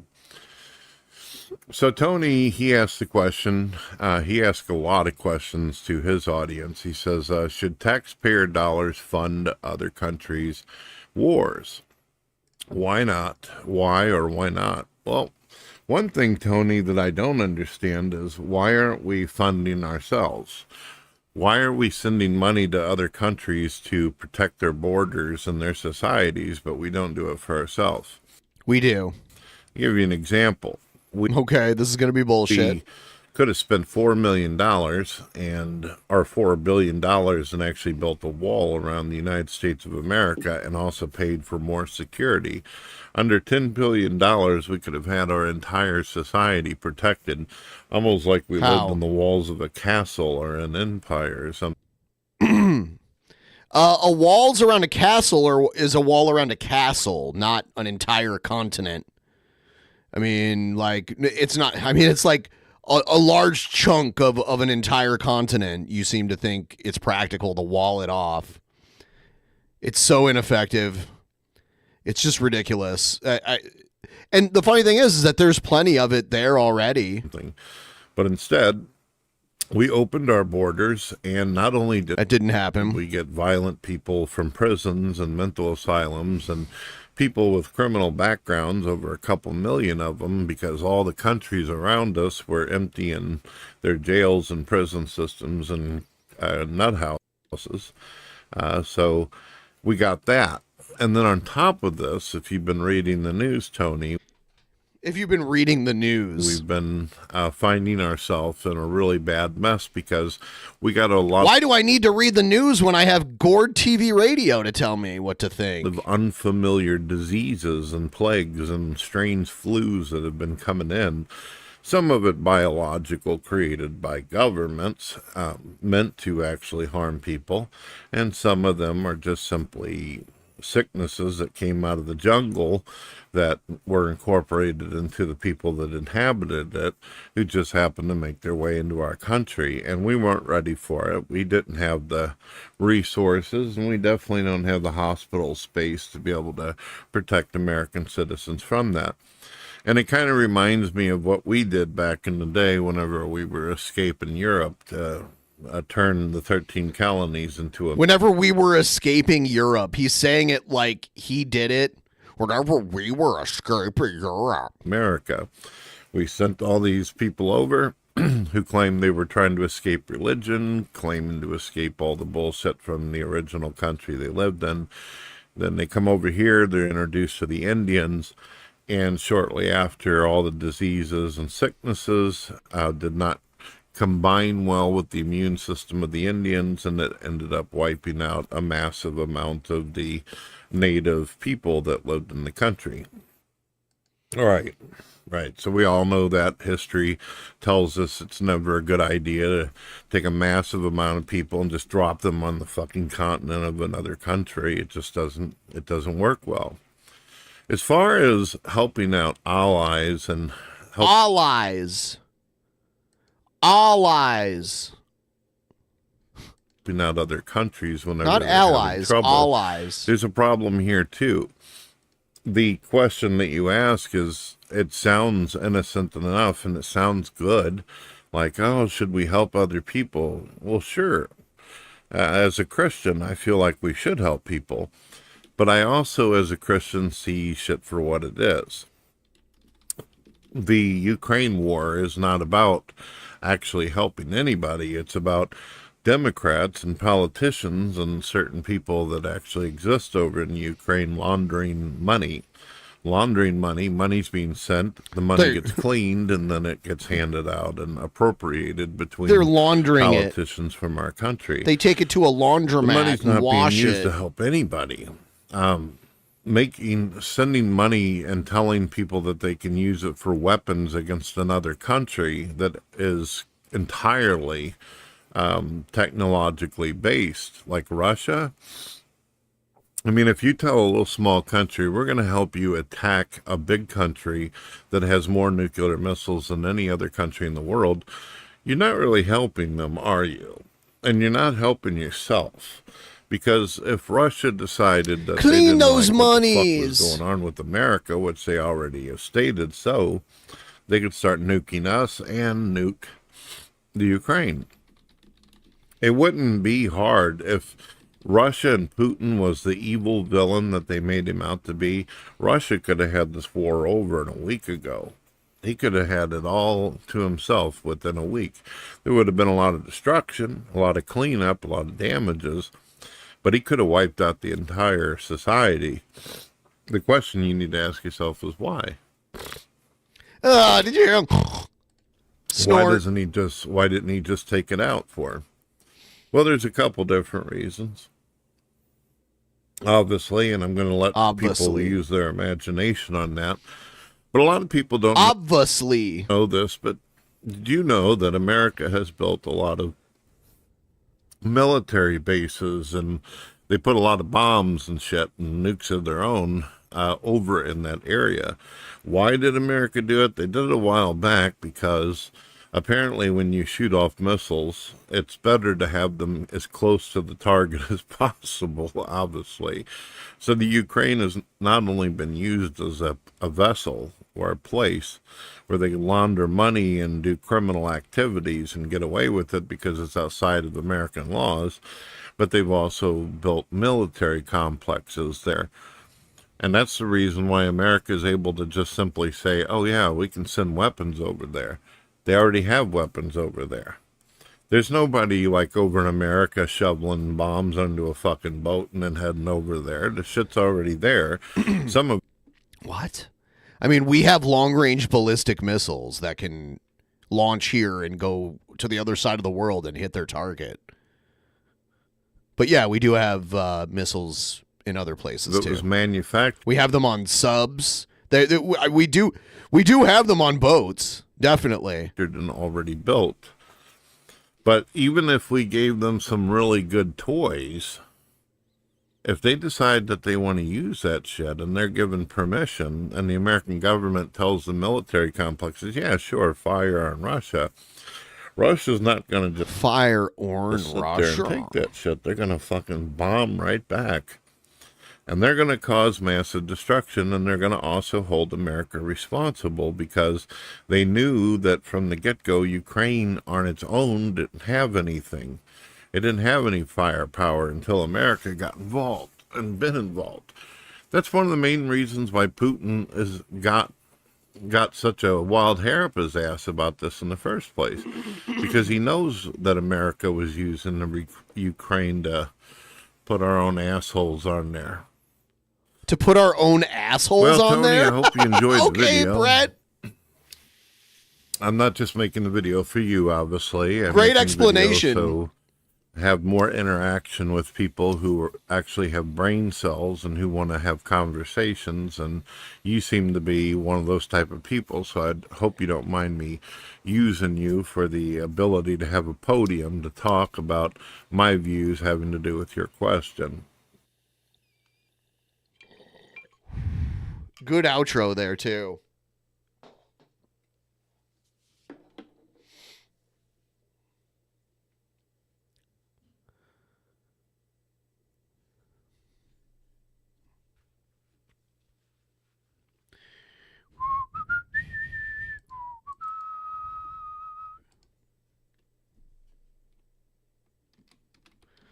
Hell yeah. Ladies and gentlemen. Hello, ladies and gentlemen, situation individuals.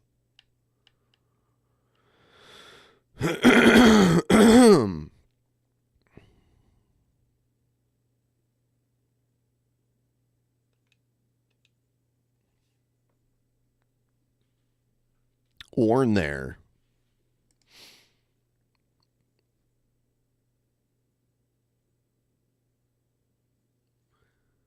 I'm just doing something really quick here.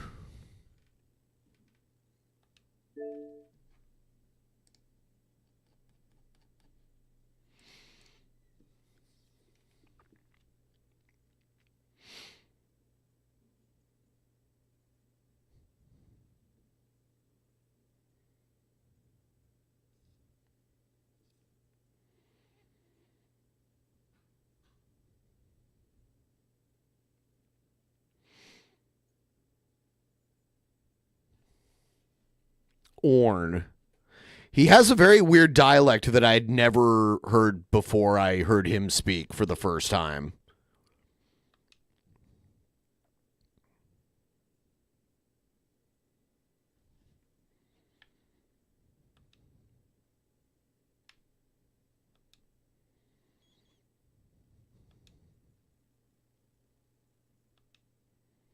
All right, we're gonna check out the new Indiana Jones together, and actually, options. Let me switch this here. I want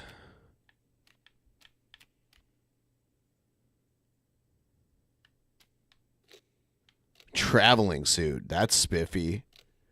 Ooh, a lion tamer whip. I like that. Audio, music, going away, because music always gets copyright shit. All right, I think that's all I need to do.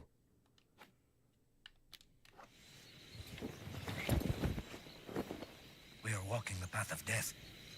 What of the curse? Superstition, Satipo. Tranquilo.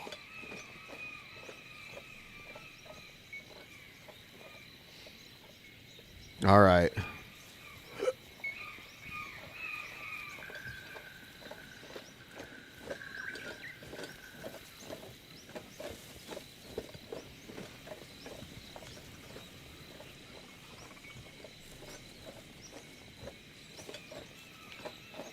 Yeah, let's go, peeps. I believe that this is the opening scene for Raiders of the Lost Ark. They make you play it, which is kind of cool, but...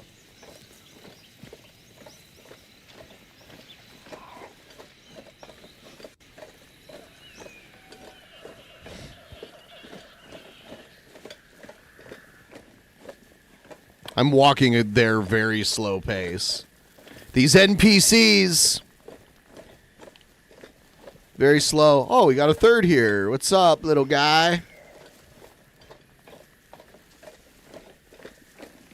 He got a cool hat. All right.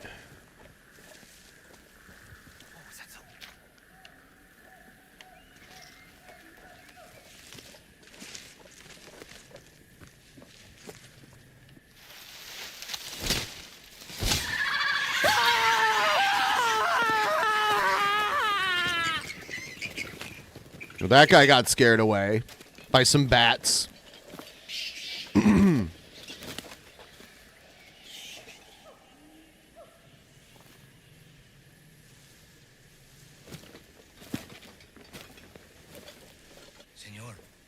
Jovitos could be watching us. Jovitos don't like intruders. Jovitos. Jovitos. All right. These little bastards. Woo, I'm gonna run. Whoosh. Jump. Come on, you slow motherfuckers. Jesus.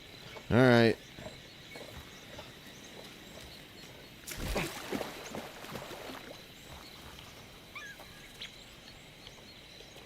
Oh, they're going that way. Oh, those bastards. All right, we're going this way.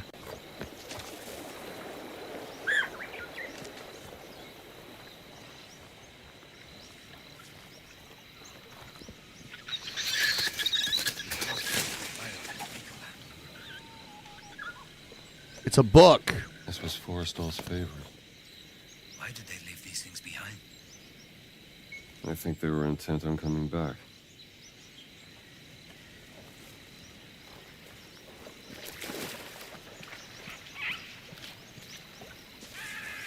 You can punch?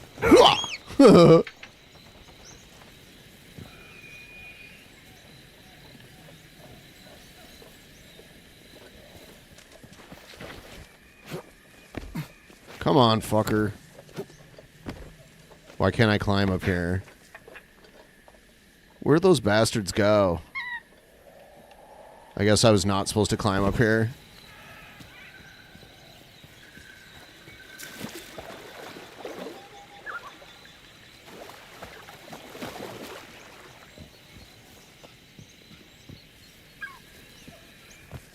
There we go. I need to keep my eye on them better. There's a poison dart.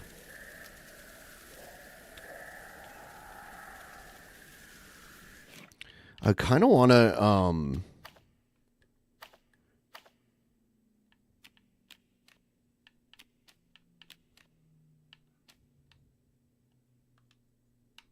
I can't change the brightness. All right. Oh, whatever. I wanted to turn the brightness up.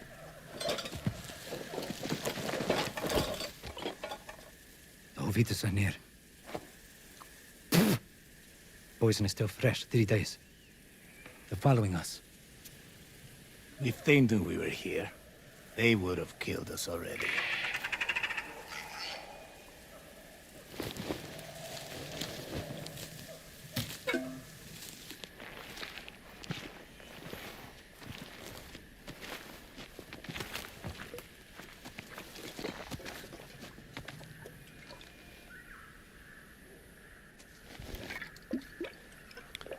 Take a big swig.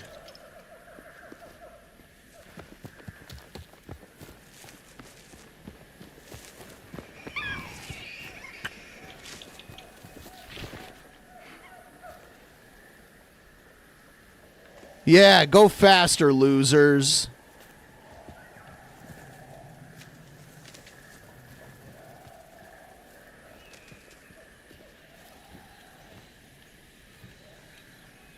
This is the jungle telling us to turn back. Go on, senor.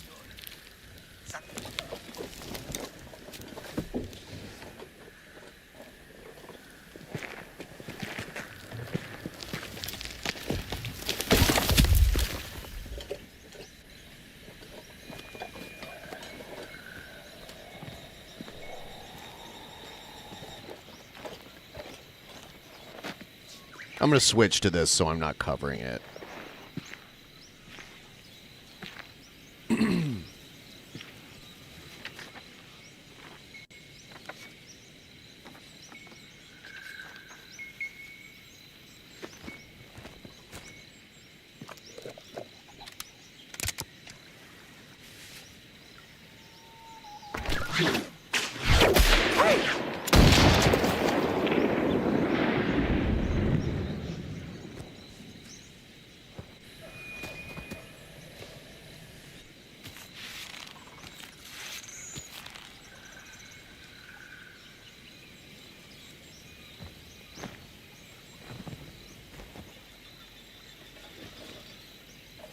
All right, I'll make it bigger again. The temple is up there, senor.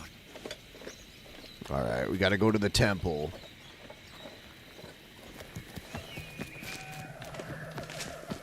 Here's the temple.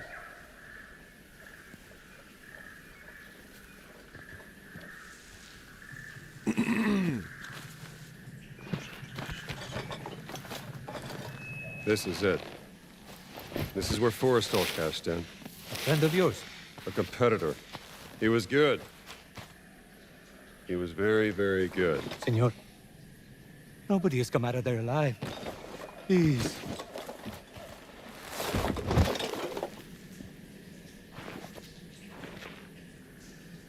I'm gonna... Oh, shit. Okay, hold on. Alright, let's... It's so dark in here. It's hard to even see what's going on. Get that torch going, fool.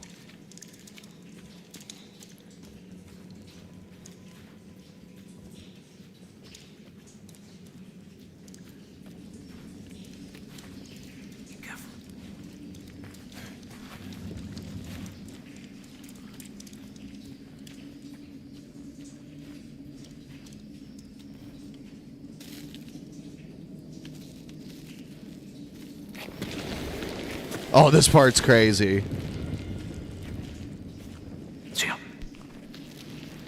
He's got tarantulas all over his back.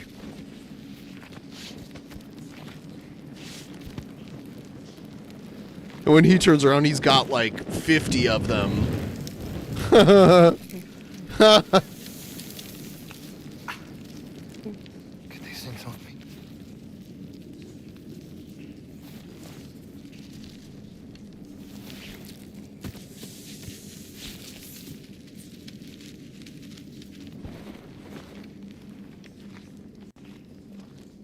Stop. Stay out of the light.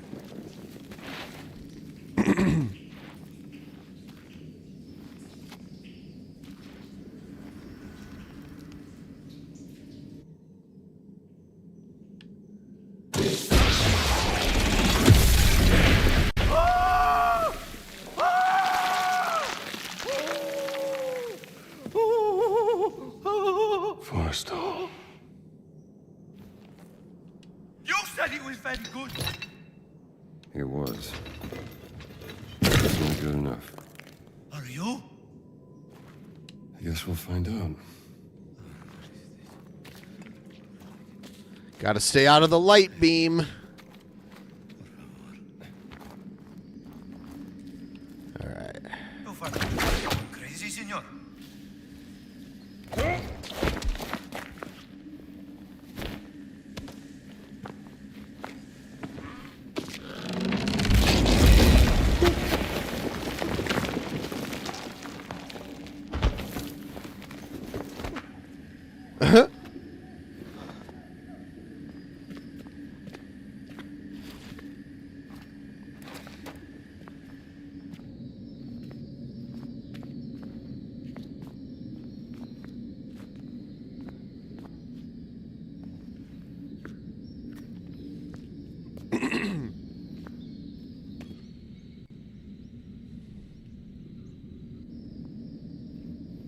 Let us hurry. There is nothing to fear here. That's what scares me.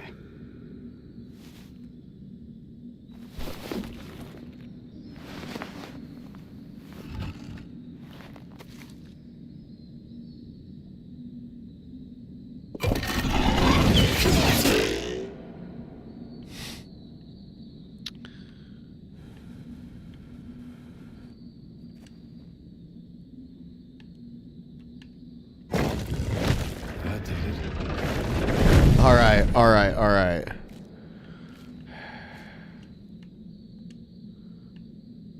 Oh, I got hit. Fuck, dude. Son of a bitch.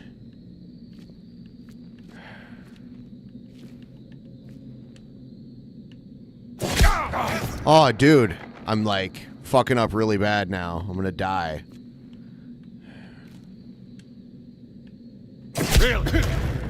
Huh. I do. Okay, I just died. I was playing this last night and I did that and I don't remember dying there, but we'll give it another shot.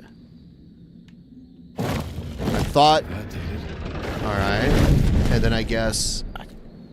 This one? Does this one? Really? No.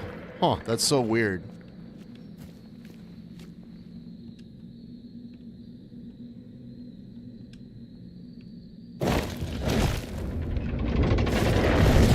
Alright. I guess we do these. Alright. This one? That's it. Alright. Back to the center.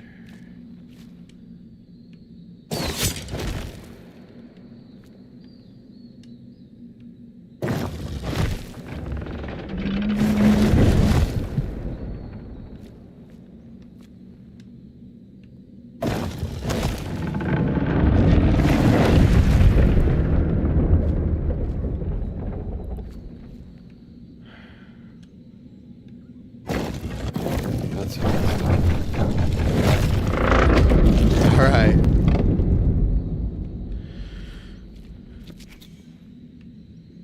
Am I still crouching? Oh, yeah, I was. Holy shit. Okay.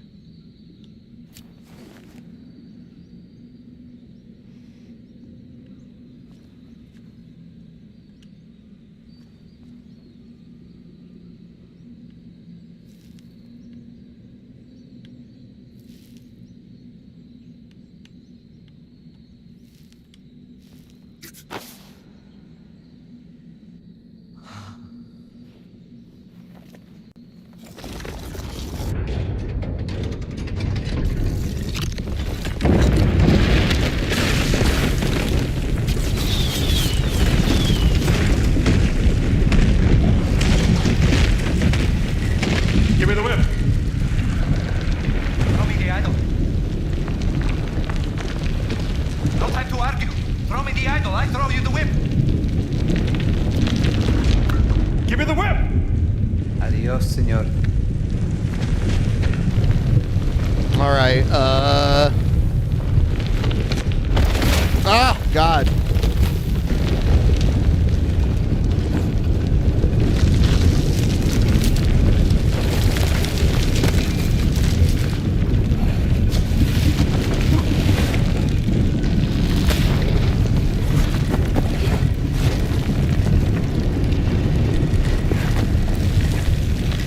That door is very slow moving.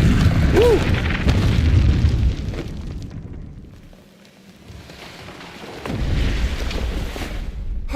Ah!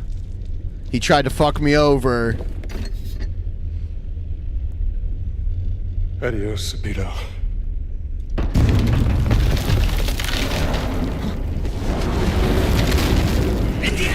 America. It's all in America. Man, I knew 10 years. I learned to hate you in the last 10 years. Well, where the hell were you?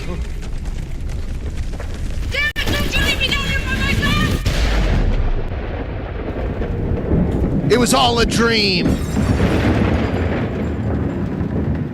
A flashback, if you will. Marcus.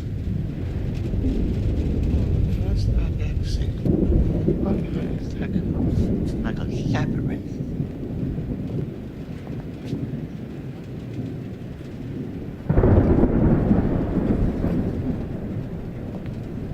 Like, wait.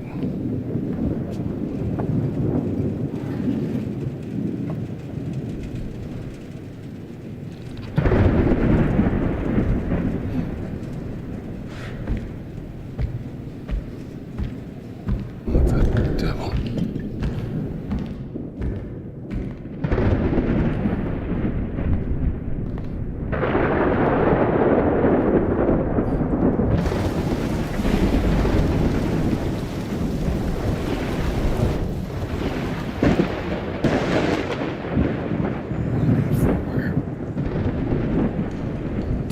Kids.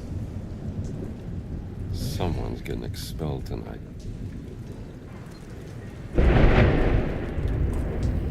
Those are big footprints.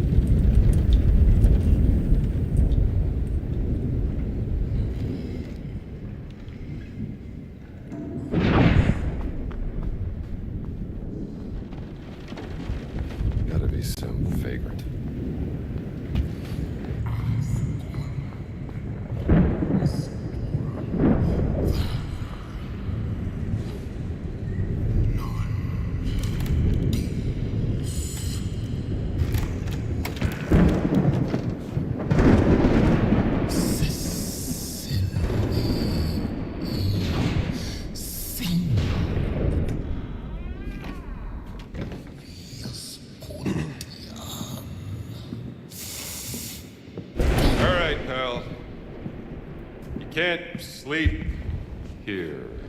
It's the Candy Man.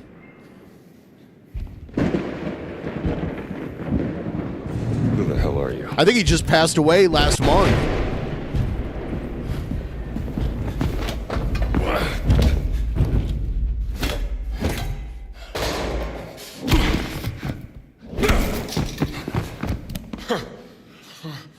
Right. You asked for it. Whatever you're up to, pal.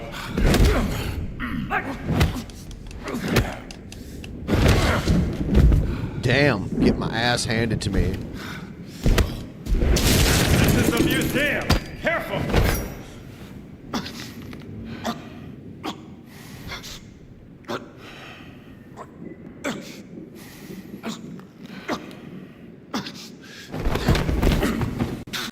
Is that the best you got? Homunculus, non compiace.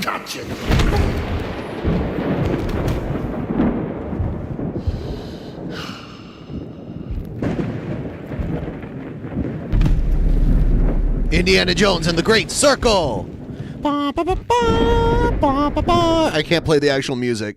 Ba, ba, ba, ba, ba, ba, ba, ba, ba, ba. Indiana?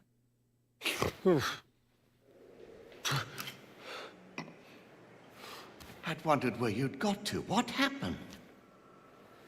Where did he go? Who? The giant. I didn't see any giant. I caught someone breaking into the museum. He was tall. He took something. Well, did you see his face? Scarred. Dark skin. He spoke some form of Latin. Latin? Well, that is a novelty. Come on, Marcus. We need to find out what he took. Yes, righto. Righto, my good man. This display case has been ransacked. Is there anything missing? Let's have a look. All right. We should look around for the exhibits that were in this display. Ancient Egyptian, obviously. A depiction of Bastet. The Bastet statue goes in the Egyptian section. Looks right, Indy. Ah, look at this. Ugaritic letters. Ugarit. It must be from Ras Shamra in Syria. No, this isn't right. No, I think that's for something else, Indiana. Duck one here? Right, Marcus? Quite right. Terracotta. Likely Babylonian out of Iraq.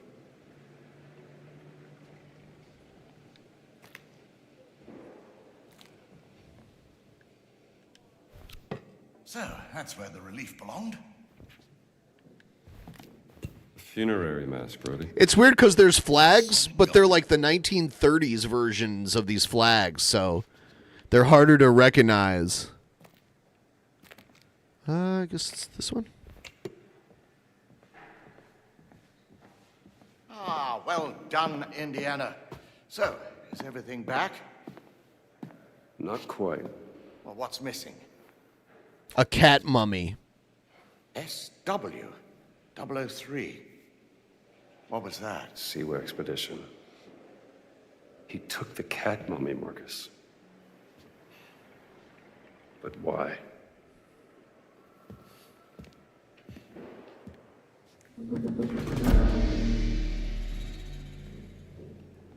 The thief may have left a clue to their identity.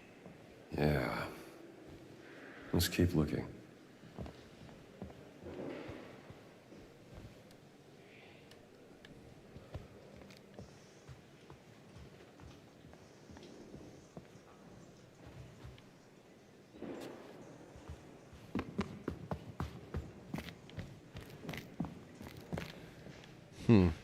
Where is it? Is it in here? Where did the fight happen?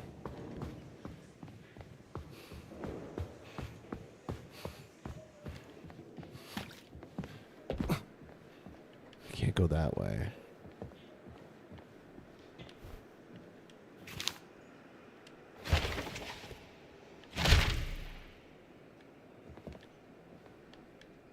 All right, now I know where I'm going.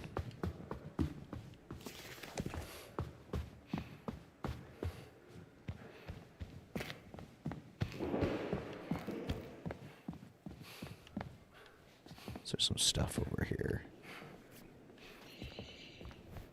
I feel sorry for whoever has to clean up this mess before Monday.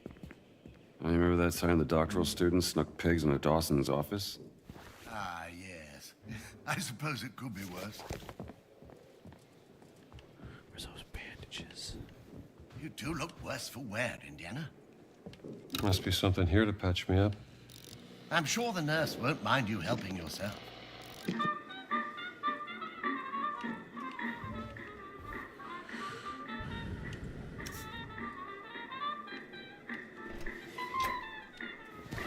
Just what I needed.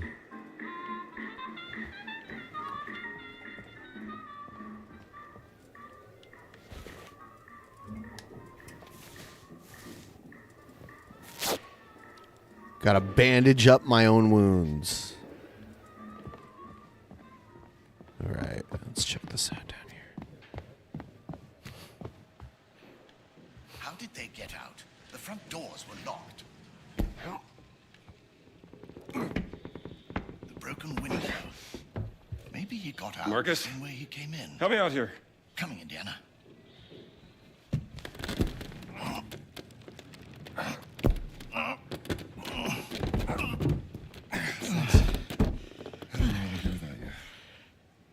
Oh, don't mention it.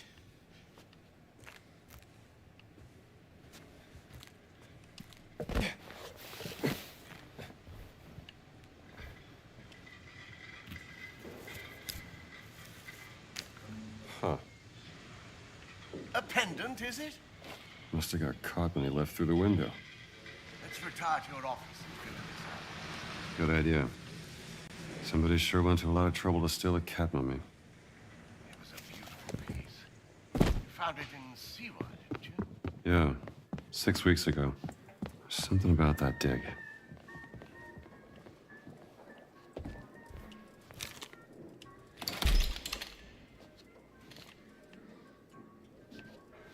We can work this out in your office, Indiana.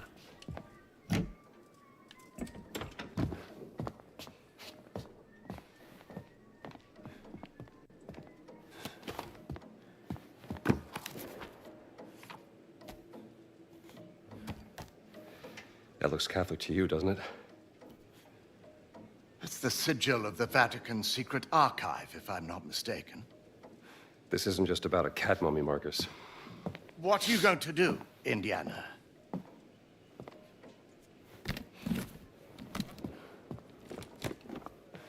I'll need my classes covered, of course. Indiana... Dawson seems the likely choice. Maybe Kittredge? Oh, look. Someone's left you a gift. How long has that been in there? I haven't opened this suitcase for a year. Not since Cairo.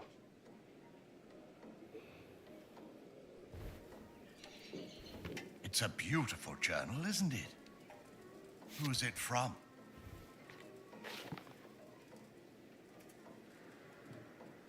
Doesn't say.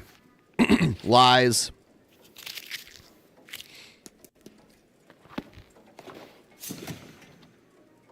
Oh. What are you packing? And just where are you planning on going? Only the essentials. I see.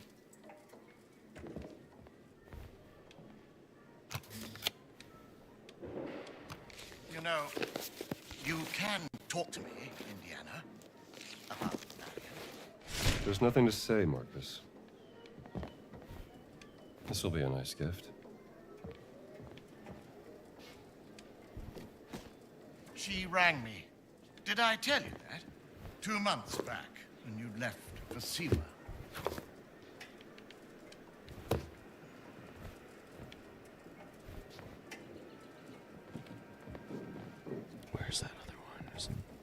Oh, yeah. She was at her wit's end with you. I didn't know what to say. It wouldn't have made a difference. She had her mind.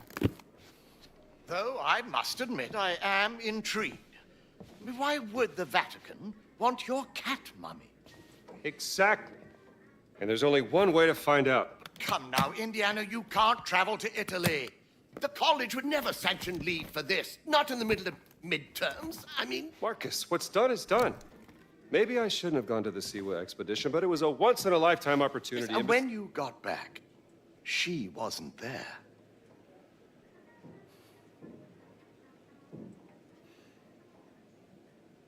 I gotta go.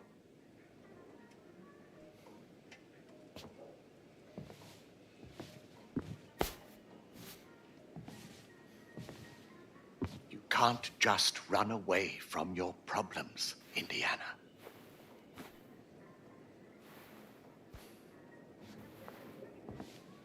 Watch me.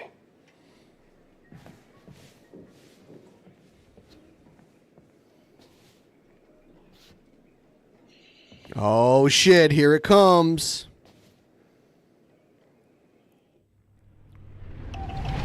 On next plane to Rome. Stop. Need help. Stop. Meet me in Vatican. Stop. Indy. My friend, stop. Vatican not safe. Stop. We'll wait for you at village steps. Stop. Subtlety is a virtue. Stop. Antonio. He sent a telegram. He doesn't lose his job. He's Indiana Jones, damn it. He's the whole reason that museum even has all the artifacts. They do have cool music in the game, but I had to mute it so I don't get copyrighted for it. Should be on the other side of this fortress. This castle that you have to get through in this level, I've actually been there before. It still exists in Rome. Oh yeah. It's very easy. There's like all these like Mussolini fascist soldiers hanging out around here. They'll beat your ass if they see you.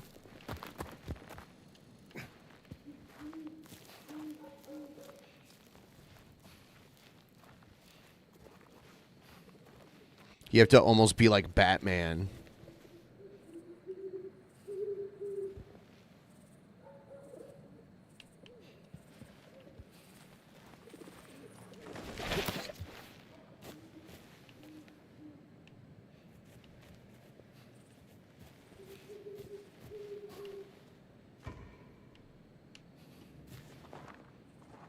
I almost alerted him there. I think I might have to go around the other way. Oh, fuck it. I'll beat your ass, bitch. Che cosa ci fai? Dritto.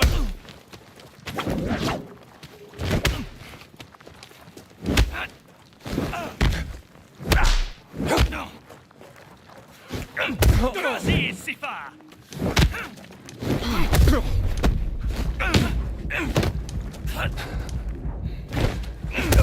Oh, shit, I died. I need to be more stealthy in these early levels. Should be on the other side of this fortress.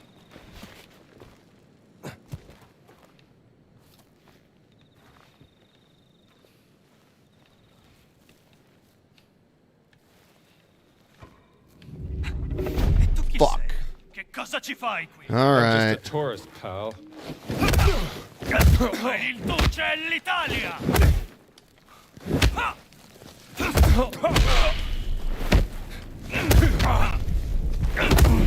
Fuck. I don't know what's going on. I was playing this fine last night, but yeah, I'm getting my ass kicked. I think I need to sneak in somehow. Because in the earlier levels of this game, you're not tough enough to take these guys out. I thought I snuck over there. Oh, do I throw something? I think I might actually pick up something and throw it to distract them. I can't remember right now. Yeah, archaeologists have fist fights with Italian fascists all the time.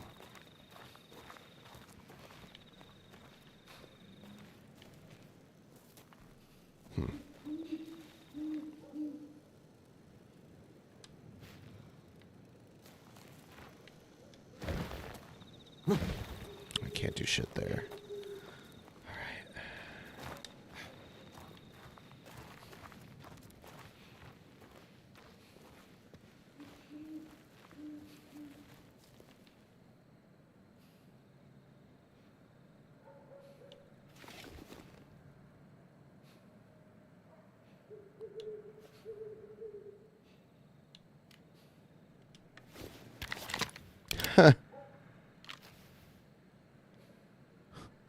I know I'm not supposed to do this right now, but I'm going to do it anyway.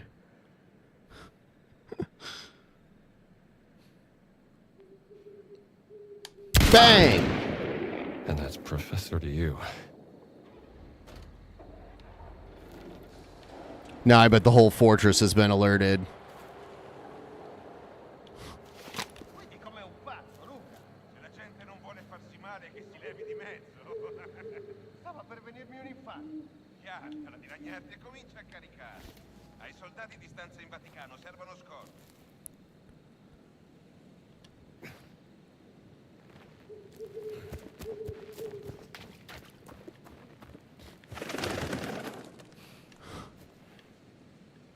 Fucking shot his ass.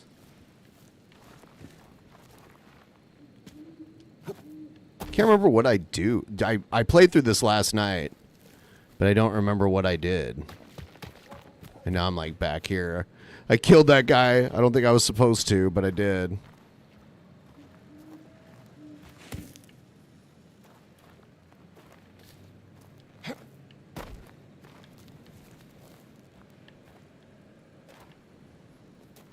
I was going to stop anyway, but I wanted to show you guys what the game is like.